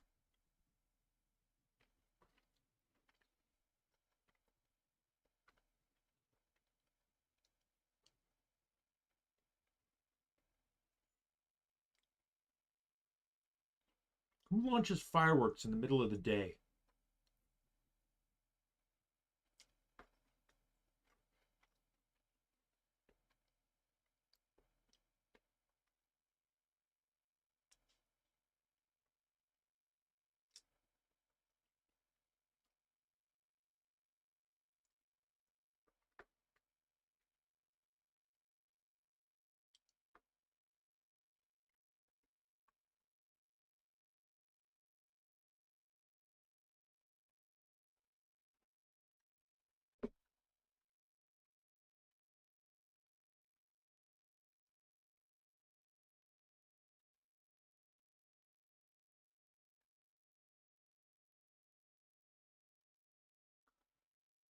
Like there's, it's not a movie with a legendary. I just don't know what the legendary is in this one. I'm actually like completely blind on this one. Even the thumbnail tells me nothing.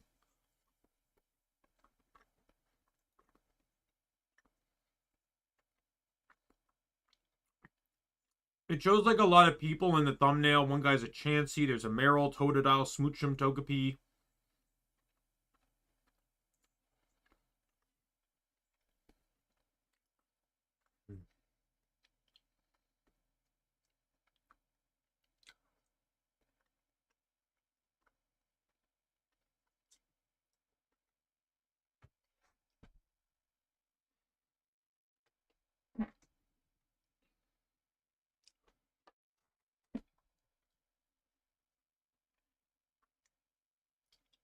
She's so cute. Oh my goodness. Mike,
No, they're a fictional city.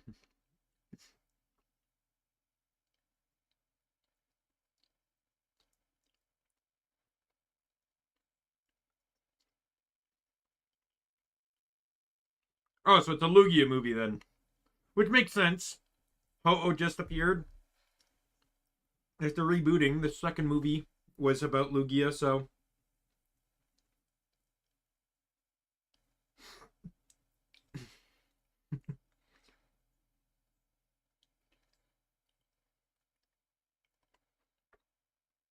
to be perfectly honest, Lugia's winds are strong. Canonically, it's said that one flap of its wings can cause a hurricane.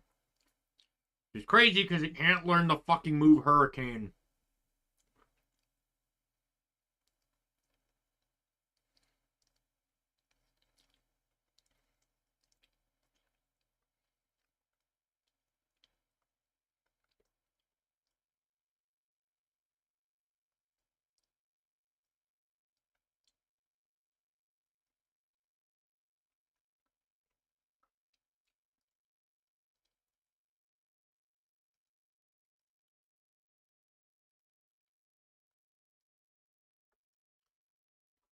Just like her, he doesn't have one.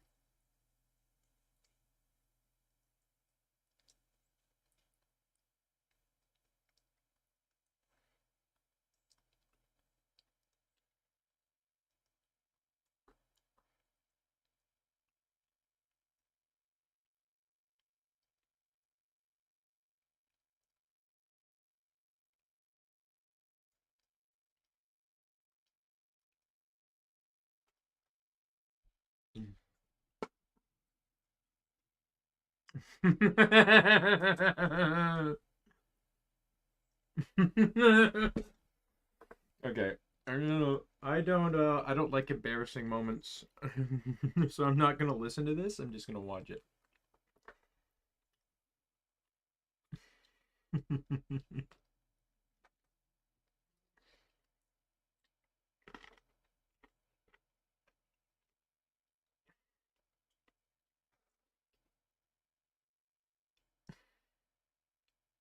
Okay, it's all done.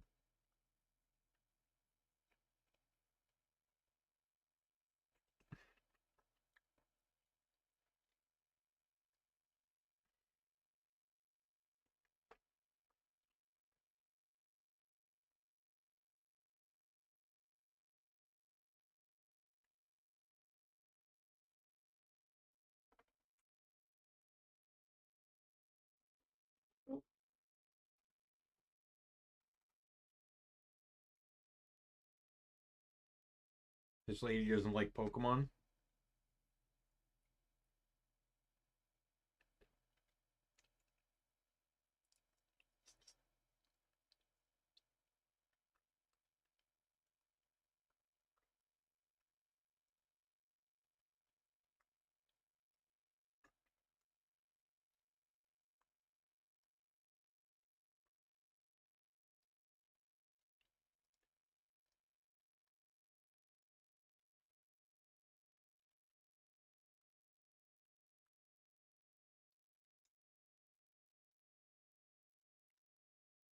Ash?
Alright.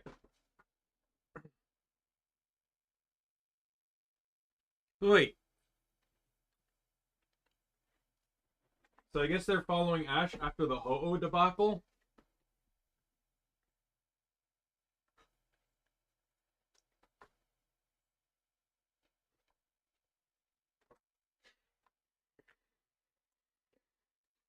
To be perfectly honest, if Team Rocket wasn't Team Rocket, they would have been incredible entrepreneurs. Because anytime they make money that doesn't involve being Team Rocket, they actually do fantastic.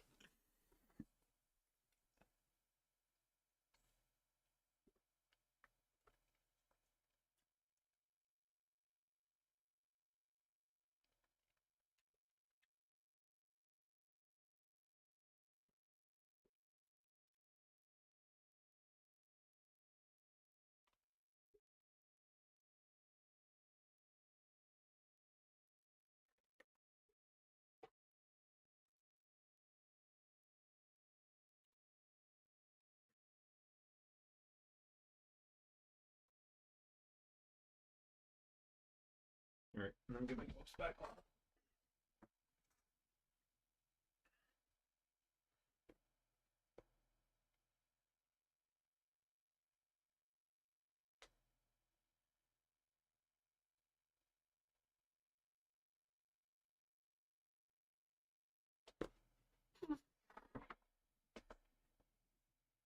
Alright, let me restart the recording. Alright.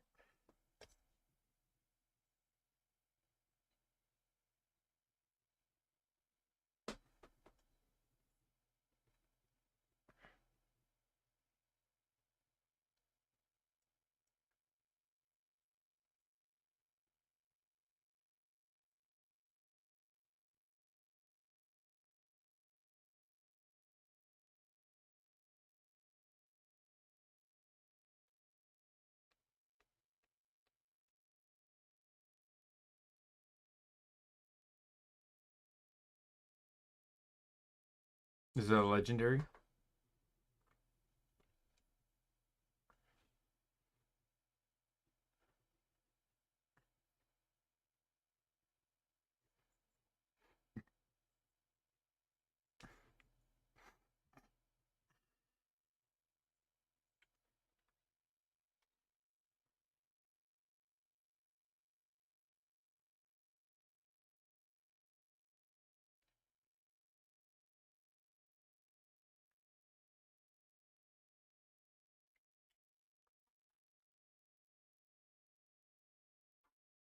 Now we skip 3.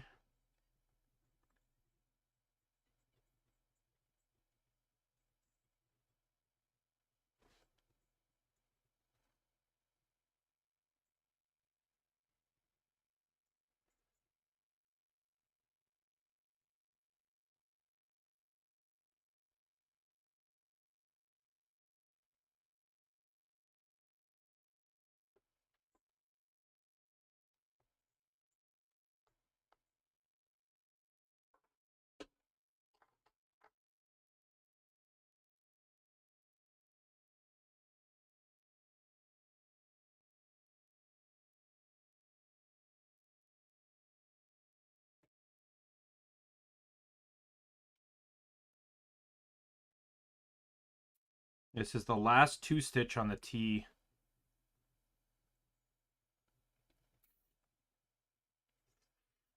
And then it's the full width of the 9 stitch.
Did she lie to her dad about where she was going?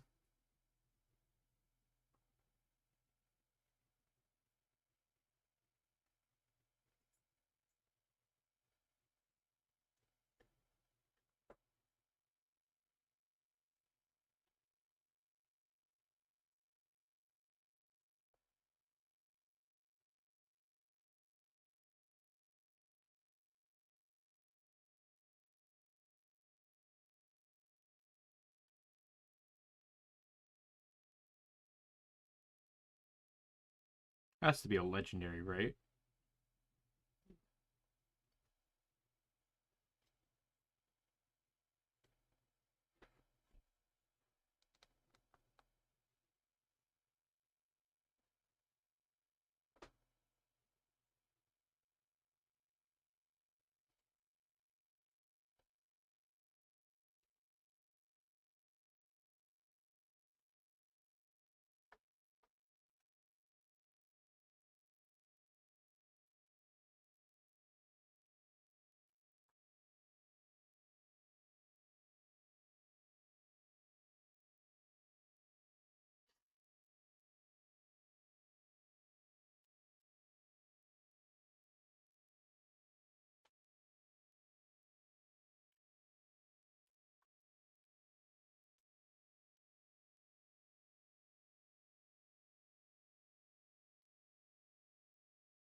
Oh no, I feel so bad for Tyranitar.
Oh, almost got a knot.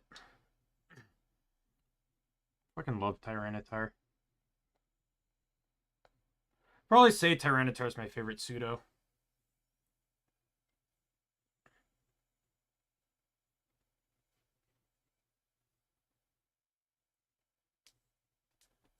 Alright. I need a 2 gap here, but I don't know how much more after that. It's a 3 gap. Is it? No. No, it's a 2 gap.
Uh,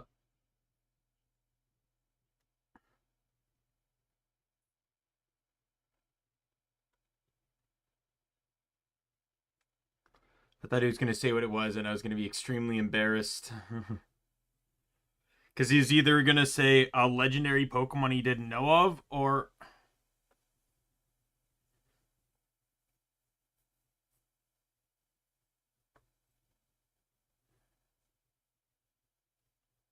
Well, here's the conflict.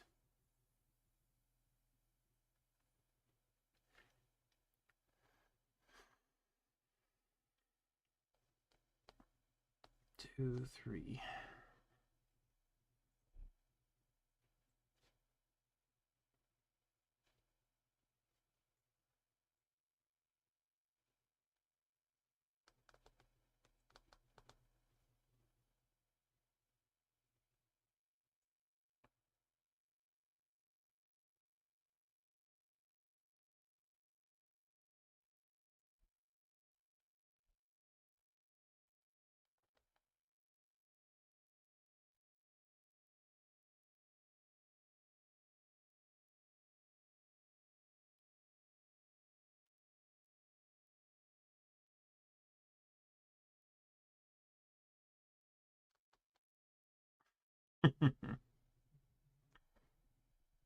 Your mate started the music again.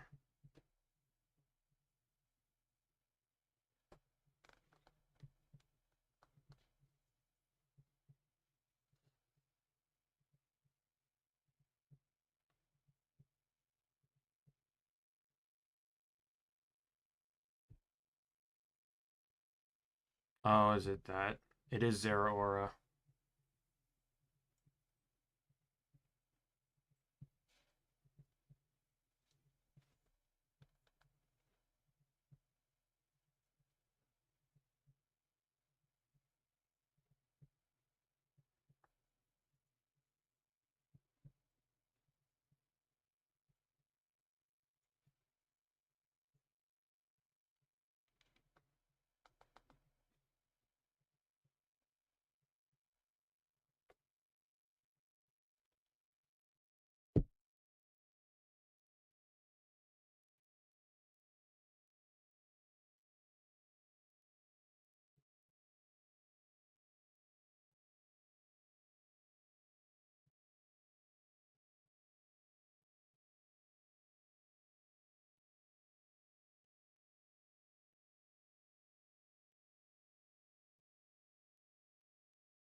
Never mind, Zero Aura is in a movie.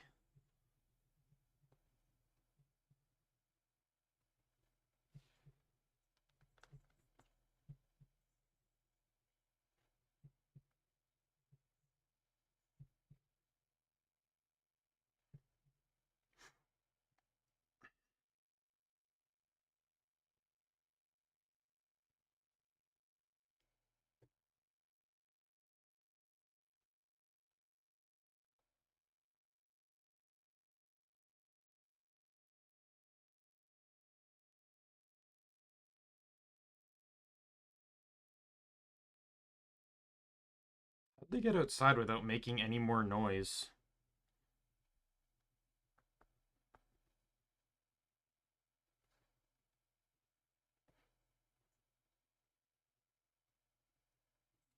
It's either this is a continuation of the last movie, or it's a part in the anime where Ash was traveling alone. Like maybe between sometime between journeys and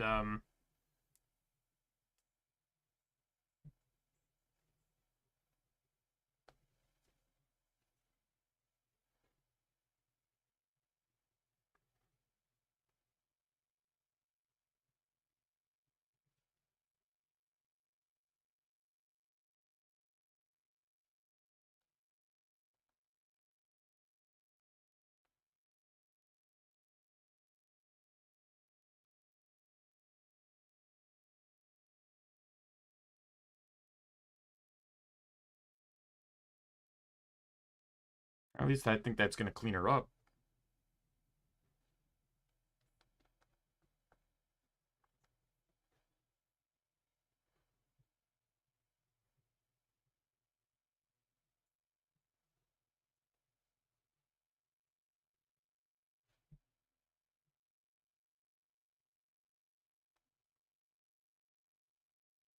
So during that time,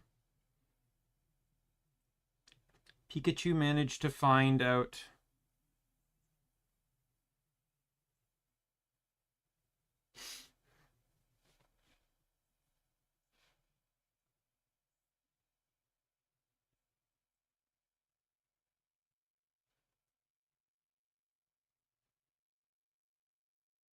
Sand Attack.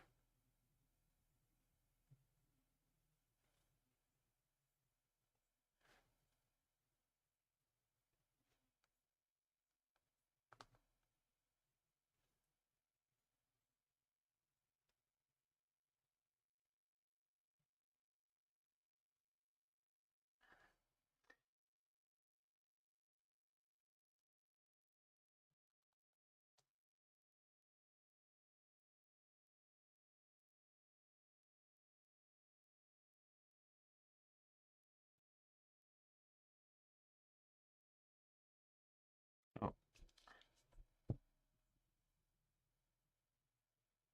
didn't go all the way through. There is a knot.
Curious as to how all the paths are gonna cross here.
All right. Almost done. 2 more rows left.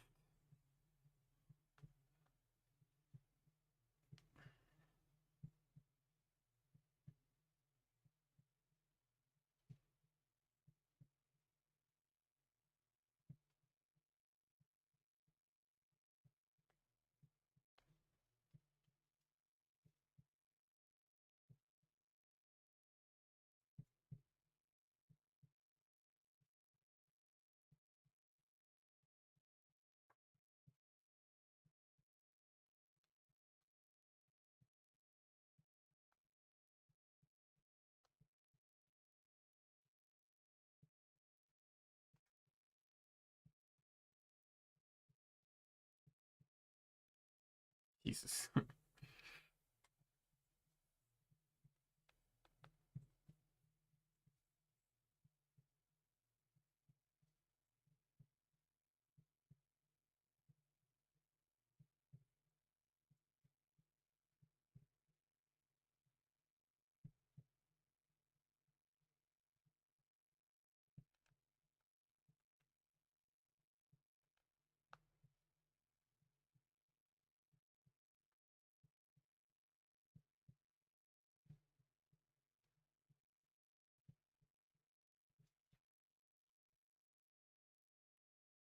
I'm pretty sure that's Serena's VA doing Risa.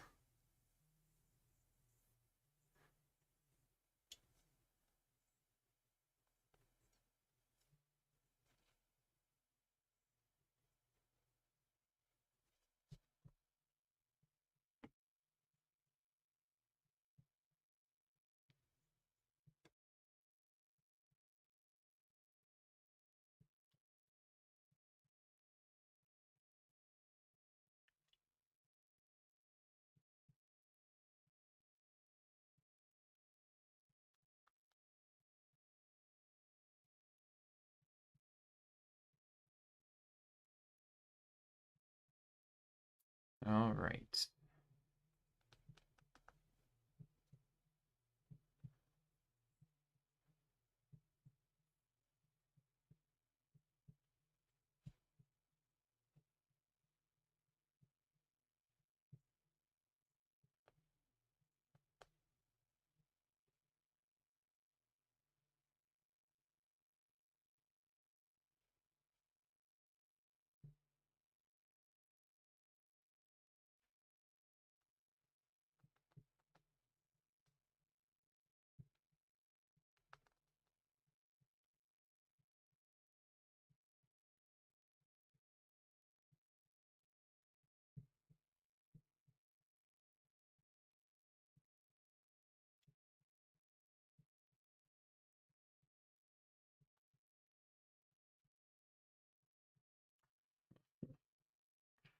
Oh, here's more embarrassment.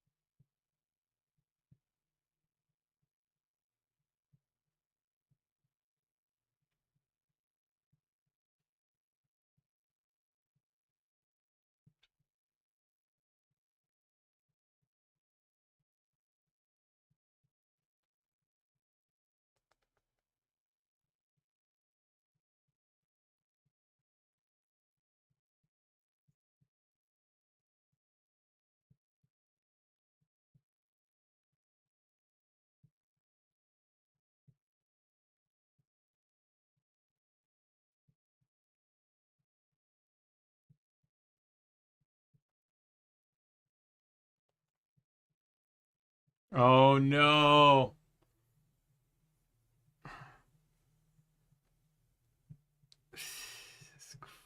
Nope. The wrong, yeah, the cards got switched.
I guess it really depends on the Pokemon Ash has, if he uses anything other than Pikachu, but I thought this was a part of the I Choose You sequence, but it could just be a moment between like Sun and Moon and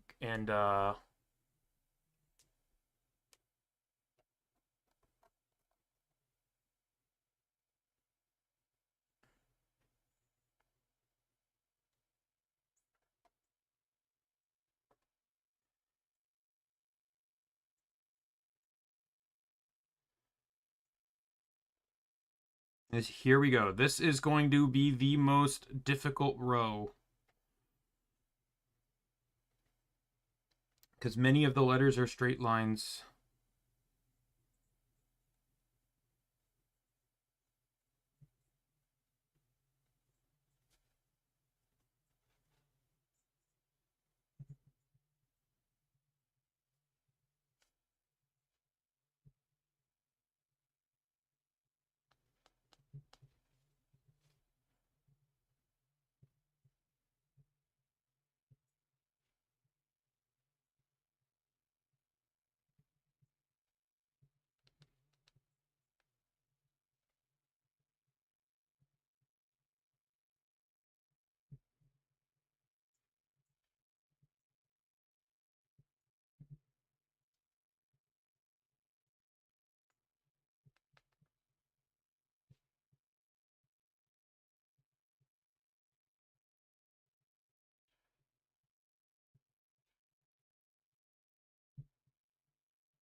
Came out.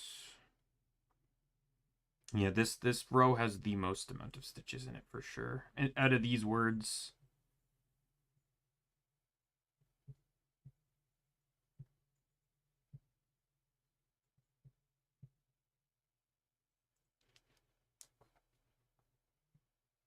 Heracross I can actually understand. Oh, fuck.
Hmm.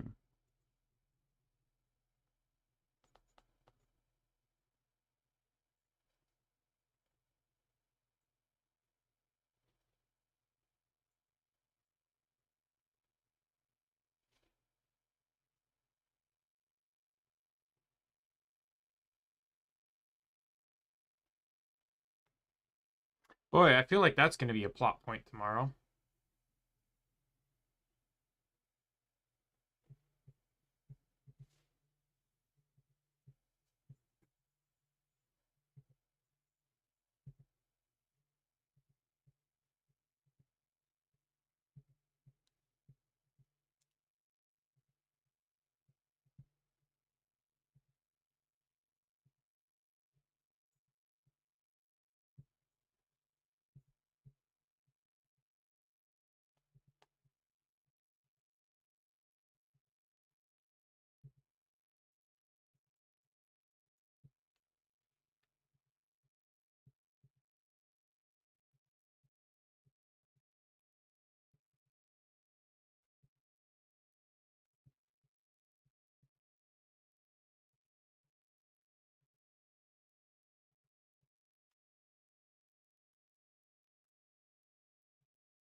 Hey, Angel. Hey, Nero. How are you two?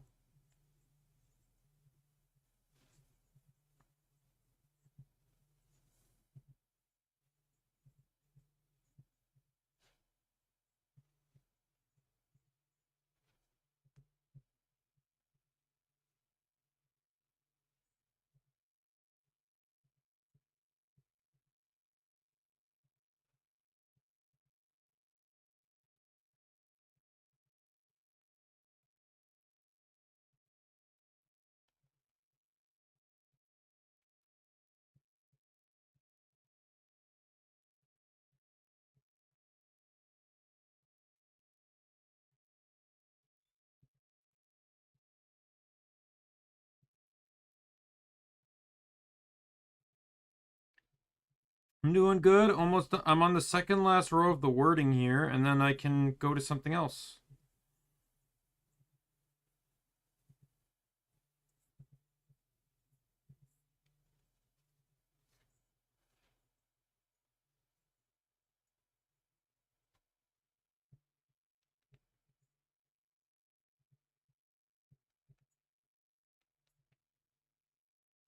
Yes, let's let this random trainer just get a closer look.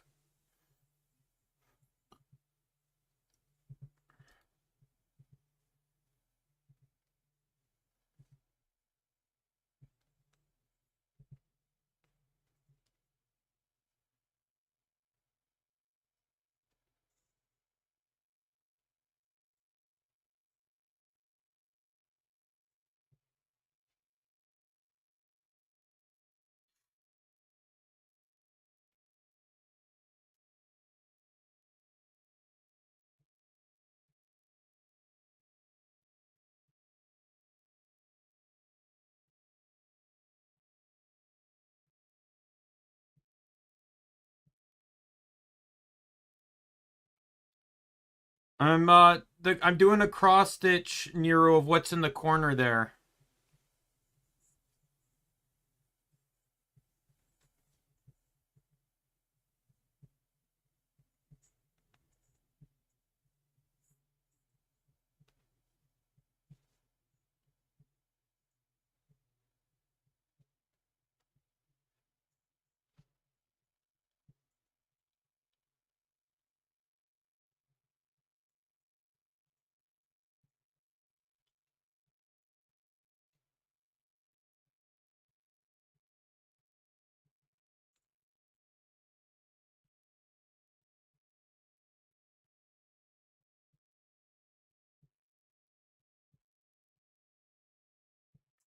You say grandma you want, but my mom's the one that taught me to do this. You know, the one that died like almost 2 decades ago. I know you don't mean anything bad by that, but I'm gonna still say it like that.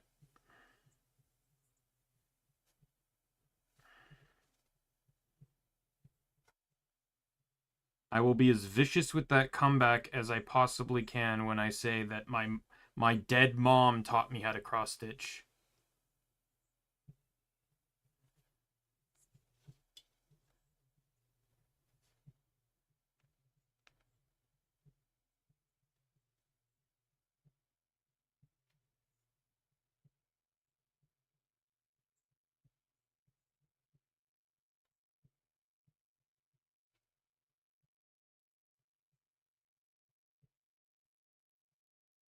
Not really. I'm not necessarily scolding. I'm just stating a fact.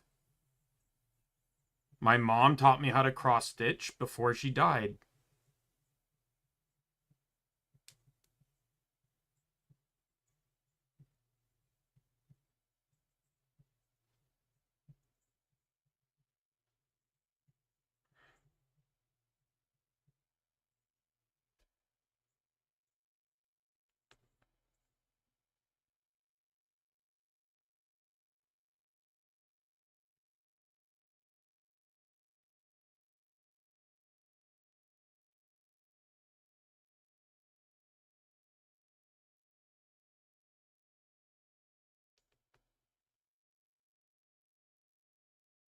Yeah, good luck beating that.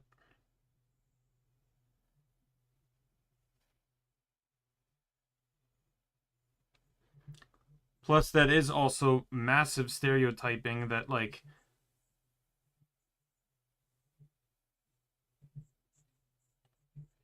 that guys can't do stuff like, you know, arts and crafts and stuff.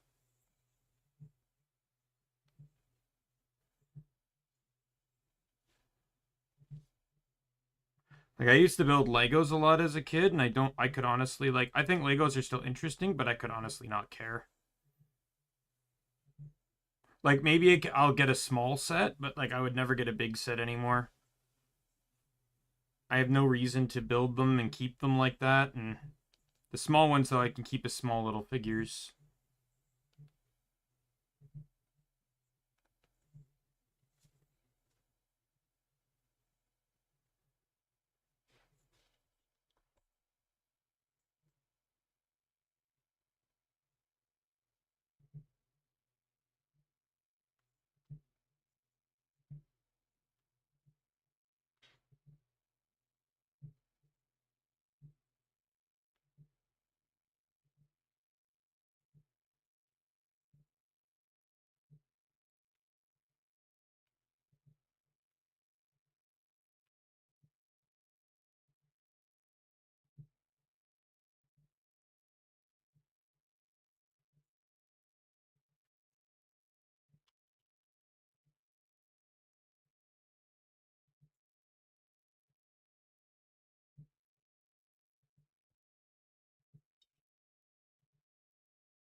How do I look like a grandma?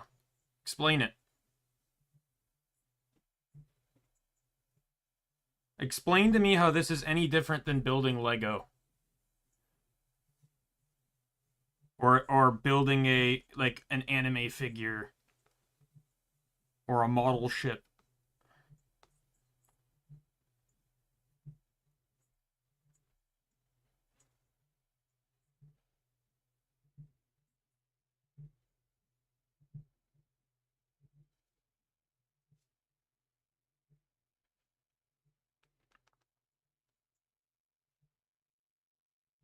You don't need abilities to build this either. Do you honestly think this is complicated?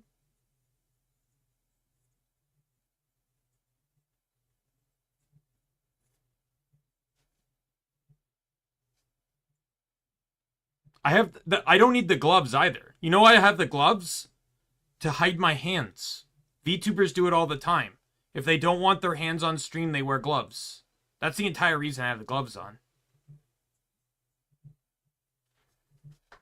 The gloves are not necessary.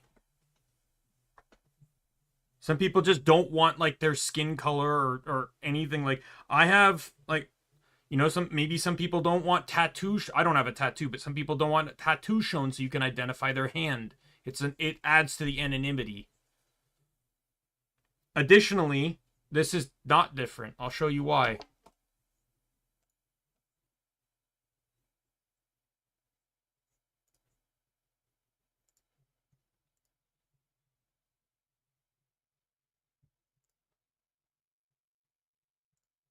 This is why. So this is the cross-stitch pattern. I took my picture, I put it on a website, and it printed it out as a PDF.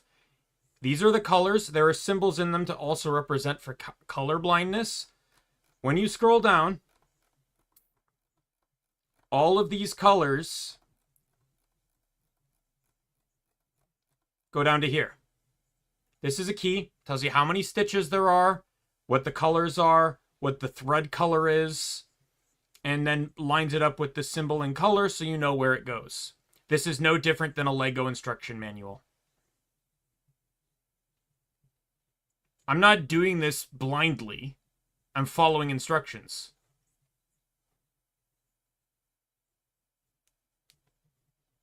And it's not paranoia, by the way. Tons of people do. Tons of people don't want themselves body parts shown on screen. You know how easy it is in this day and age to get doxxed?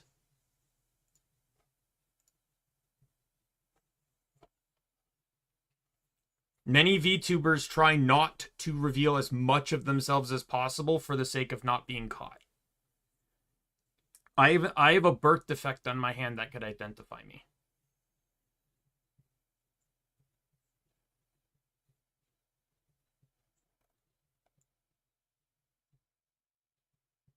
It's called caution.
Like, do you think Daimien Kamiya is my real name?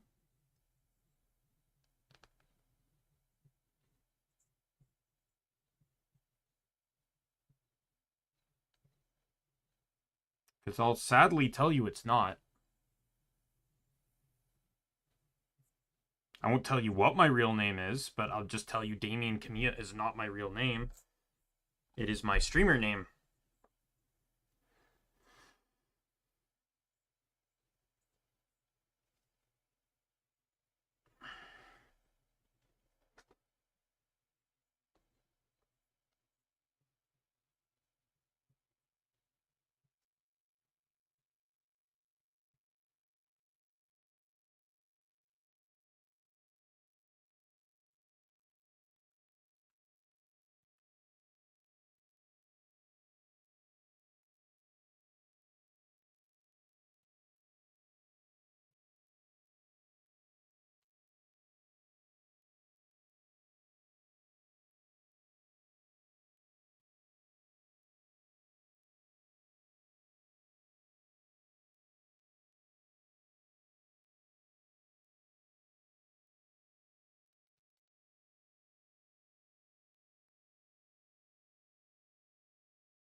All right, 4 more stitches.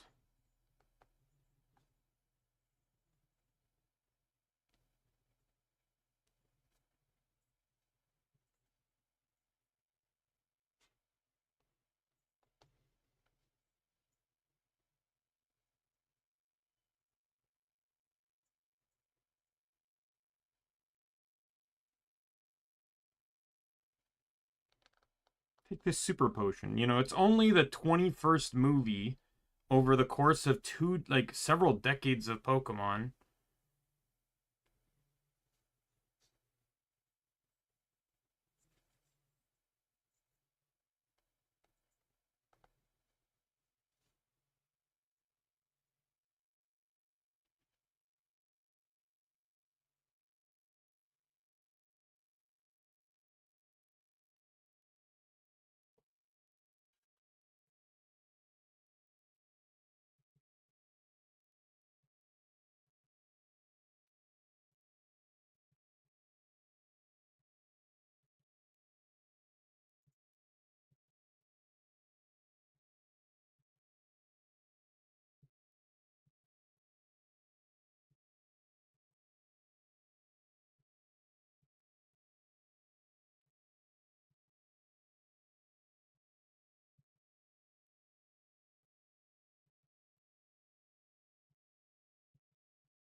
Good came out.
Is this why there's a Machamp?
Definitely sounding like you're fear mongering, dude.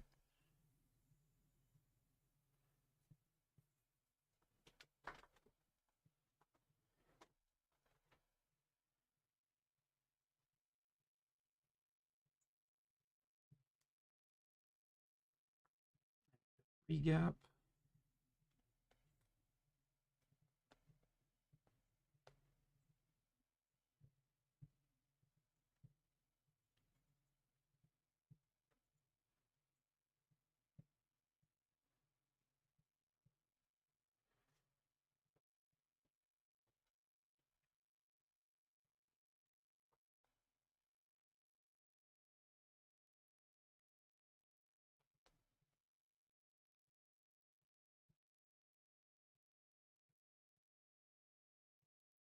And that's why they had Eevee have the injured leg.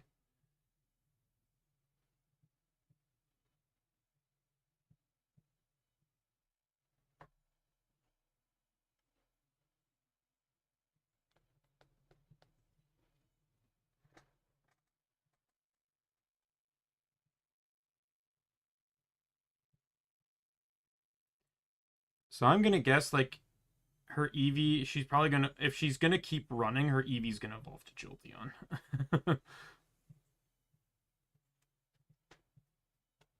Alright, so we got a 3 gap plus a 1 gap, so it's a 4 gap.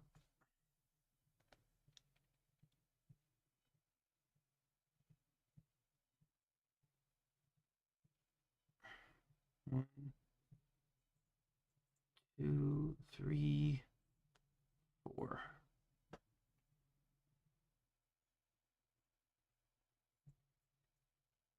Nope, that is a 3.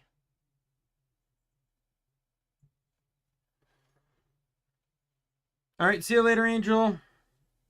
Enjoy your food.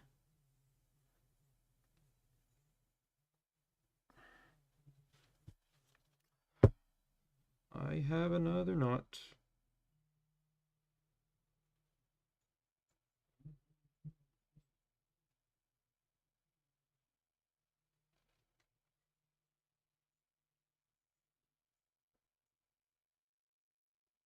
She'd take off her shoes.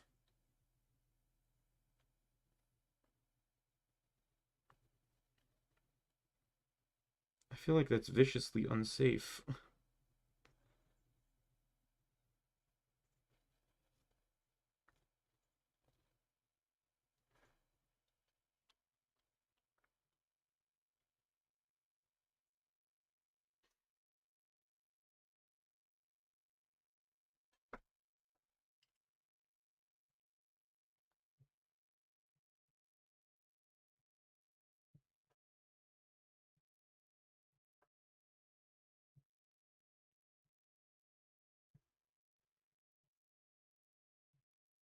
Oh, he's carrying her? Why is it the fucking Machamp carrying her?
Of course, Granny has the saddest backstory. There is another knot.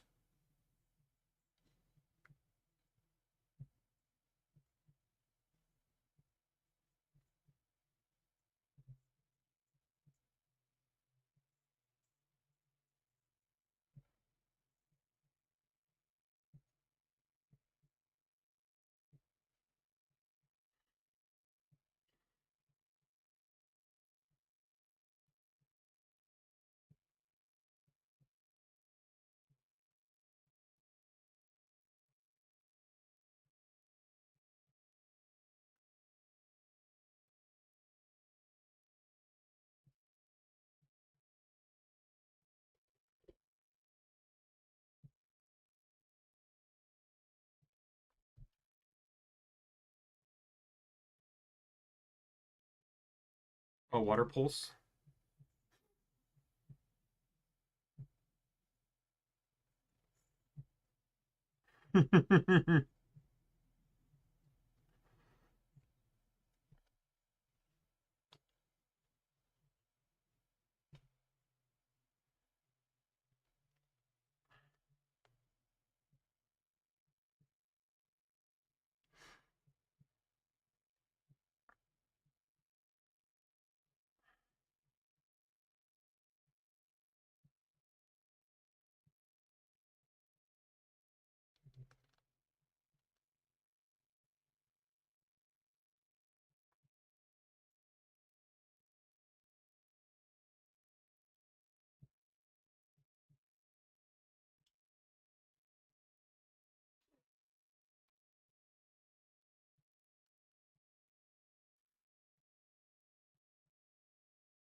Won't work. Volt absorb.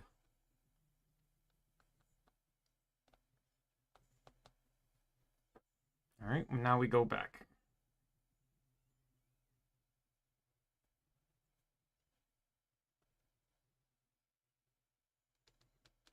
And then we got one more row of letters.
If anything would prevent this thing from working, it would probably be the overgrowth covering it.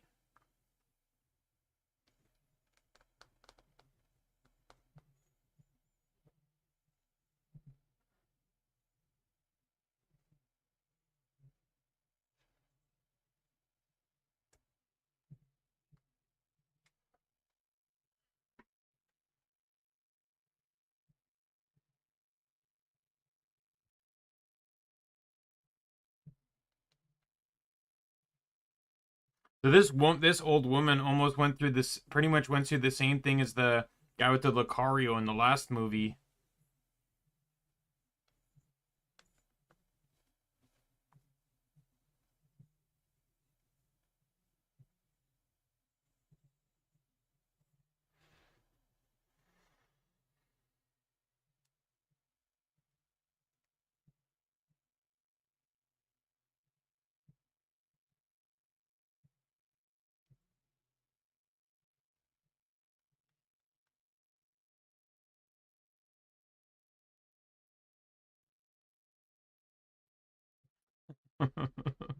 God, I'd be a millionaire if I had even if I had a nickel for every time Ash took a blow like that from to save other Pokemon. Honestly, I think so far, this is probably like out of all the movies I've not seen, this is probably my favorite. I'd probably say this one marks right behind the Arceus movie as my favorite. I actually really like this one. The Hoopa one's cool, but it's a little bit speedy. And I'm gonna state right now that the Keldeo one, I didn't hate it, and there was some good parts in it, but I just hate like how like the plot felt so small in that one.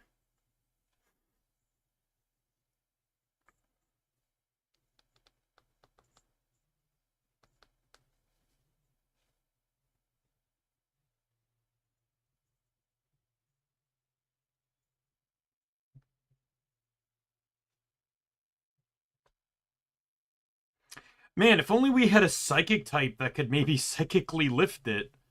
You know, heaven forbid there's a Xatu that can fly and use psychic.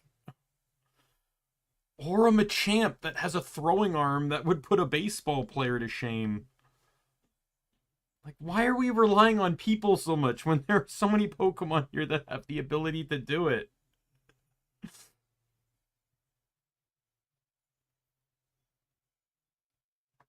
I guess they still have to push. That makes sense.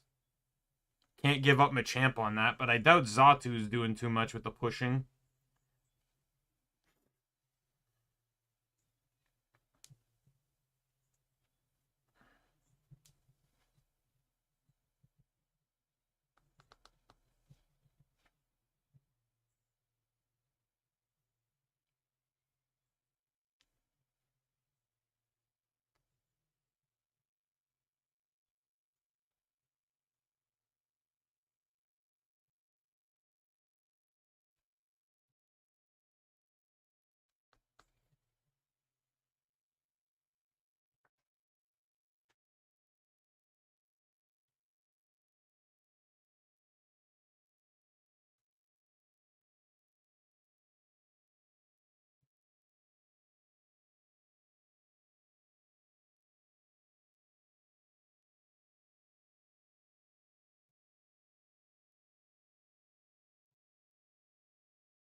Crazy how Team Rocket ended up causing the problem and being part of the solution all in one go.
Now Machamp is carrying her, of course.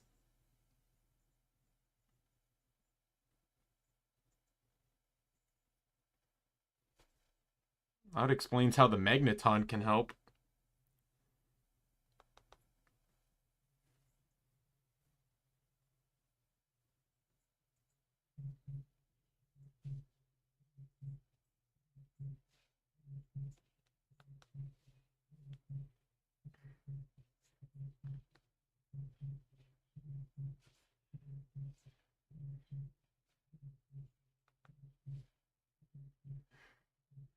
Corny as Pokemon power works.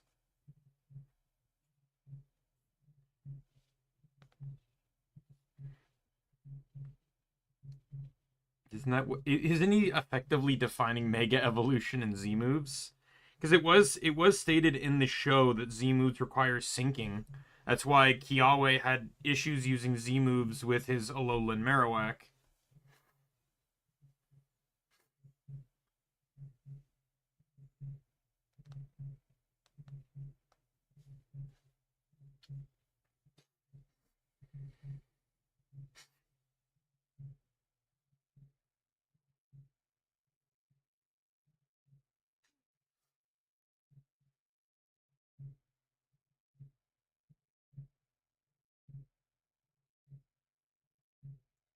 See, I told you this row was going to be the worst one.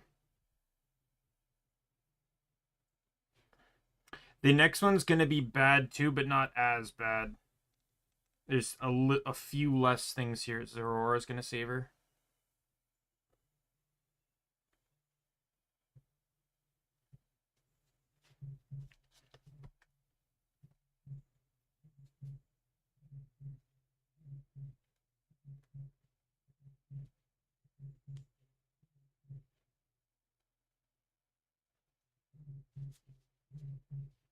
Nope.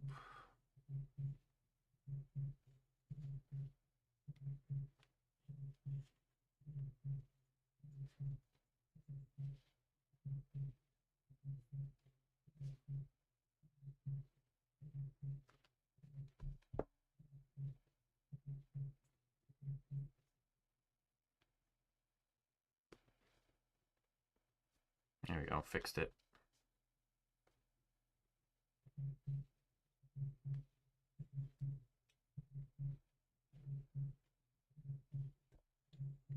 I'm really hoping the music doesn't pick up that bad. I feel like I've already confirmed that it doesn't, but it is annoying, especially since I'm like 90% sure. Fuck off, you fucking fuck.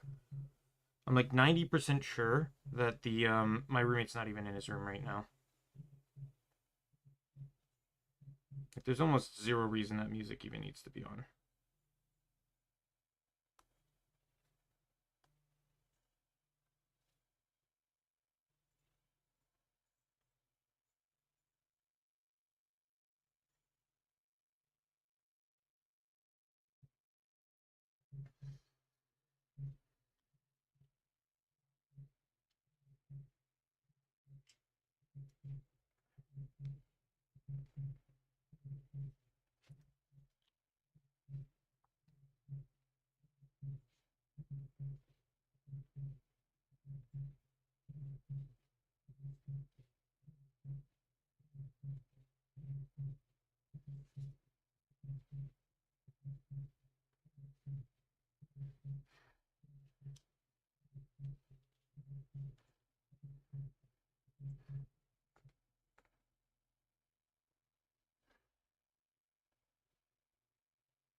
He's not even the Pokemon of rain.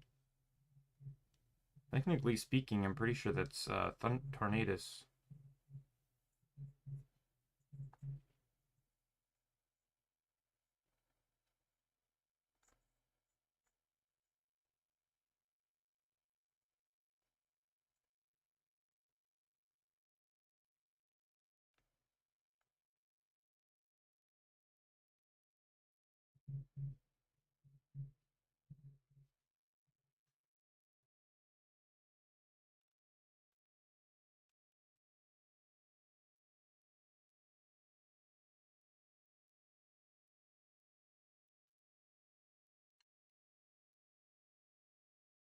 This might even beat out the Arceus one as my favorite movie. I don't know, I just really like this one. I think part of me liked it too because I liked how, like, so there wasn't just like, sometimes I feel like the people that join Ash in the movies don't really help much. Like, I'm gonna be honest, Brock did basically, Brock half the time does basically nothing in the movies. So it's like Ash by himself, they were able to just create characters that could get involved.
I like this lantern. I don't know if this lantern thing was a part of the festival, but I like this idea that they add that to the festival. Like, so you have Lugia, so you thank Lugia, but then they do that.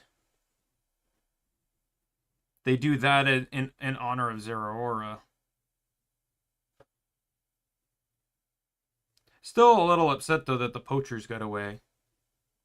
Oh, please, please, please, don't just have art here.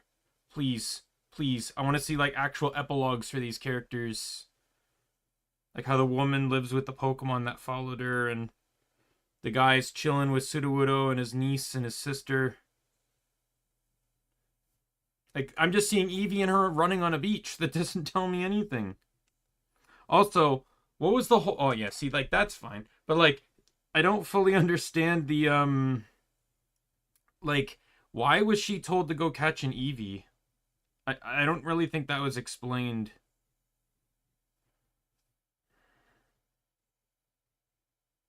I want to see if I can look that up.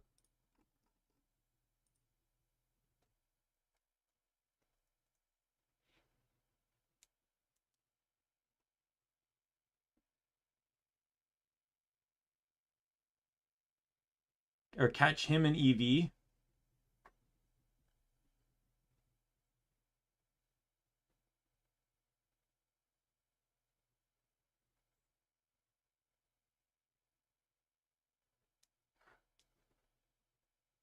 So apparently he does see her in the hospital.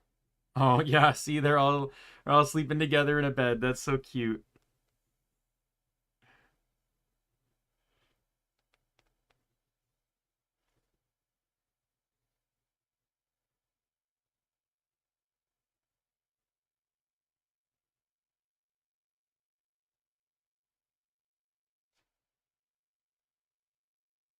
I also like movies where the group Team Rocket back to Lumberry stuff. I also like movies that feature like groups helping, right? Like I always fucking hate it that it's always just the main characters involved or like I guess the Keldeo one kind of makes sense in some sense because it's already a limited source of people, but like sometimes it's like, oh, the city's a threat. Like that's why I like the Deoxys movie so much too, is because the people of the city, for the most part, are willing to work together to solve the problem.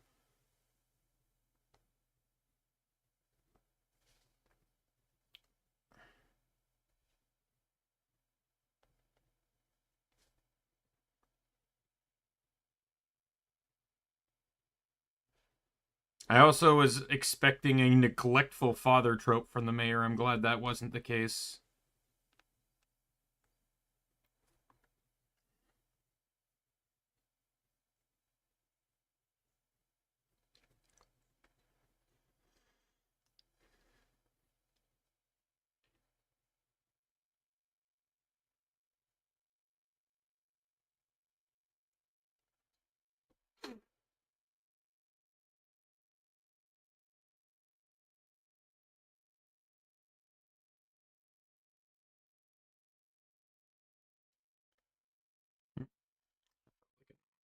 And it was a knot.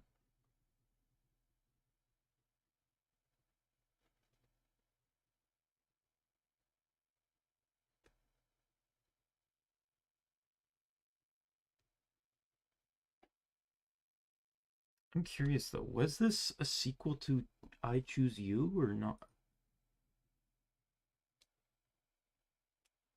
It is the second movie of a trilogy set in an alternate reality, continuing from the main series established in I Choose You. Oh, there is another one. Secrets of the Jungle is also in the same continuity, and then Distant Blue Sky. Oh, it's the fifth episode of Journeys.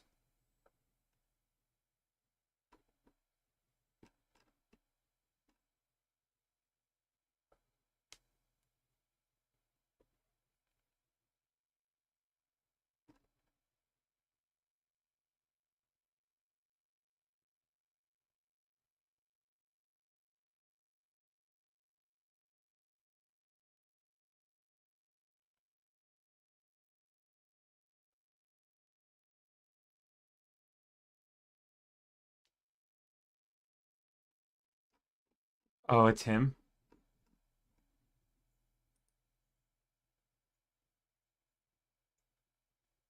Here we go.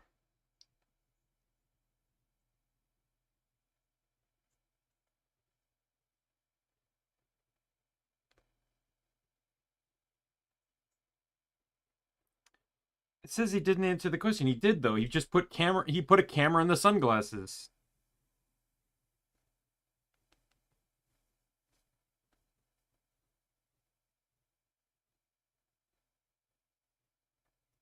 That was absolutely a fantastic movie. I'm gonna say that right now. Probably one of my favorites. I'm gonna downright say that probably is my favorite. I'm right now. It dethrones the Arceus movie.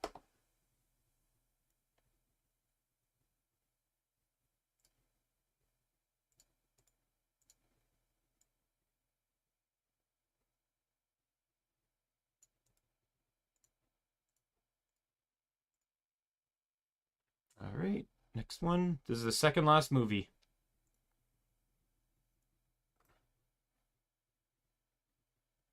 Let me put my pin here. Got one more row of this, and I'm done the letters. And then we're going to be changing colors. We're going to be changing to the blue. I wonder what made them decide to do a 3D version for this. Like, it's kind of cool, don't get me wrong, but I wonder what made them do CGI, like 3D for this.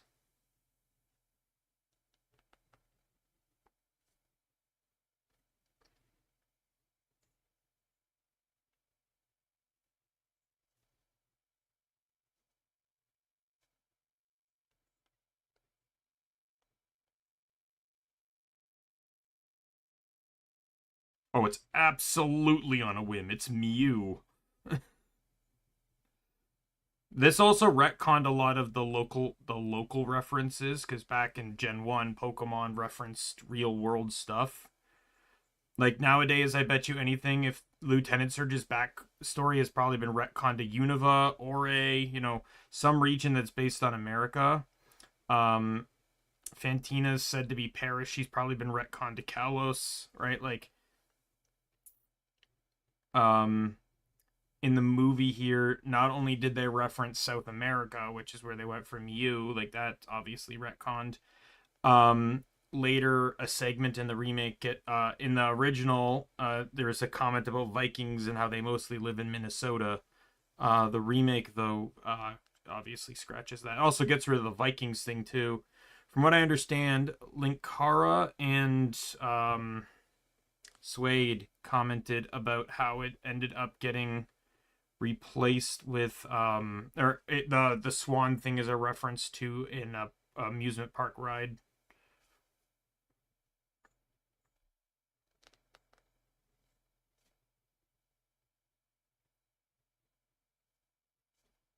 So annoying though that they left out Mewtwo's origins in this, like the whole Amber thing.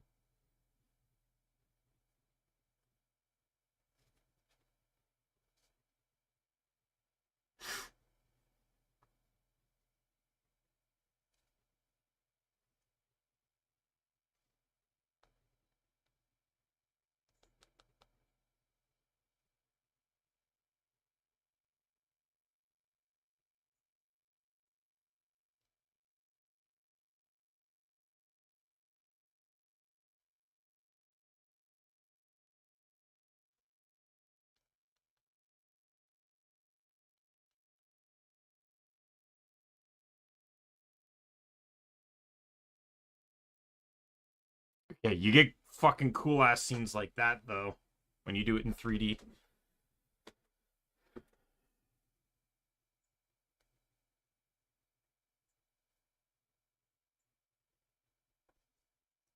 All right, last row.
I do like how there's some rebalancing though too, especially like I'm surprised they didn't include like dark types in the lab knowing what they were doing.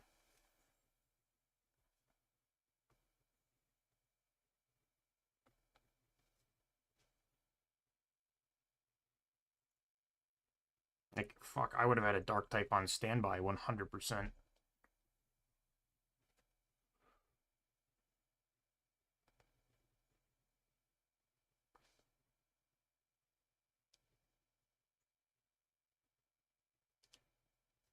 I like how Reese's brother though is actually the guy that was keeping people updated on the fair.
This one goes all the way close to the end. One more stitch.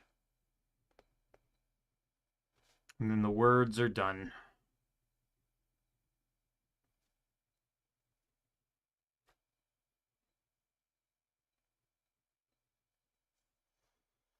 This is just a 2-stitch.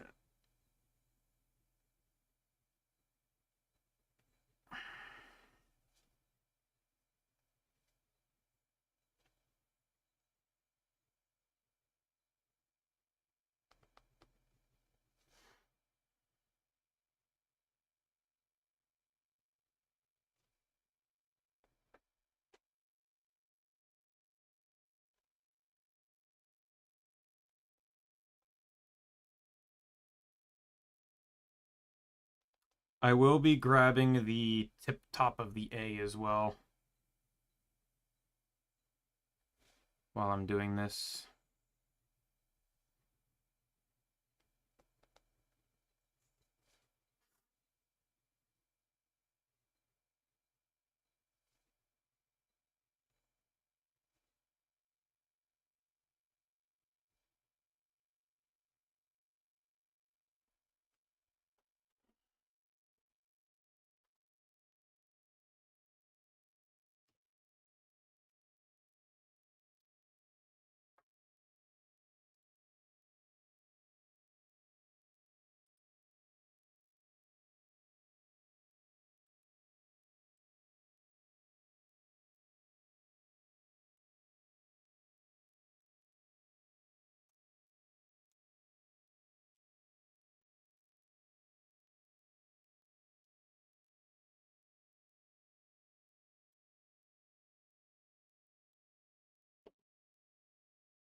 Oh, 1 second.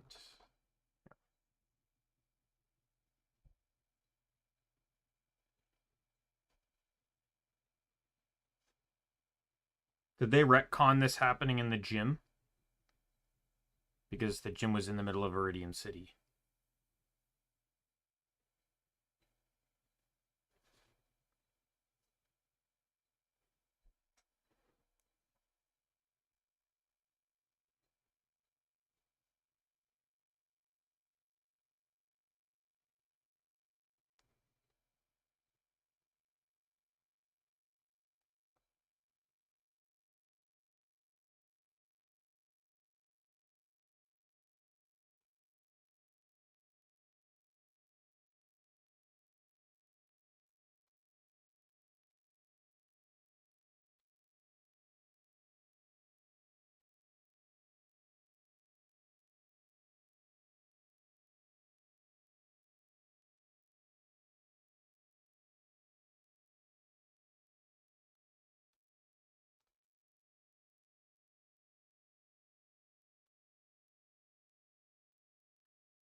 I was off about this. I'm just going to pull it out.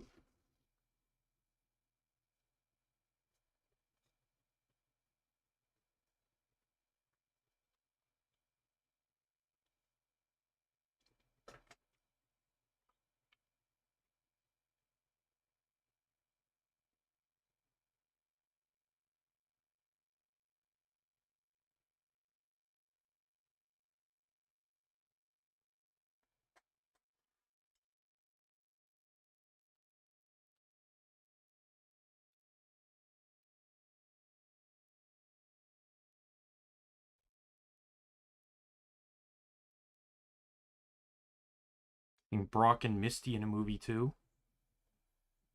Not gonna lie though, these guys look a bit creepy. just because they're in a format we're not used to. Their running animation also looks really kind of wonky.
Right, this one's straight front to back.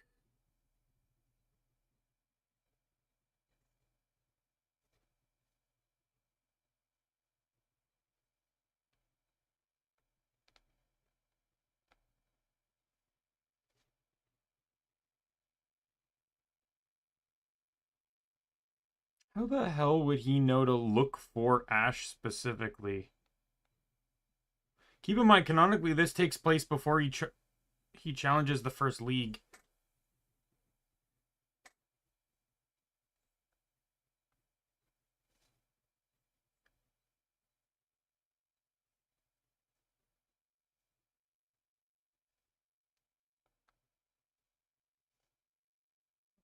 Is it a similar remix to the one in the movie?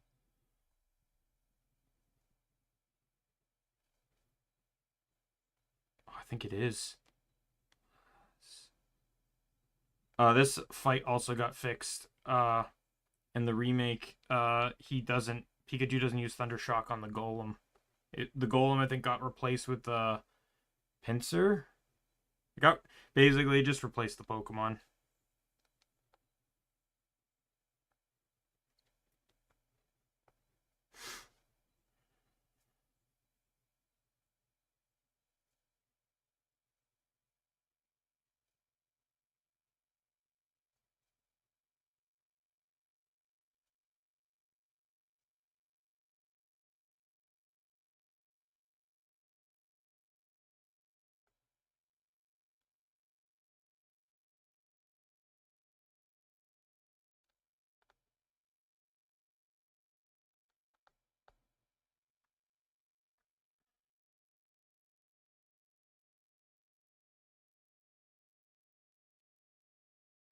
I might end up needing another strand of this, by the way. I just don't think I'm getting all the way back.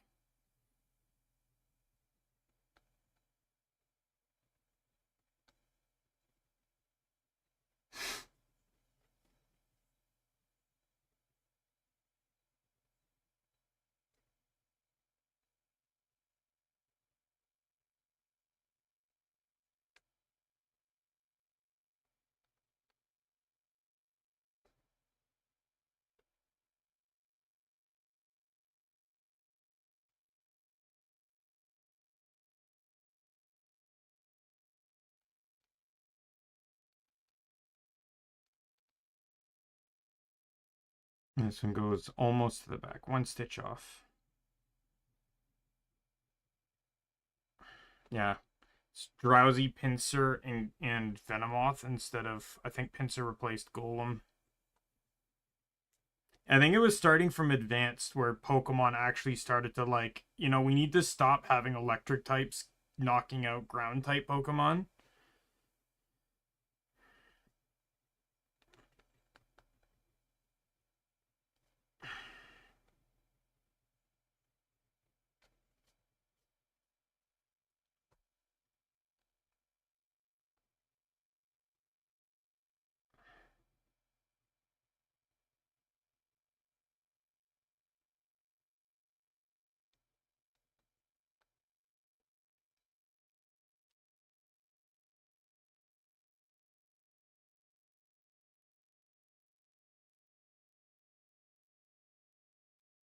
Wasn't a joke made about Jesse's cooking in the original?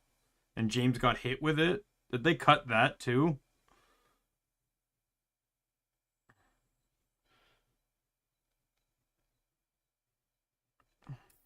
This one's identical front to back.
Back when Charizard didn't listen.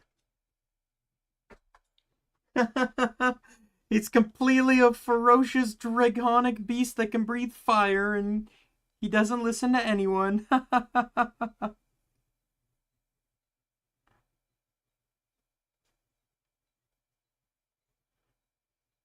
Brock's love sickness doesn't animate well in this. Looks almost creepy instead.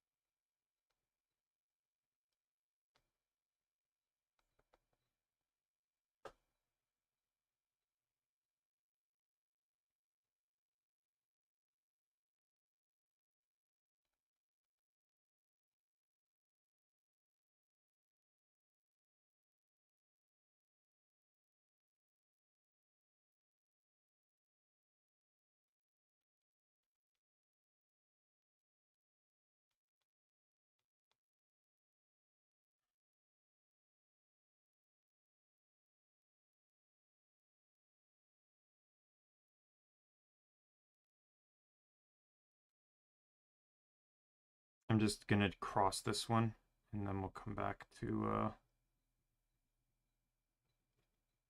I like how in this one they don't even try to hide that it's Mewtwo. They were trying to be elusive in the original. This one, it's just one in.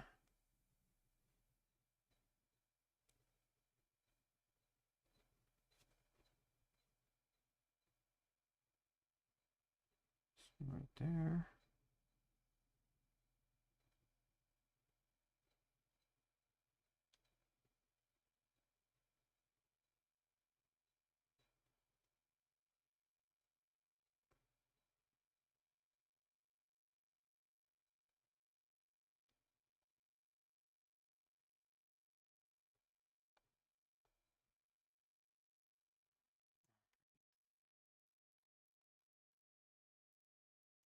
Just one in the middle on the top too.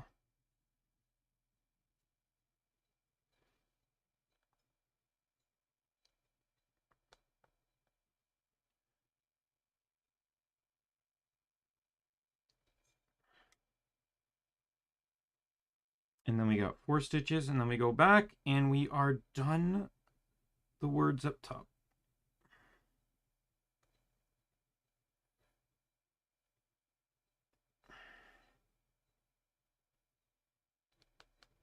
It's gonna be very annoying, but I know I'm not getting to. I'm getting back with this string.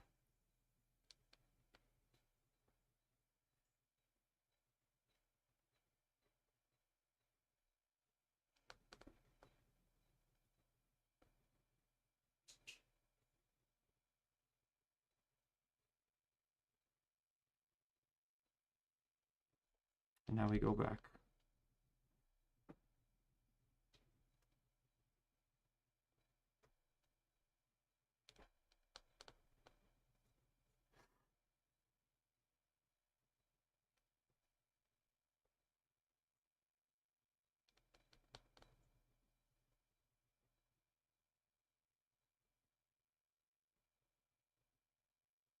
I wonder if they got back the same VA for that, or if it's just someone new, but she's doing the same accent.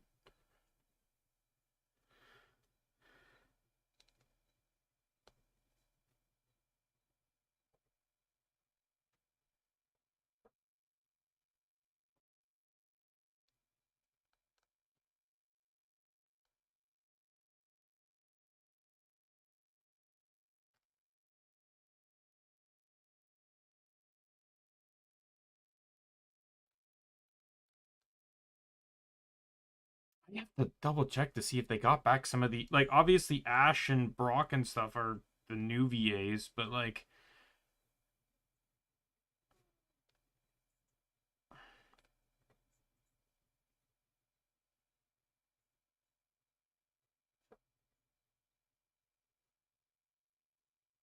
oh, jeez, yes, that helps. That's the dumbest gag in this movie, even in the original too. Missing poster, Nurse Joy. Jeez, has anyone seen this?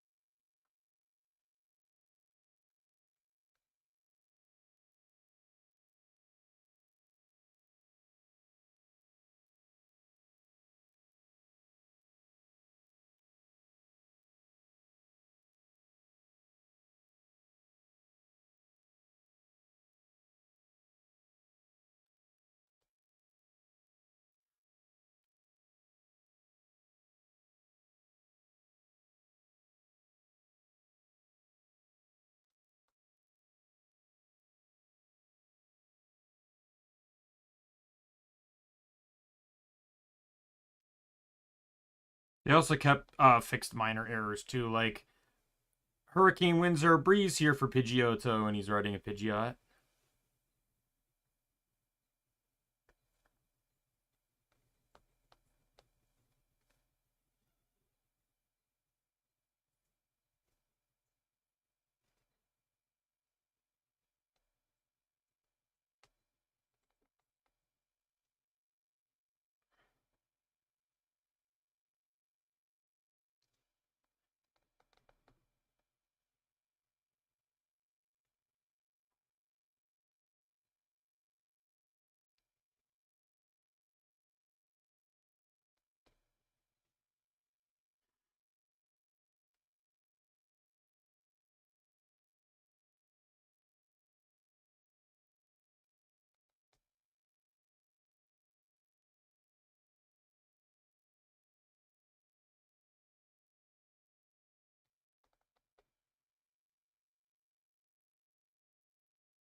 Here's the Lapras ride.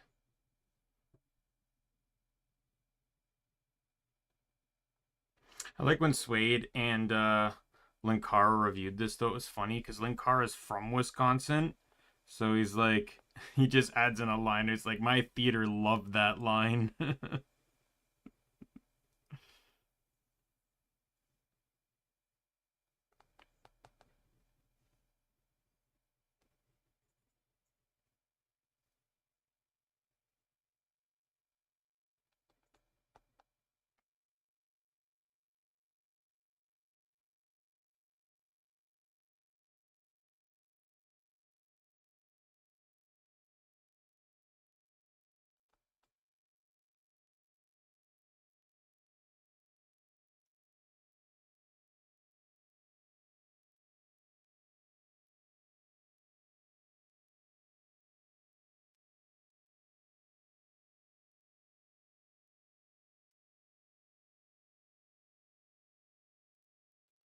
I might be able to get this T done, and then I'll probably, or no, actually, I could probably go to the S too. We'll see where I am at the end of the T.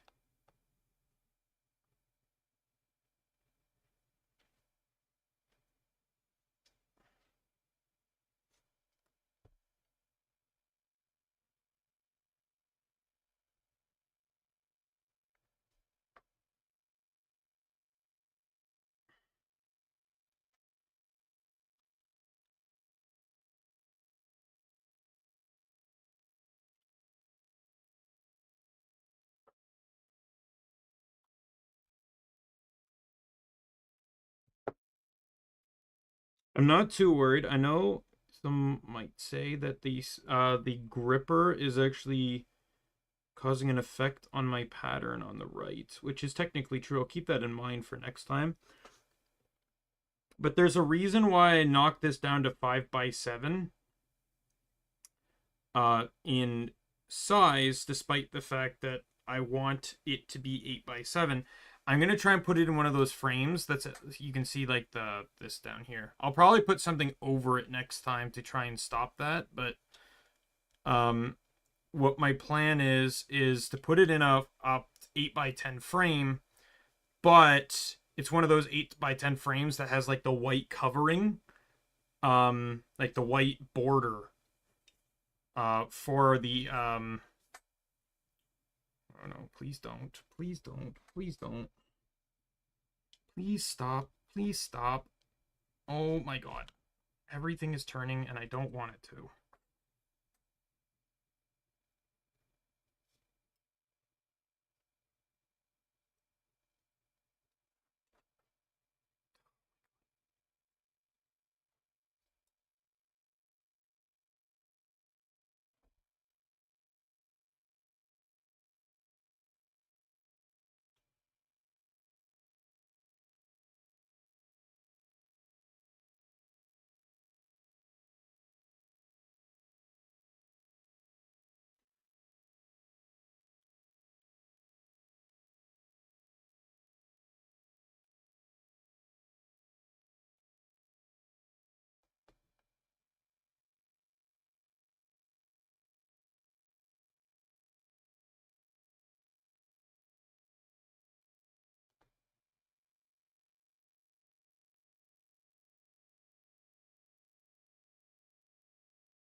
Oh, and for the when I get to the blue part, I already have a plan for how I'm going to go about that. I'm going to do one at a time instead of going straight across because of the white lettering that has to go inside. I don't want it to get filled with all this blue thread. I suppose I could do the white lettering first, but I'd rather do the blue because it will stand out better in design. So basically what I'm going to do is I'm going to start at the bottom, go the rows, and then just start kind of going up and around.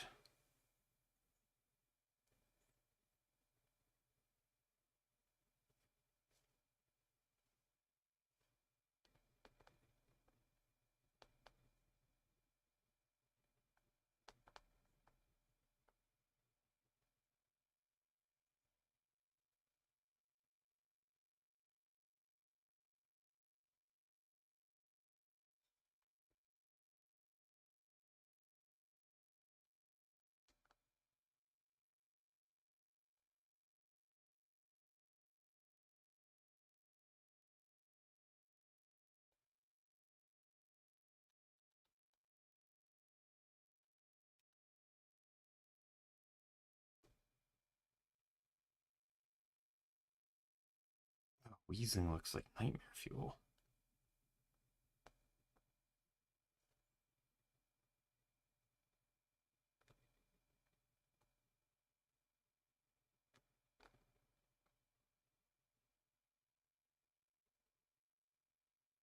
Mew looks cute though, in some from some angles.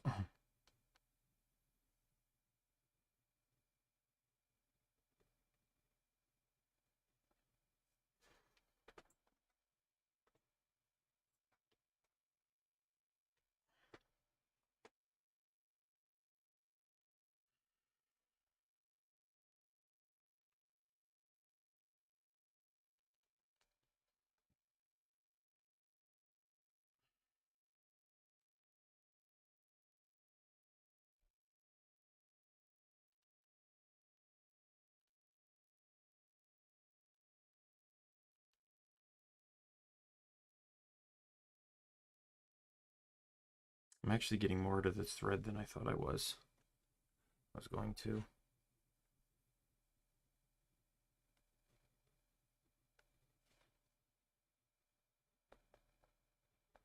I might actually be able to finish it up on this thread.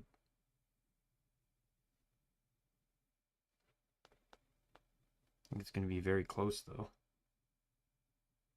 I think we'll figure it out based off the R, because that's where that letter has the most amount of stitches on it.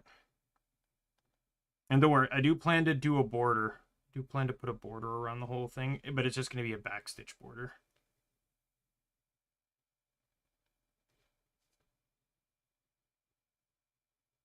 Just to give you perspective, this S is 3 spaces from the top.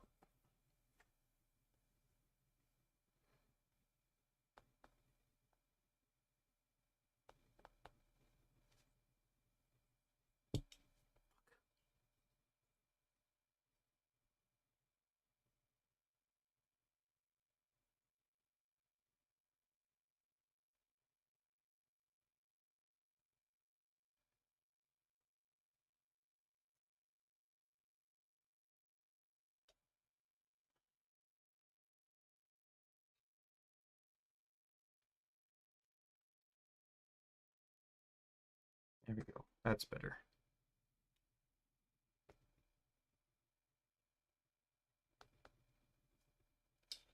I'm definitely not ending the stream until the Pokemon movies are done for sure. So this one and the next one.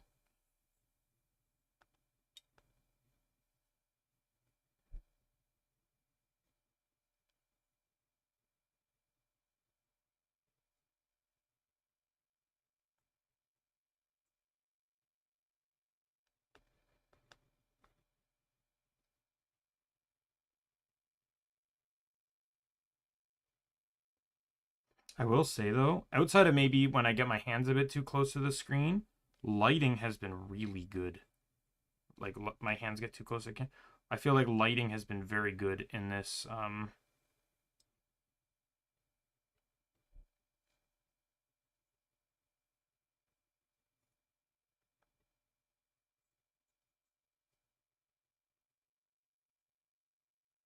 Yep, fix that. The Pidgeot.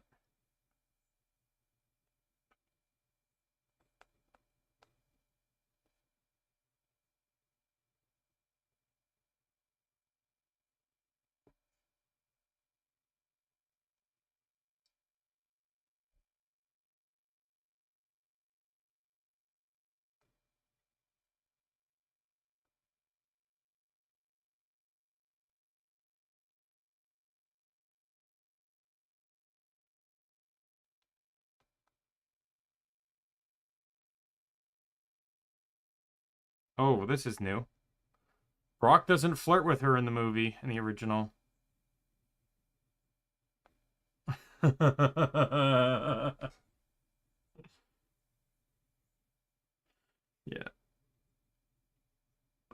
Look how they included the jelly donuts. They included the jelly donuts. Oh my god. That had to have been a localizer's choice. Like that couldn't have possibly been like in the actual script.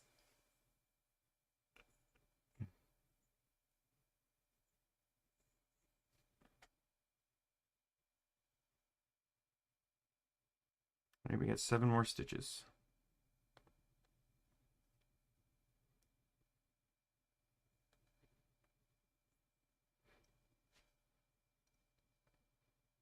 I won't need this color again until the outline.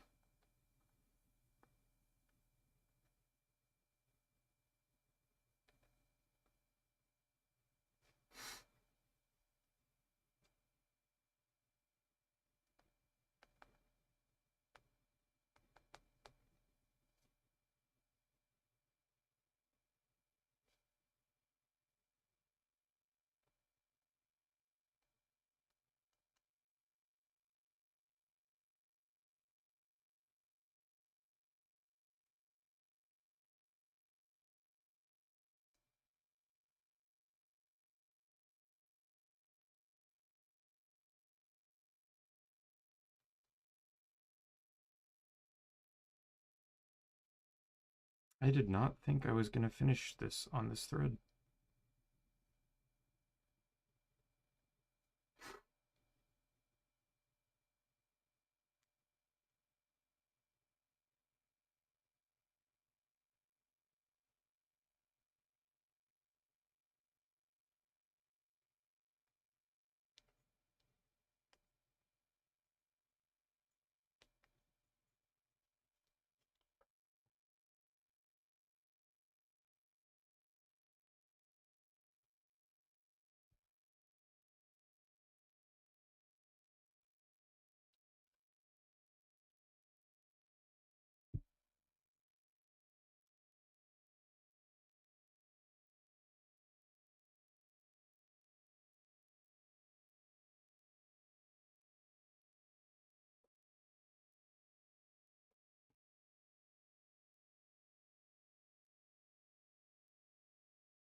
Mewtwo showing why Psychic is a broken move and why yet no one uses it.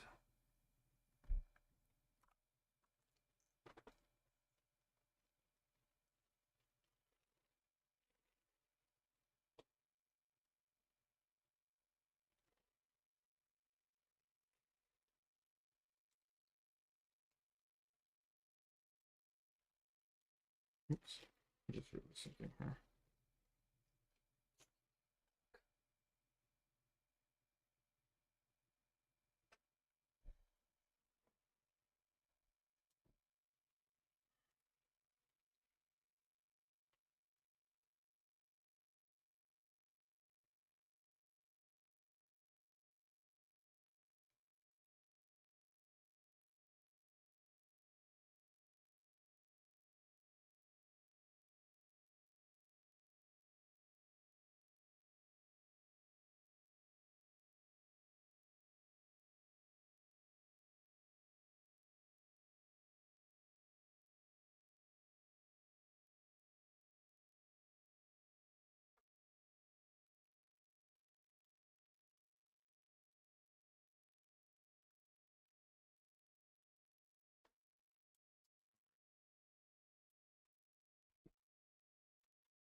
What color do I need now?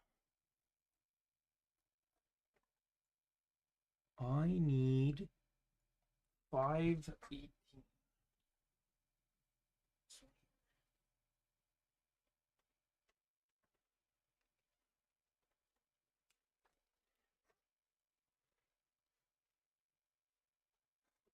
Here we go. There's the next one.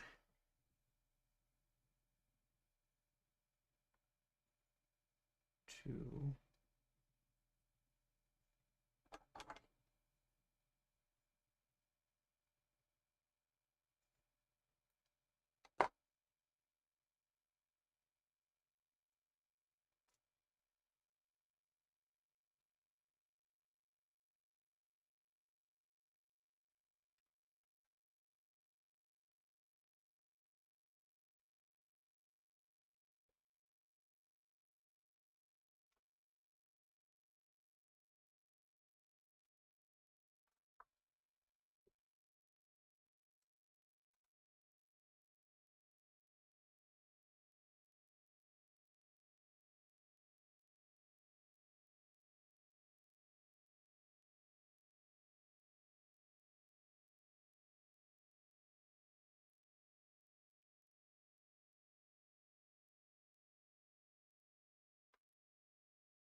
All right, so we'll start with the C. We'll actually go down this time.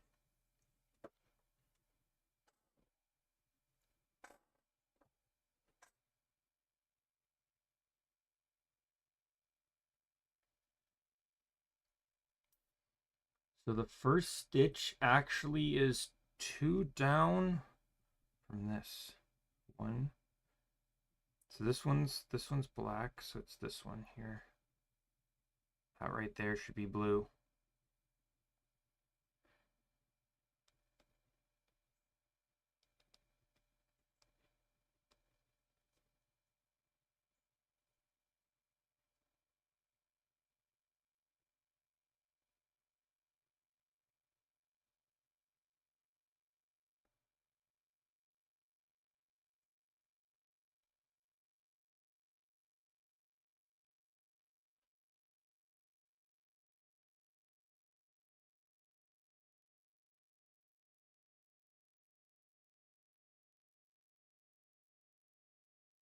My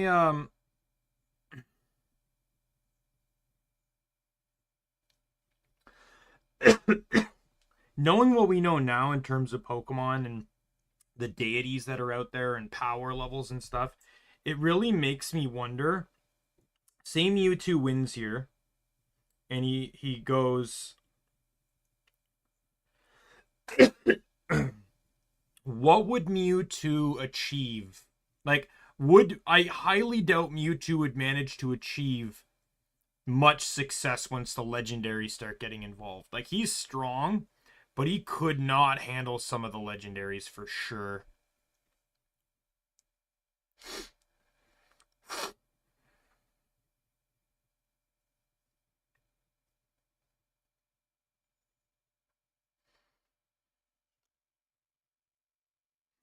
Nope, came out.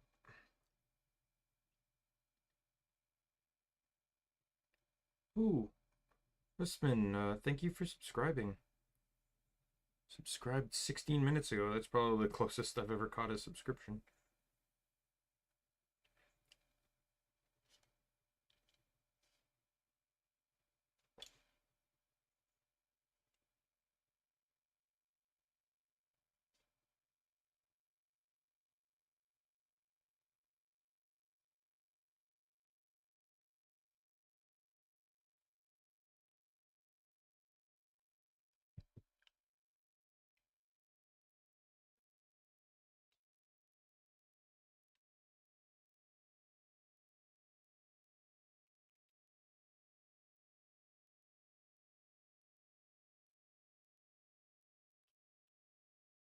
There we go. Oh, get a bit more into frame there. Just didn't like the angle it was at. So yeah, I'm going to do one at a time this time around. Especially since if I go in rows, this one has the largest gap to the next. So how many do I need here? I need 9 or 10 stitches. 4. So the way I'll do it is I'll tackle the right side, because this is the only full row on the top. So then after I'm done this, I'll go to the right side and just go down and then do the bottom. And then...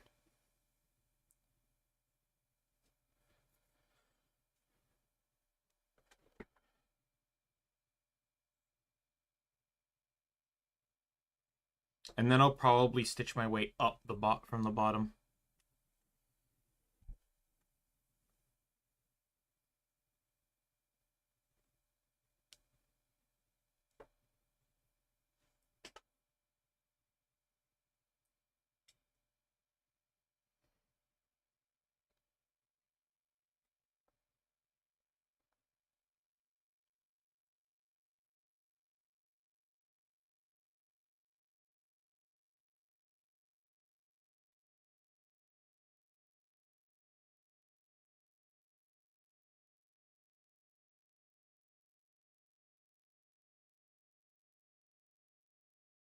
We emphasize Venusaur this time.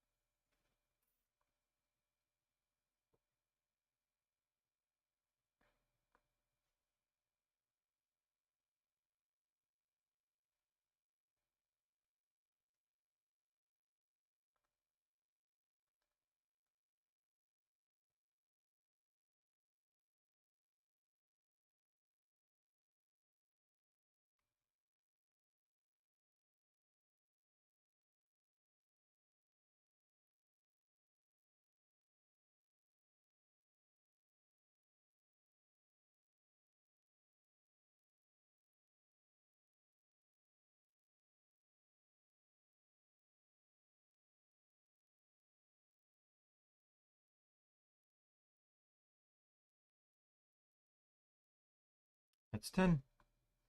Someone it's pointed out on Bulbapedia too that before Ash's Charizard listened to him, the only time there was instances of Ash's Charizard listening to him. For some reason though, it only ever happened in battles with It only ever happened in battles against other opposing fire types.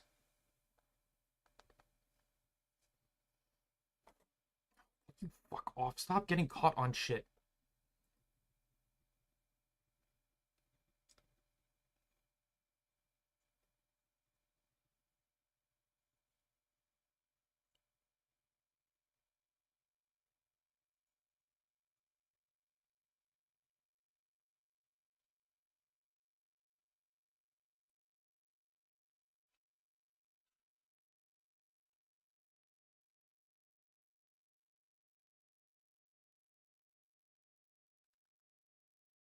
Oh, energy ball. We're throwing in new moves. Let's go. I forgot about that. I've seen this once before.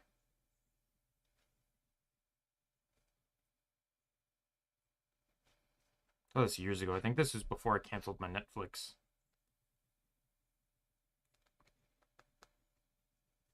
Leaf Storm.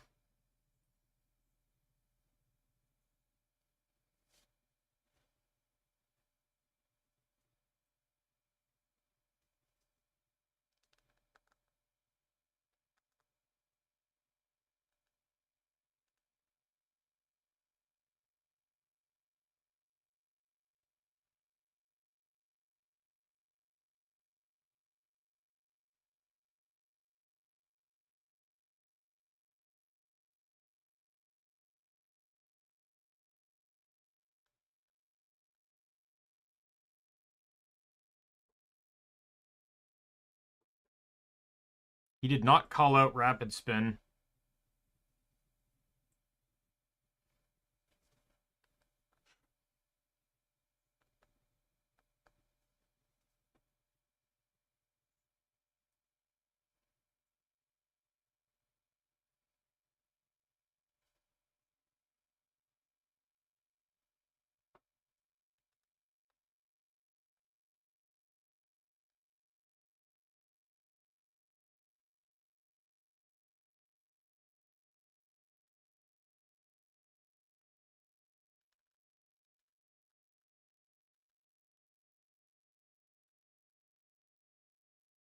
Come on, come on. There we go.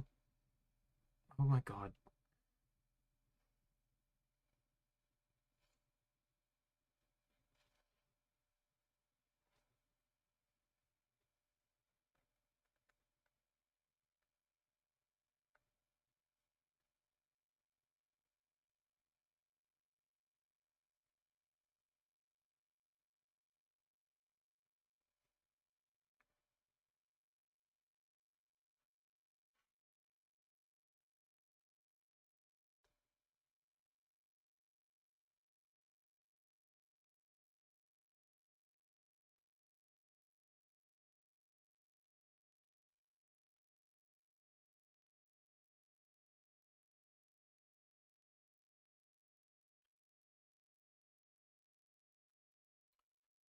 So this is going to be a 5-stitch.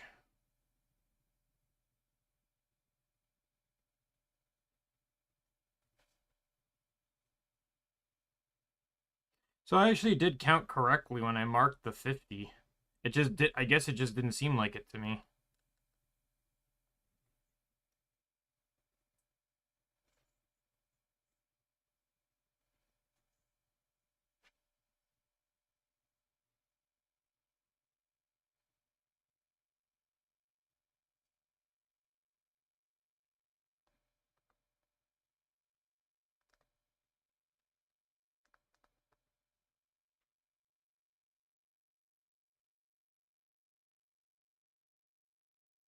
Man, these 3D Pokemon get dirty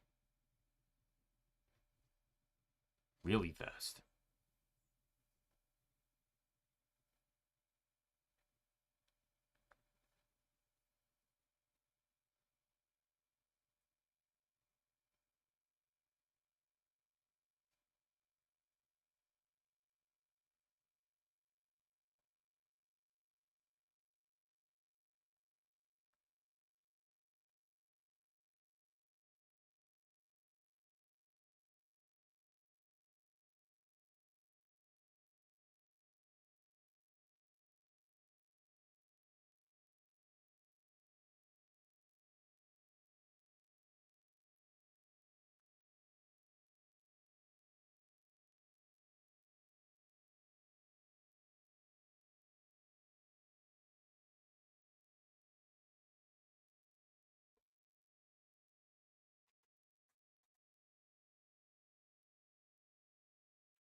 What is going on? Why is this now suddenly a problem?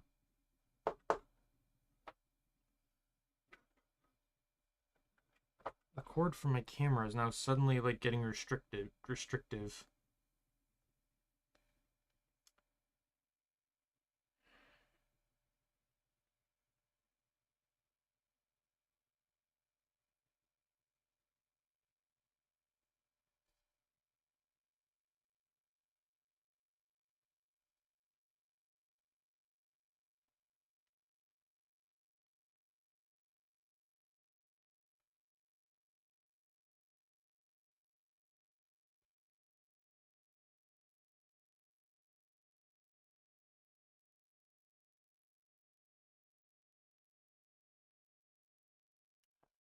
Not. Oh, we're good still. All right.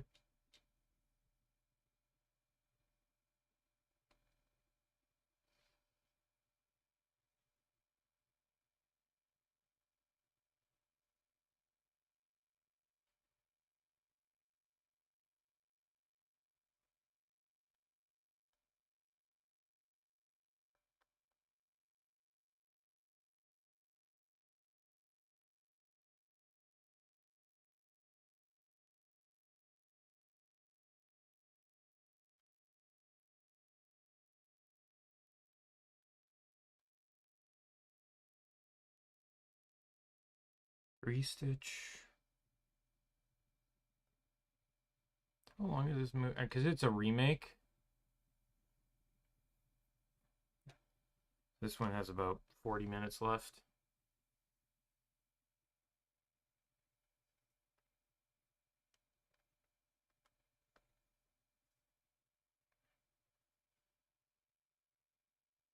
What do I tell Susie?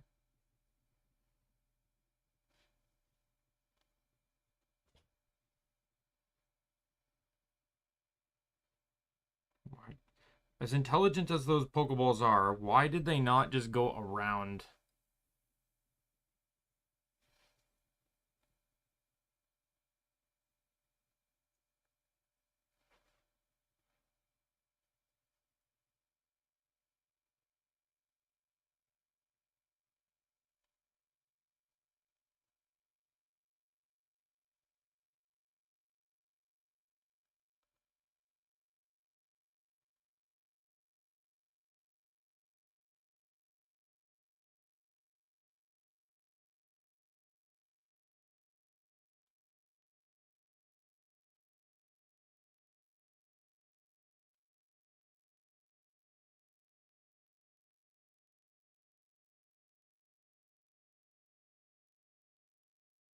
All right, now I need another 3.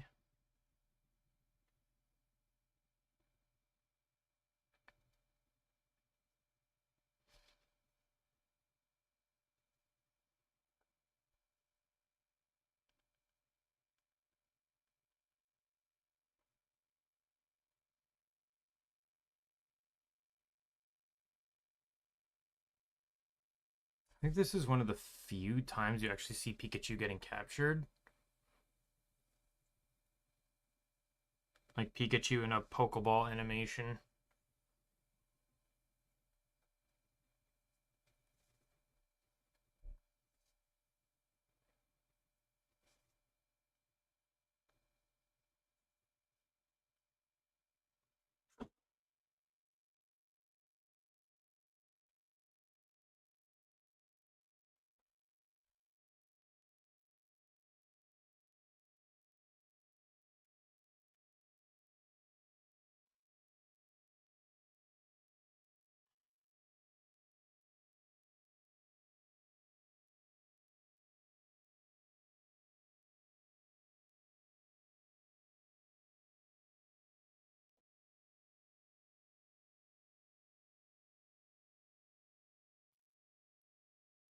They did it right this time.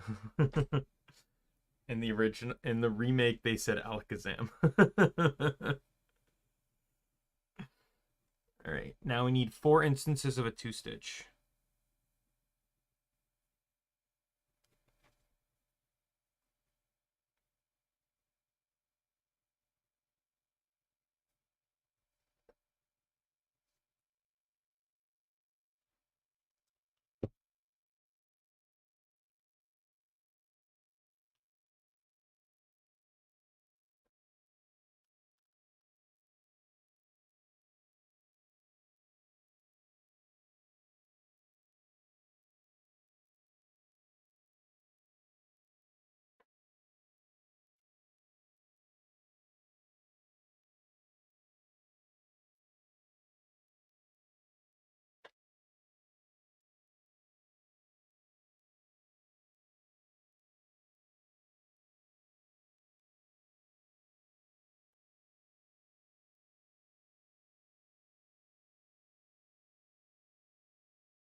No, in the original, Ash caught their Pokeballs.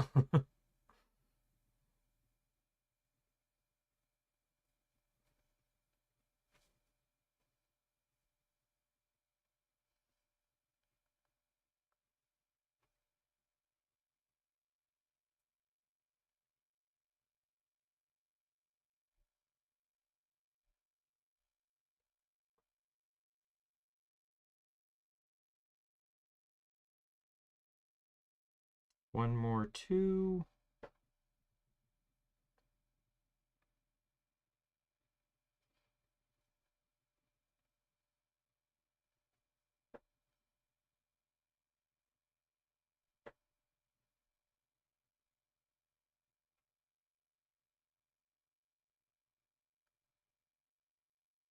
He just said he wanted to take over the world. How is that?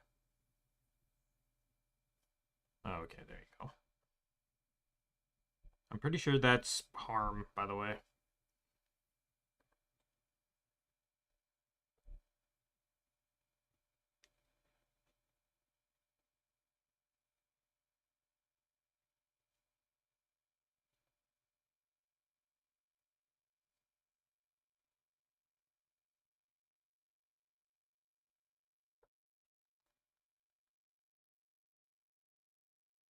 Rapidash looks really fucking good. Stands out a bit too much, though. Maybe they made the fire a bit too bright, but...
I wonder if they retconned the Japanese, because in the Japanese version, Mew is being very racist towards clones.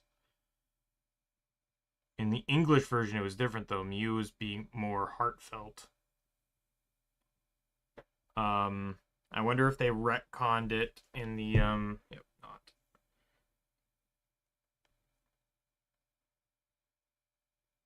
In the Japanese version to match more along what the English had.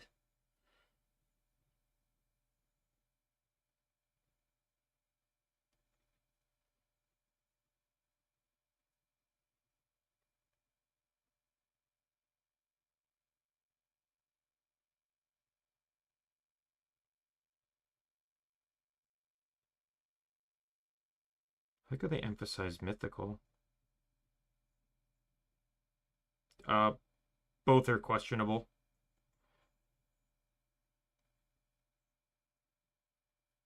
There's no, we don't really know if Mew's still the only one. Like, do we know if the Mew from the first movie is the same Mew from the Lucario movie, and the same Mew that was at Professor Oak's lab in Sun and Moon, and the same Mew that, by the way, that was the first time Mew appeared. That episode, where the Alola class visits Professor Oak's lab, that was the first time Mew was seen in the actual anime outside the opening sequence, in the entire anime's run. That's not even a lie. That was the first time Mew ever appeared. obviously it was in the movie and stuff, but the movies are non-canonical.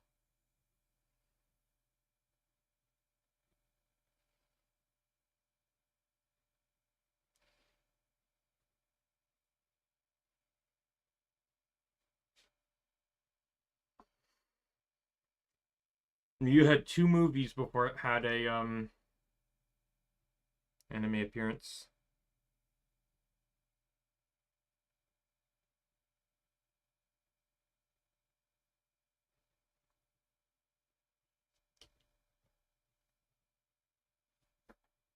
Pretty sure Bulbapedia also has like a checker to see like when each Pokemon debuted in the anime, and like when it completed. Bulbapedia has a lot of crazy data. Like, did you know that Ash's Froakie evolving into Frogadier was the first time Ash had a water type evolve since Krabby, and it was the first time he's ever had a water type starter evolve, as his Totodile and Squirtle never evolved, and he never caught the others. Oh no, sorry, Oshawott never evolved either. He had Oshawott, but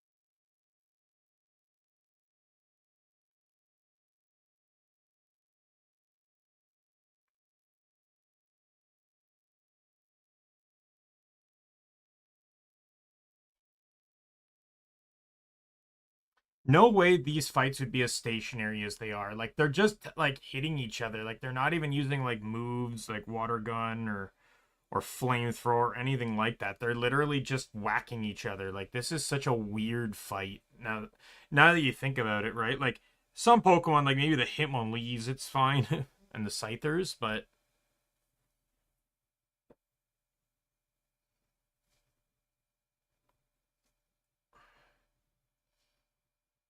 all right, now we're on the bottom, second bottom last row. So this one's gonna go all the way across.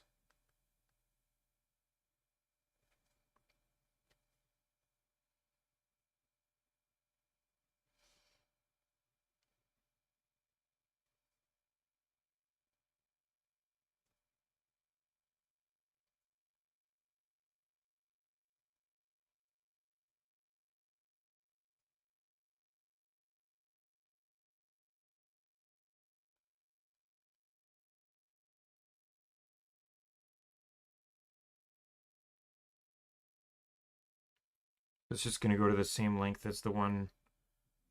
Actually, it's gonna go one further than the one up top.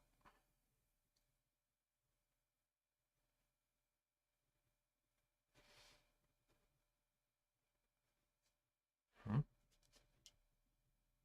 I don't know what it was yanking on.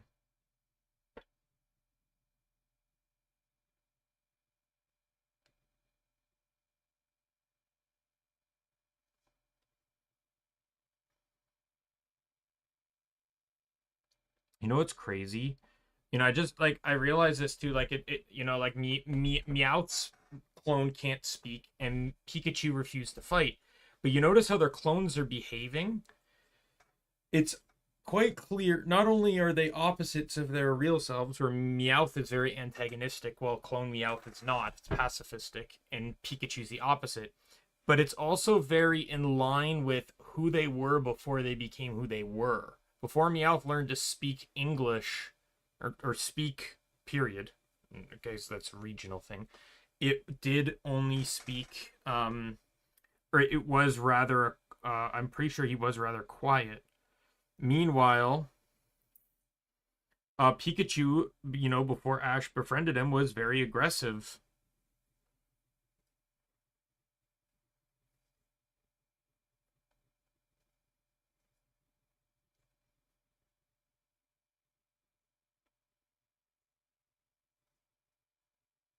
They changed the fighting.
This is their fighting.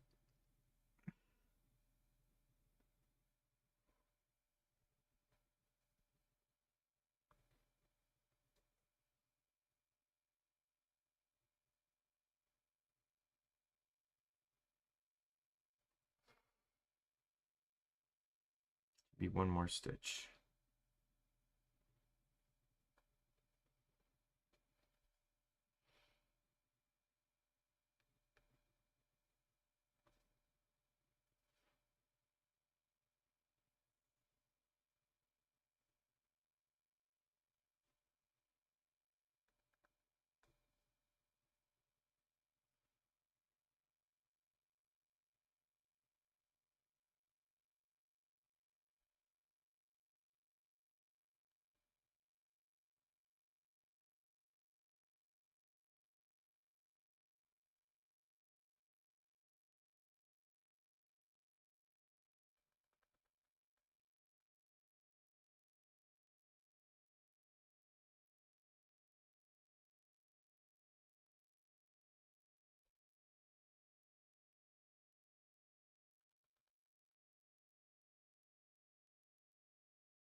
The thing is, Mewtwo versus Mew would not be evenly matched because Mewtwo is 100% stronger than Mew, but Mew has more versatility in its moveset and the ability to transform.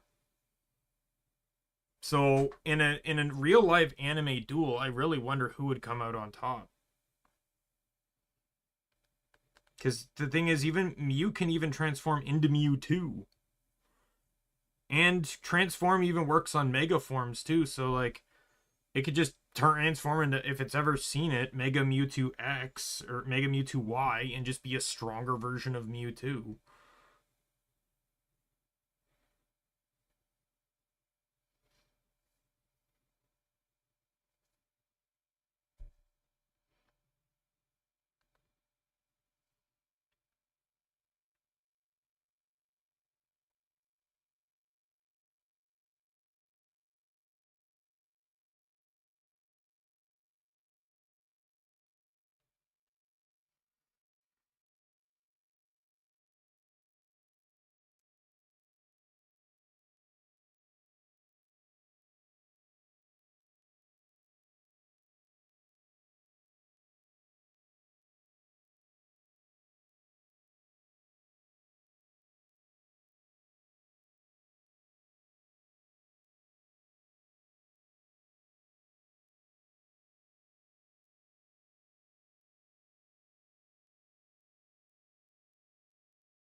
Make sure I have a shower tonight. I didn't shower last night because I got too distracted with Genshin.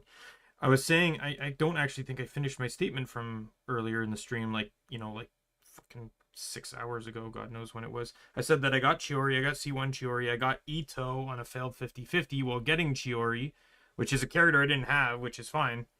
Which is good because I can do Mono Geo. I didn't mention though that I already pre-planned for Chiori, so I had everything I needed to get her to 70. Which was great. And then I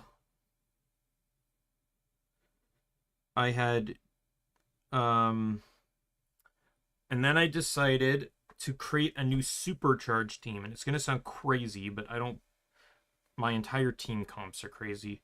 So I reworked the Varesa team because I ended up getting C6 Sarah while also pulling for this. So I put Sarah on that team, pulled Mona off, put Barbara on the team to help with, because it's the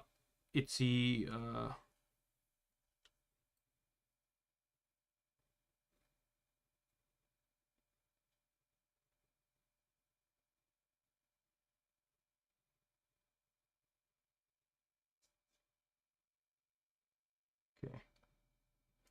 Sorry, I was just making sure.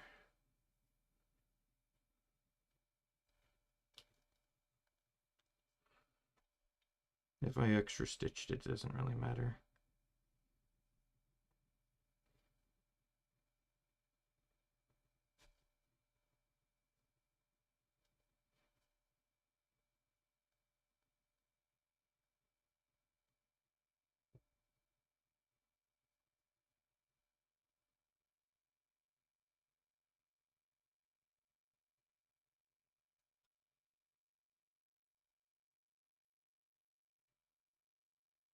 To be perfectly honest, I don't even need to keep the whole thing in frame.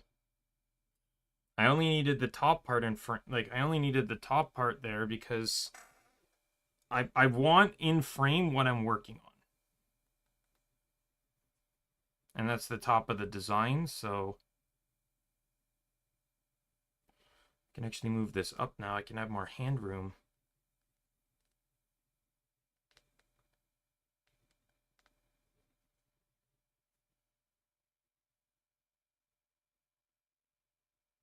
But yeah, so when I added Barbara into the team, going back to what I was saying, I also got her to 70 because it makes it so that her skill, the ring, her skill summons lasts an extra, like, gets some extra duration for every energy you gain. So I felt like that would be useful. And then because I moved Dory to another team, I'm running a supercharged team with DPS Fischl. Weird as that sounds, but yes, DPS Fischl, and then I also have Rosaria because she has physical resistance shred.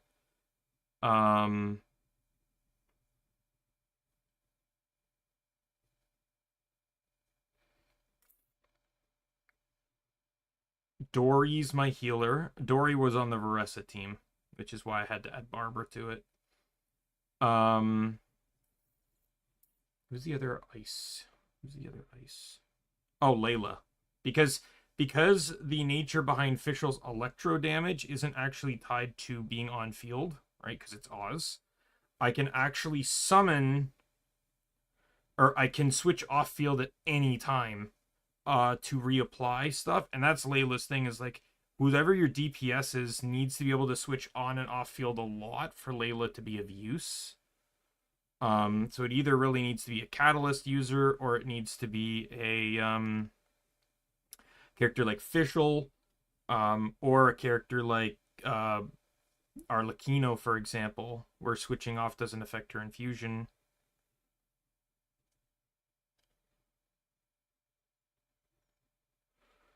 Like, I'm curious. Set that up.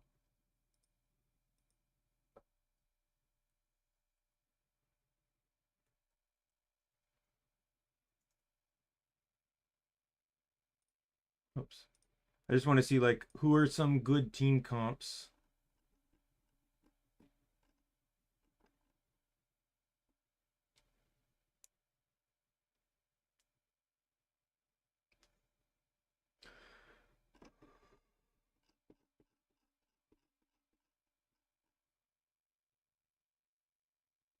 DPS Risley, Ayaka, and Guan Yu.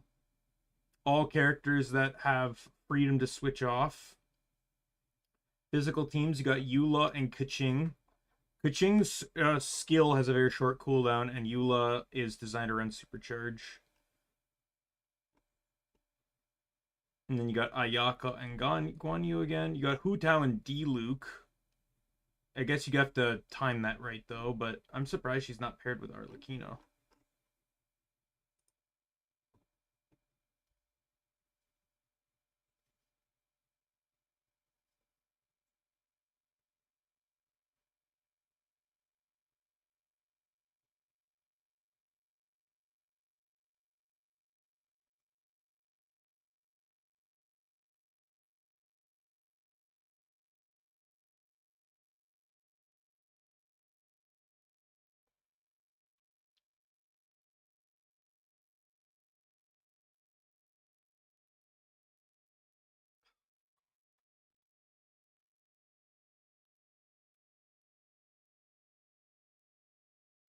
I want to finish the Pokemon movies tonight, and then I'll end stream around that time, because there's only one movie left.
So this one's going to be actually a really interesting one, because I'm going to be stitching from right to left.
All right. I need to leave a 2 gap.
Oh my god, that's a second time.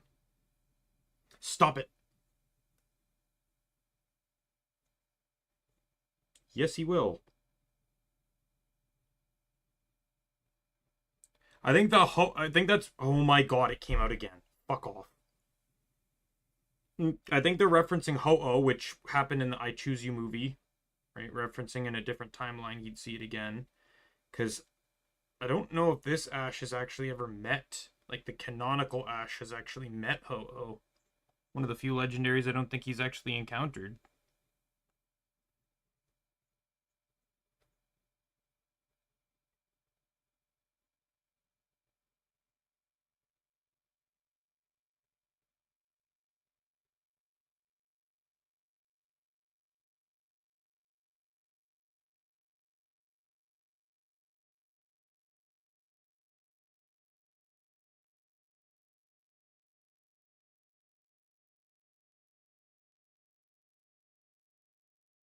Right, I'm gonna do...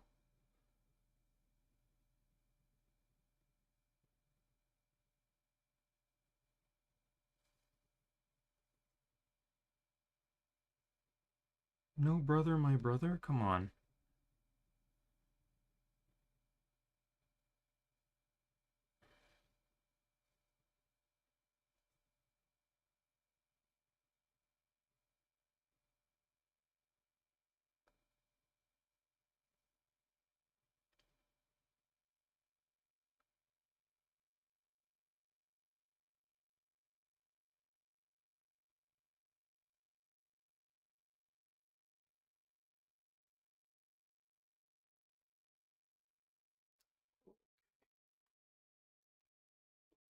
Last Pokemon movie.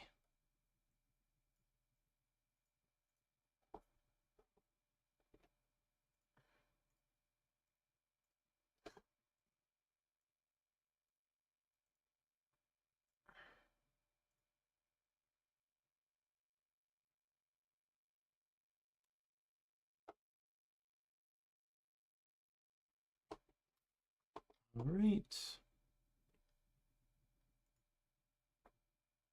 I think I'm off by about a second here.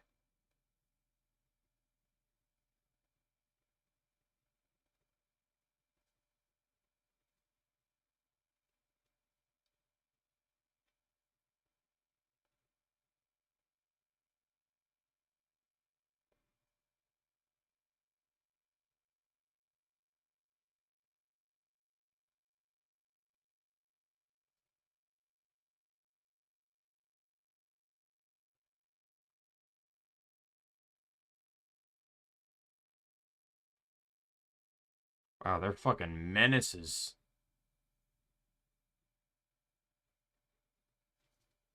Just fucking... Just fucking chasing off all the wild Pokemon.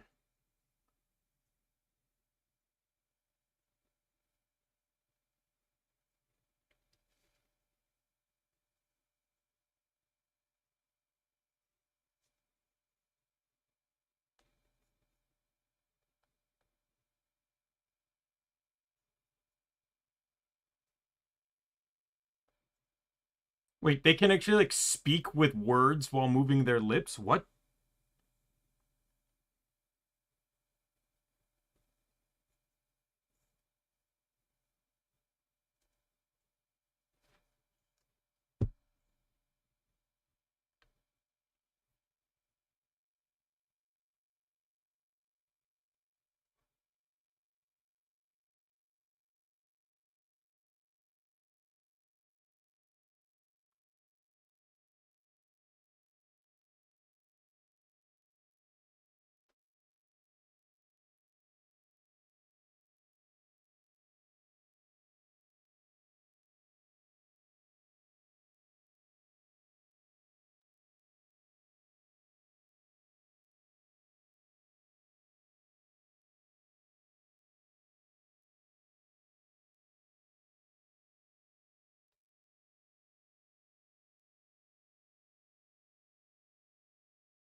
There's no possible way that kid caught him.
But they're probably like I like the grass type aspect where they basically swing on their own vines. That's kind of cool. Um,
To be perfectly honest, he could have gotten away if he just put like the baby at like not that he would really know, but if he just put it at like a Pokemon Center, then he would have been fine. It's because he put the baby in an alley that like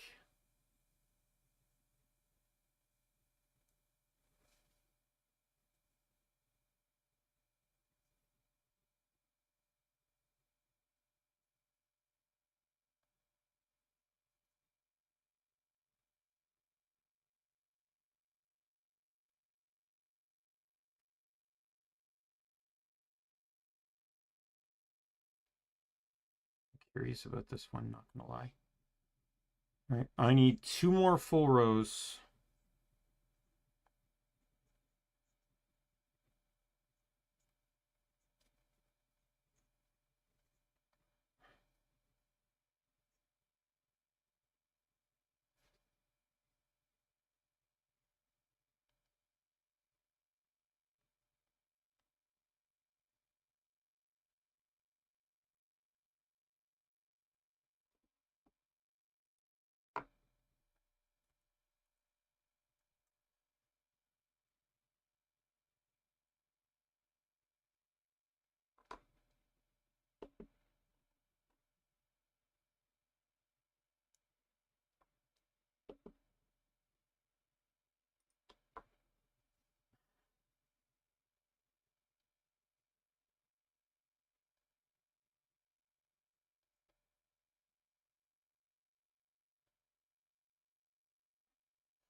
You know they put that Cramorant scene in there because they could.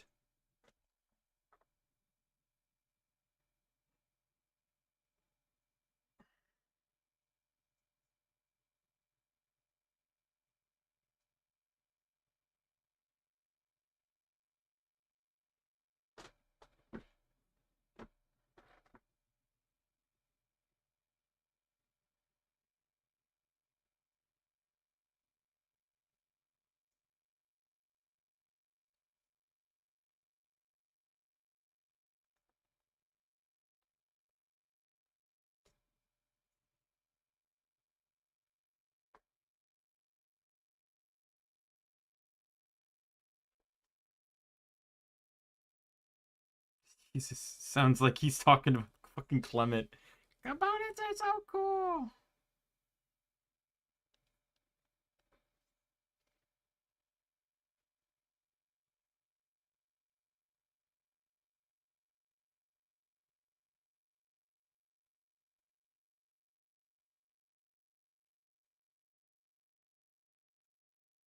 That the villain?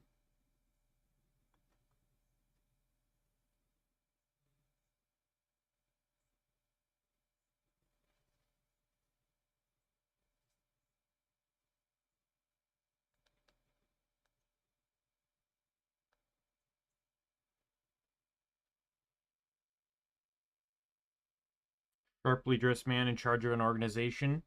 Sounds like a villain to me.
This actually, I'm assuming this takes place in Galar, right?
That's where Ash comes in.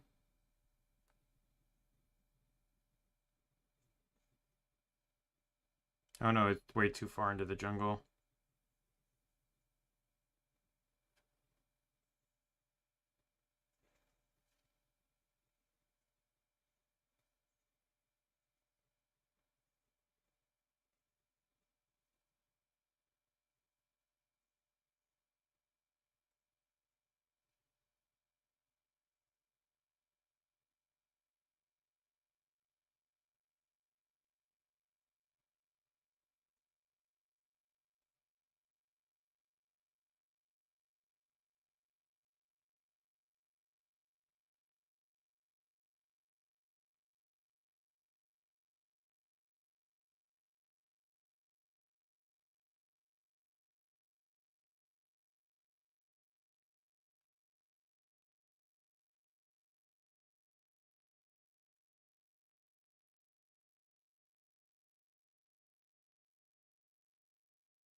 I'm gonna have to have the white's gonna have to go across something here.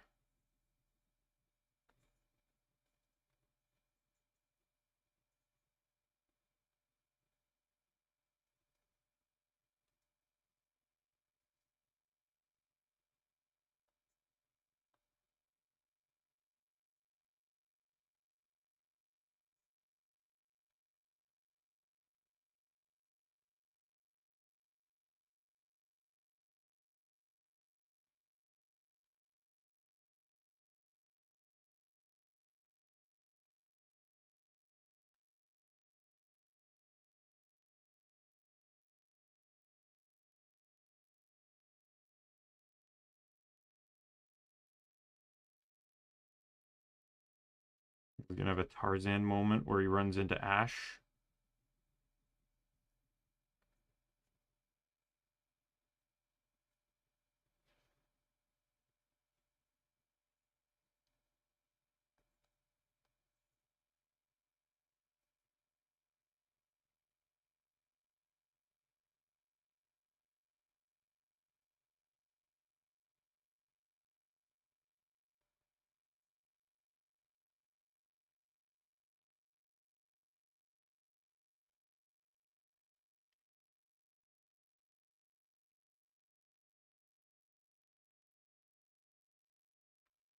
Probably said like an idiot.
That sounds like villain behavior, keeping secrets.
Pikachu's assistance, always appreciated.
This is this is interesting.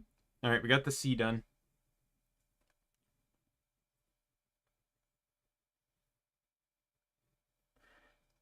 All right. So where's the M? The M starts two below. So one below here. There we go.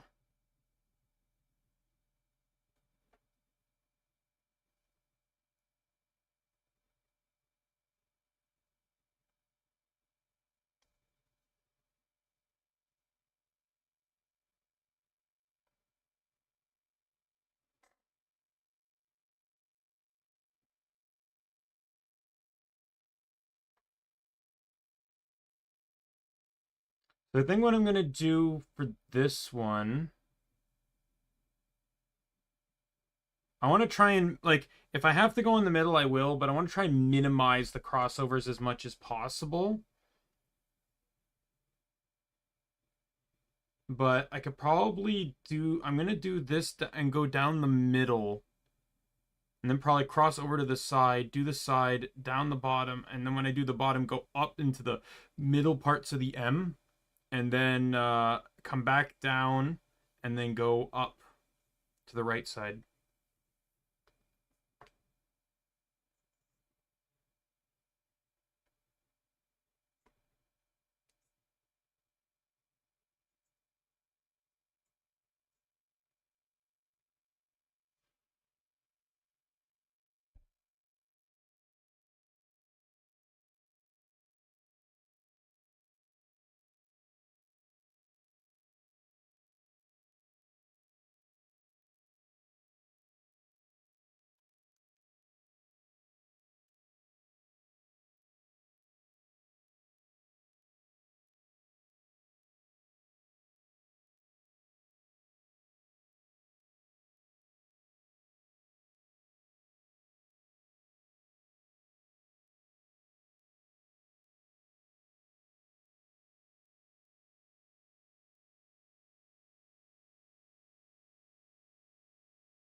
He had a lot of faith in Ash on that one.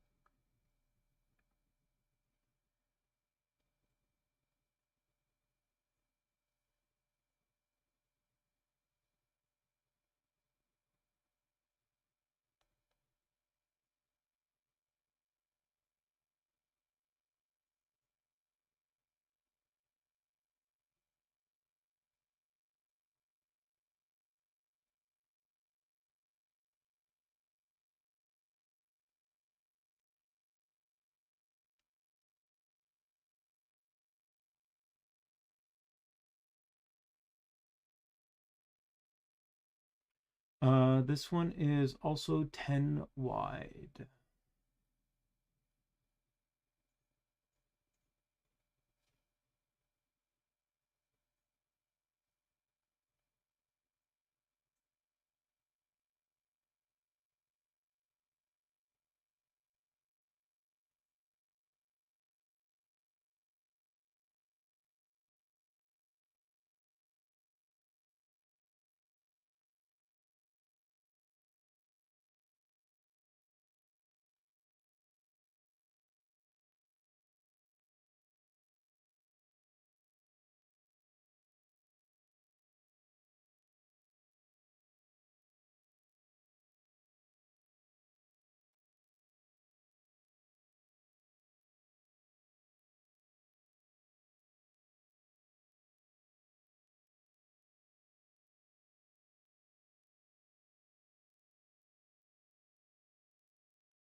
Geez, we need a third movie to feature Celebi. Great.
Pikachu, I think Pikachu knows what's going on. Pikachu can understand them.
Oh, is that the one that killed his parents?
Trying to the needle is spinning.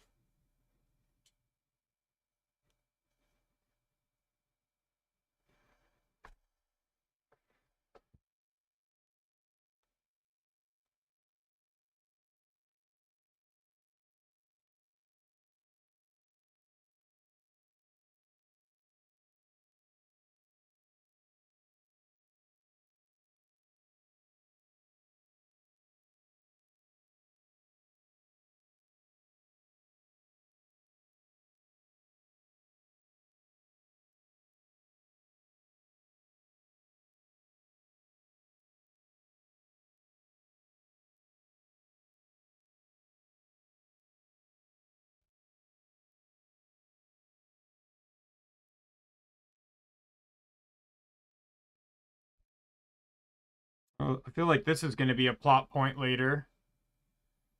That's going to be a plot point later.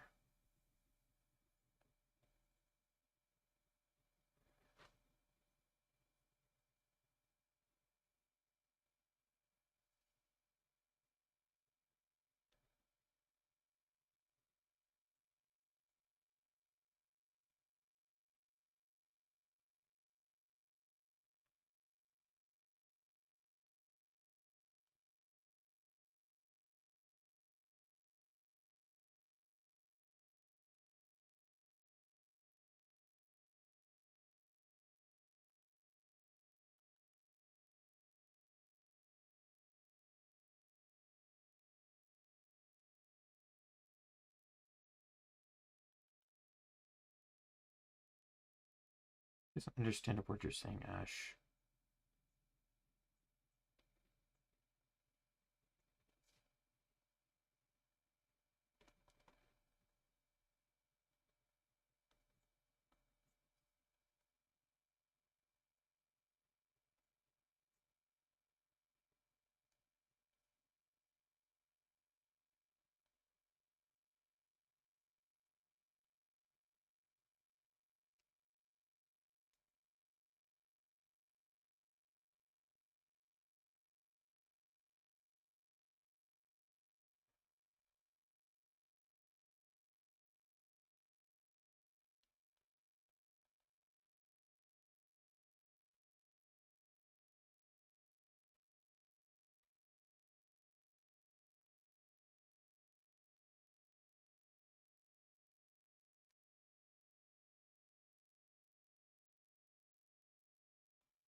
Is synthesis or life sap?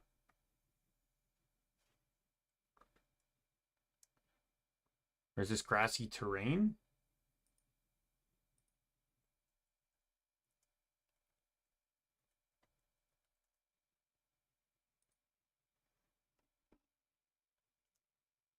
Oh, it's jungle healing.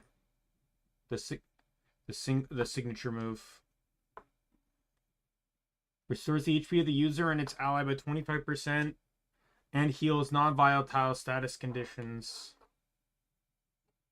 I wouldn't have known that because I barely know anything about this this Pokemon.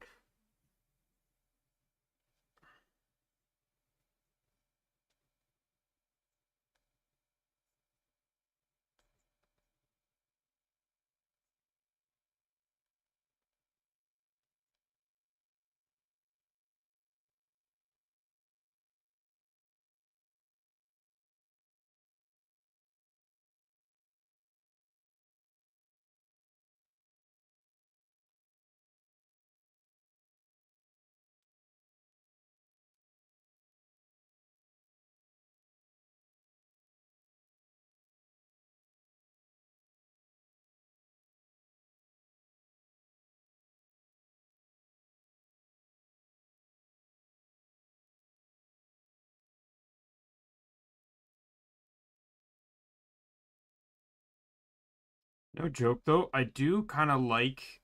No disrespect to the characters, like I was saying, I do like.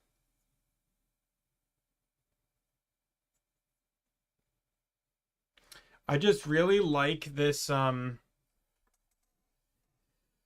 I really like when Ash is by himself in these because it allows him to develop more characters in the movies. Because I feel like sometimes there's just too many people on Ash's side that some of them weren't doing anything. Like in the Garatina one, it became a running joke that Brock kept getting left behind.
About halfway done this movie.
That's a lie.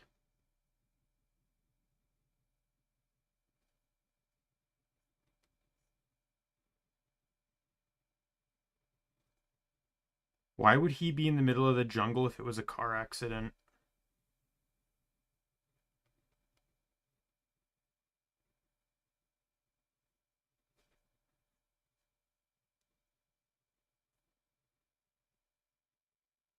Reason why I'm not clicking it back in is because I'm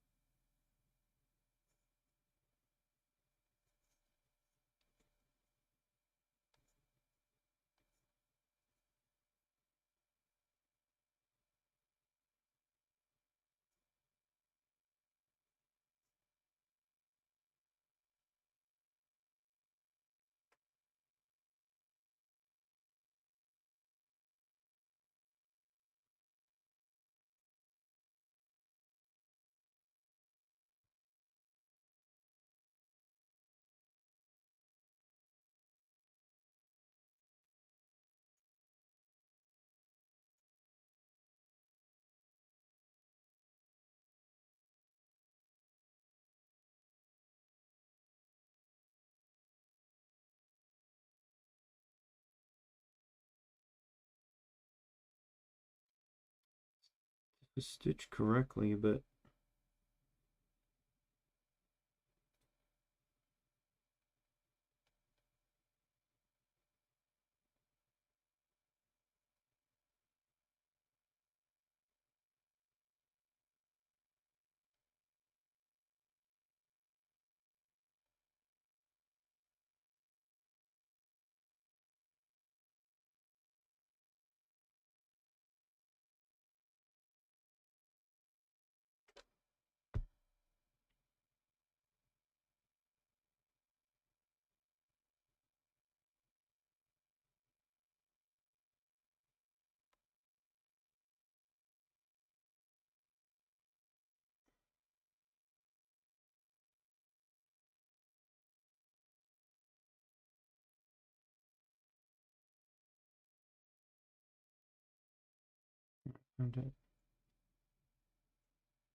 Alright, I'm gonna tie this off.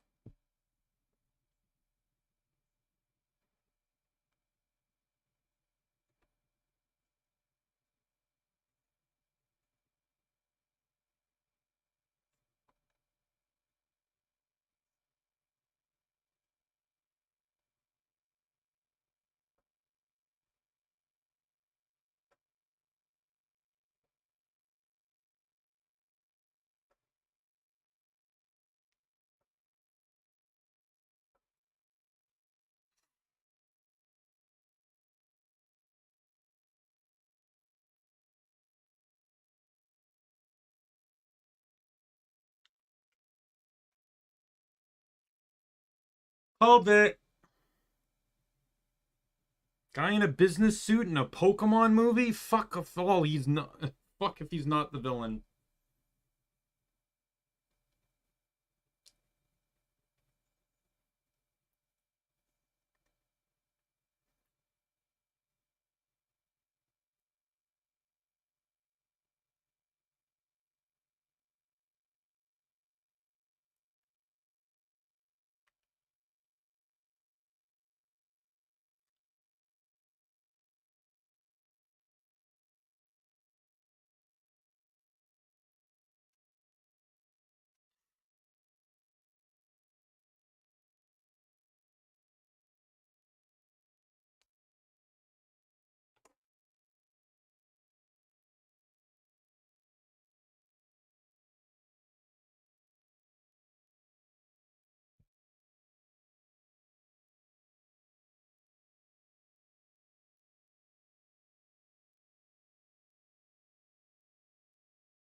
Boy, that sounds like that's going to end up working in Ash's favor.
This is all unbalanced too because I'm using an oval grip.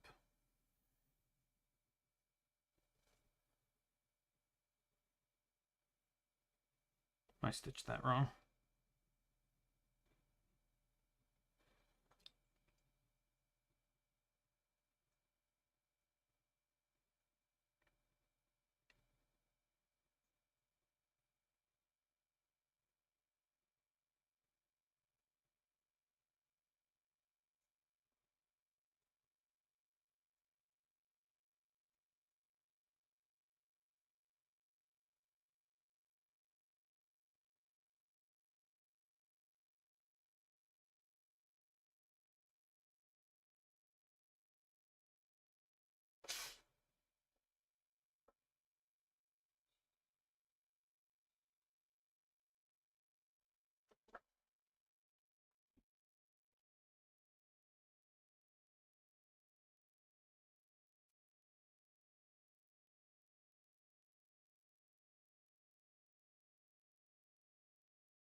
How far down am I going down here?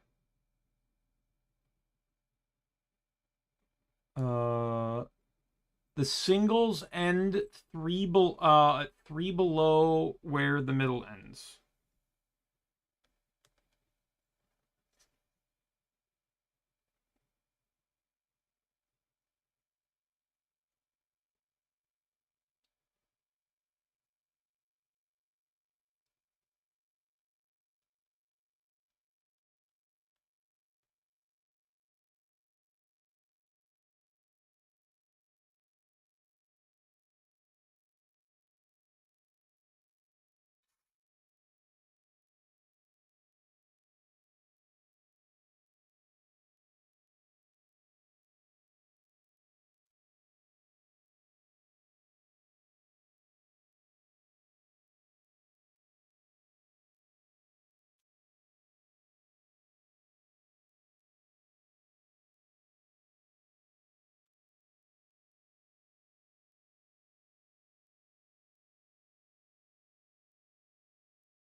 I have to say this is a pretty good one too. I'm actually really liking this movie. Very Tarzan themed and like nothing's really a surprise, but it's still entertaining.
What Team Rocket's probably going to find is the evidence that he had Coco's parents killed because they wanted to end the experiment.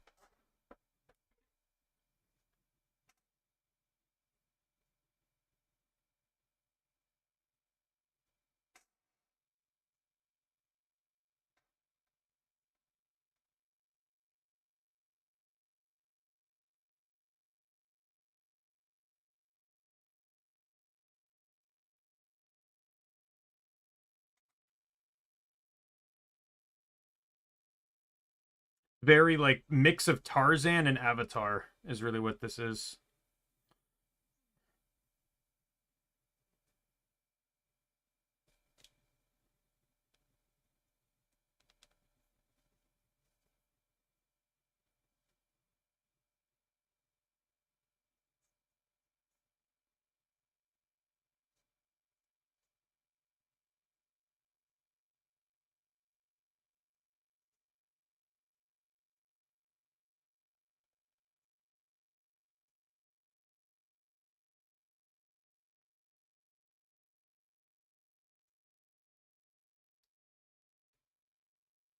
All right, so this one goes straight across.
go 1 over on this.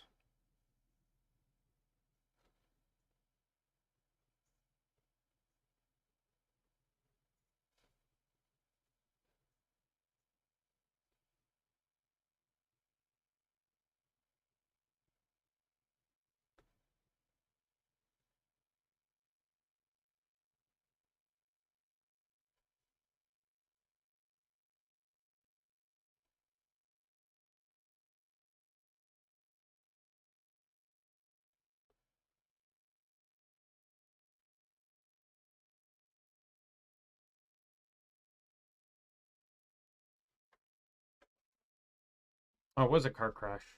But he sabotaged her. Oh, no, he was chasing them down?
Obviously, it's a yes. Like, the first half of this movie is Tarzan, and then the second half of the movie is Avatar.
But I think I might have extra stitched. Not a big problem. It doesn't really, it just kind of looks thicker in this area. Sometimes hard to see where I've stitched or not on the back stitch when I'm backward stitching.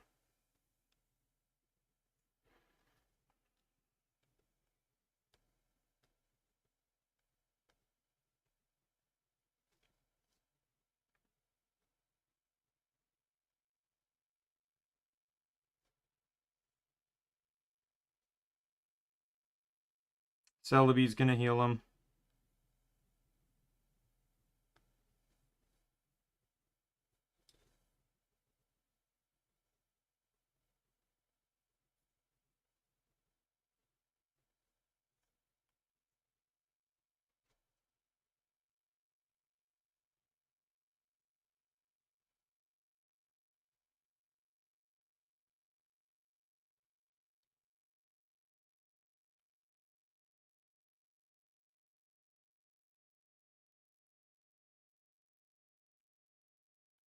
Do the researchers not have Pokemon that can help?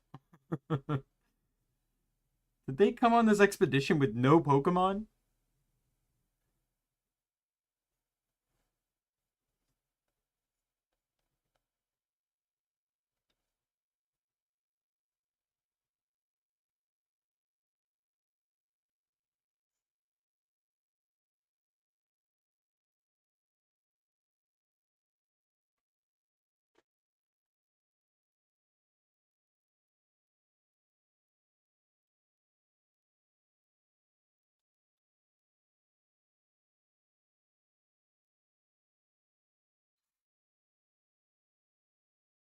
Seed bomb!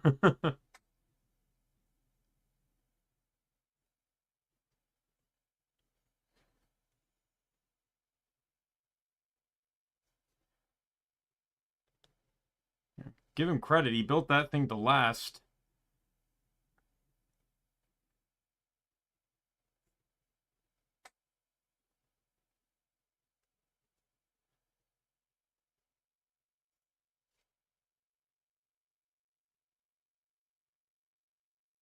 Oh, I went too far in the stitch.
Becoming hard to see. the the tears watering in my eyes have definitely reduced my focus.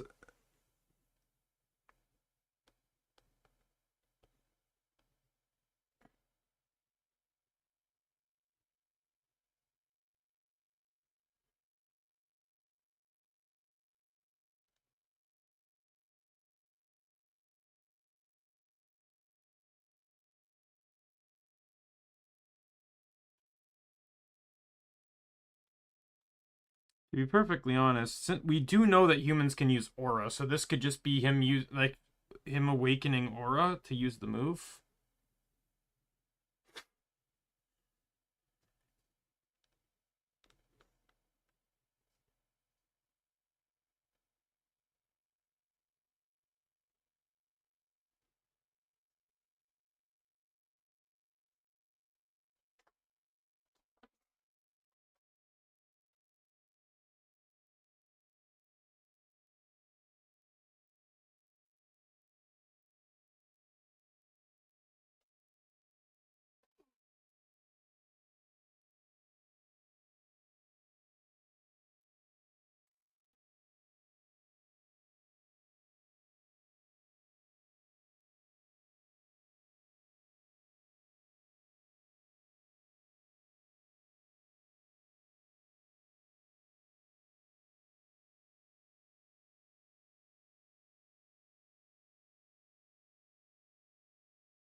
Oh, I stitched vertically, my bad.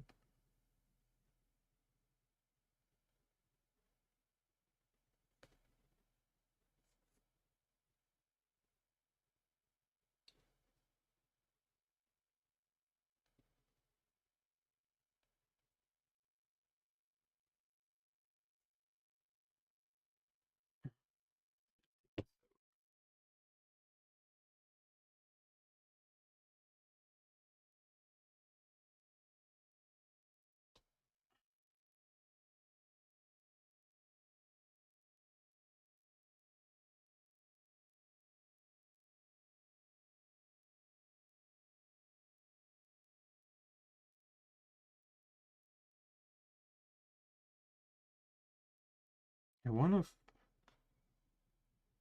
to finish. Oh my god, come on!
Celebi actually going to appear?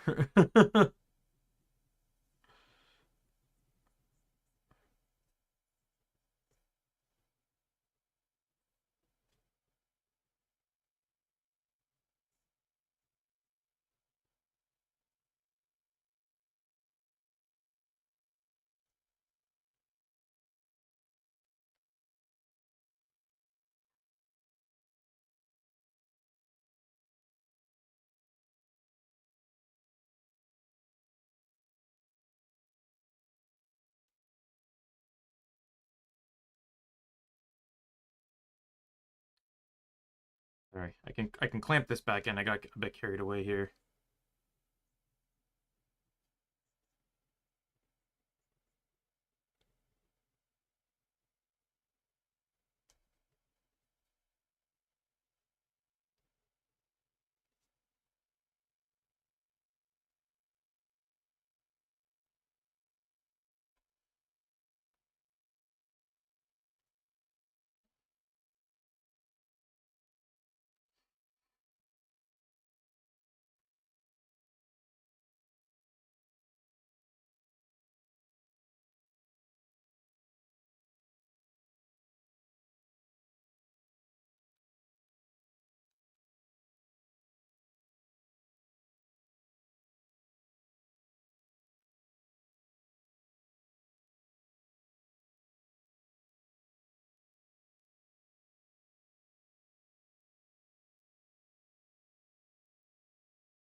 And we got going up by 3. I want to finish this M, whether the movie ends or not.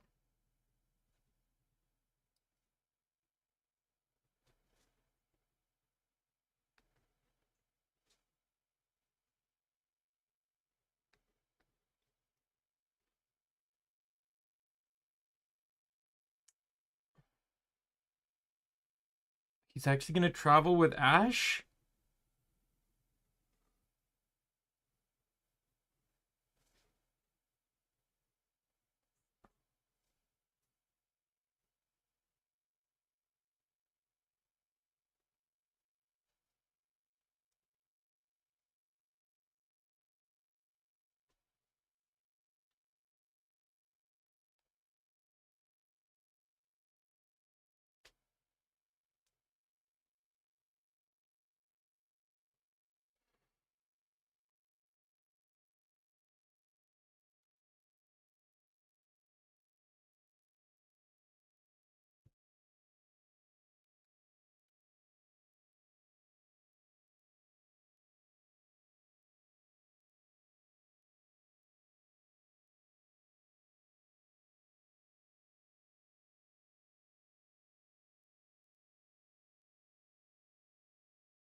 Oh, he's not going with Ash.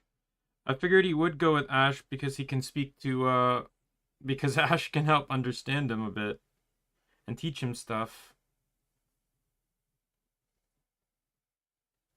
Oops, not. I'm almost done this anyways. After this, I just got to go up the right side and I'm done. The M. And then tomorrow, I felt like I did better today in terms of successes.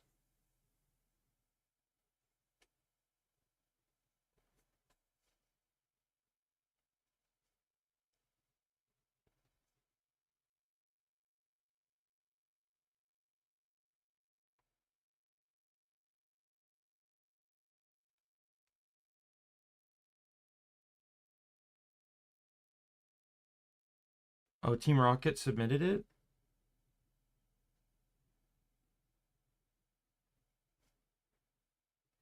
I wonder why. Like, what did they have to gain from doing that? Fuck. Keeps getting caught on my mouse. Just to show you my G-Force mouse. It's getting caught on, like, right underneath the button there. That's my laptop mouse, by the way. That's not the mouse I use for my computer. I use, Naga. For when I act, for my main computer.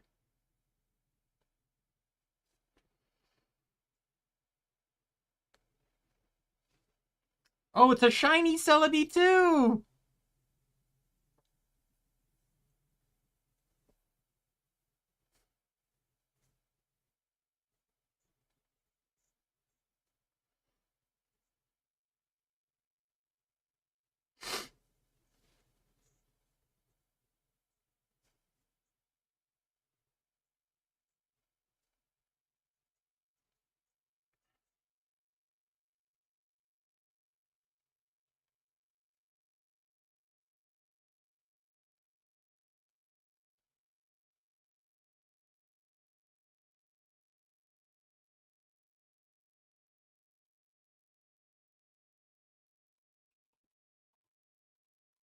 Oh my god.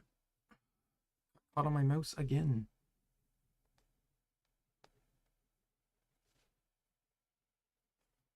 Oh, fuck off, not.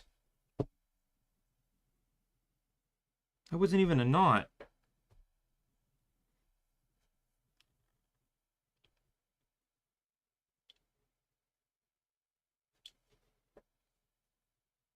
Yeah, I don't know when I'm going to get to the next cross stitch, mind you, but when I get to it, it's going to be my dear friend try again. I already have a general plan in head. I don't per se cuz I kind of made that promise as I was going to do it in honor of her helping me get back into it. Past that I don't know, but I'll just, you know, pick someone and do it.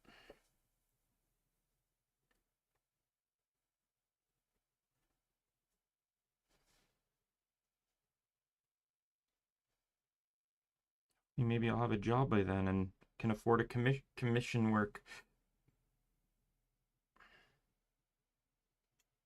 I screwed up here. I meant, oh, actually this might work out better in terms of the backing. All right, I just need to backstitch everything, or like not backstitch, but backward stitch everything, get the X's in, and I'm done. Kind of timed really well with this. And the next stream, we pick up with the Z. Tomorrow.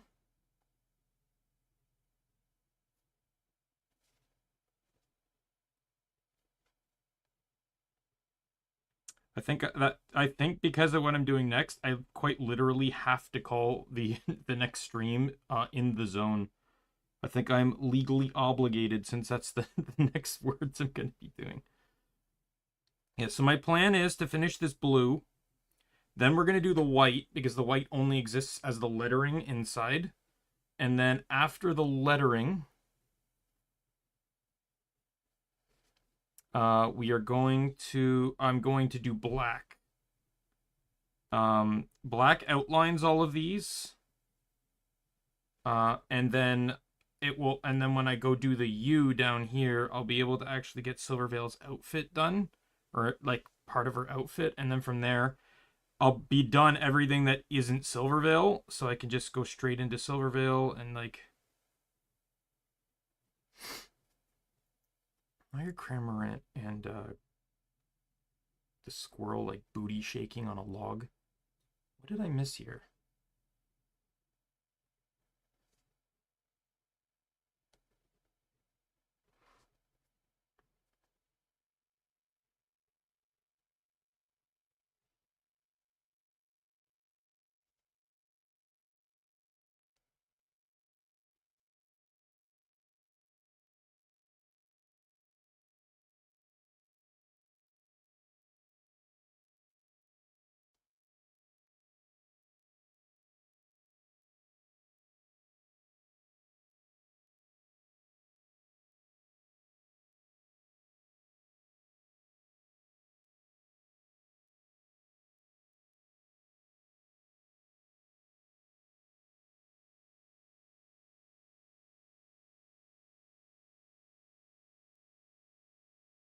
And that's it. I'm just going to stick that in and lay this down. Oh. And that is also all the Pokemon movies. That timed very well. It's exactly 9 hours on the stream too. Or on the recording.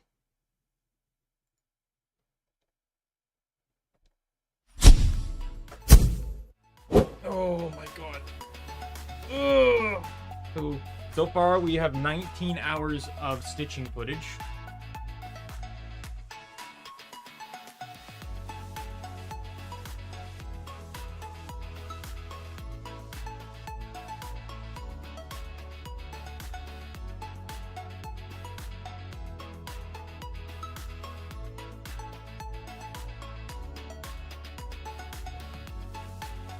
And I'm trying to get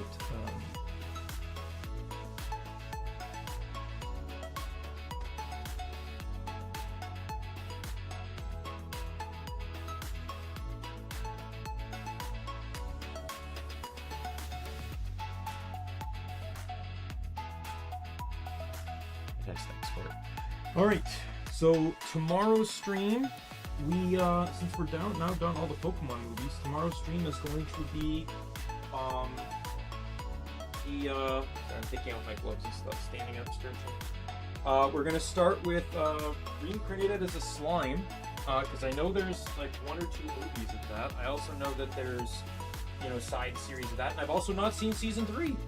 Admittingly, too, there's also some episodes of Season 2 I didn't see because I didn't want to watch them. I didn't particularly want to watch Shion and the others getting killed in Season 2. So I kind of skipped those episodes. But yeah, I've not actually seen Season 3, so I'm excited because I actually really fucking love that anime. It's probably easily one of my top 5. Not that I've seen too many, but still. Oh god, my chair is actually wet just from the amount of sweat. I had to close my door, right? So because my roommate came home.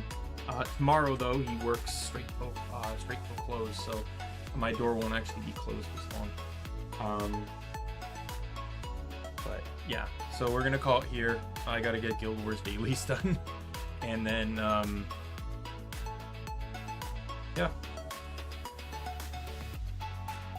So with that said, my name's Daimien Kamiya. I'm the Omni King. If you're a friend, foe, or member of the Omni Council, I'm gonna see you later. Goodbye, everyone.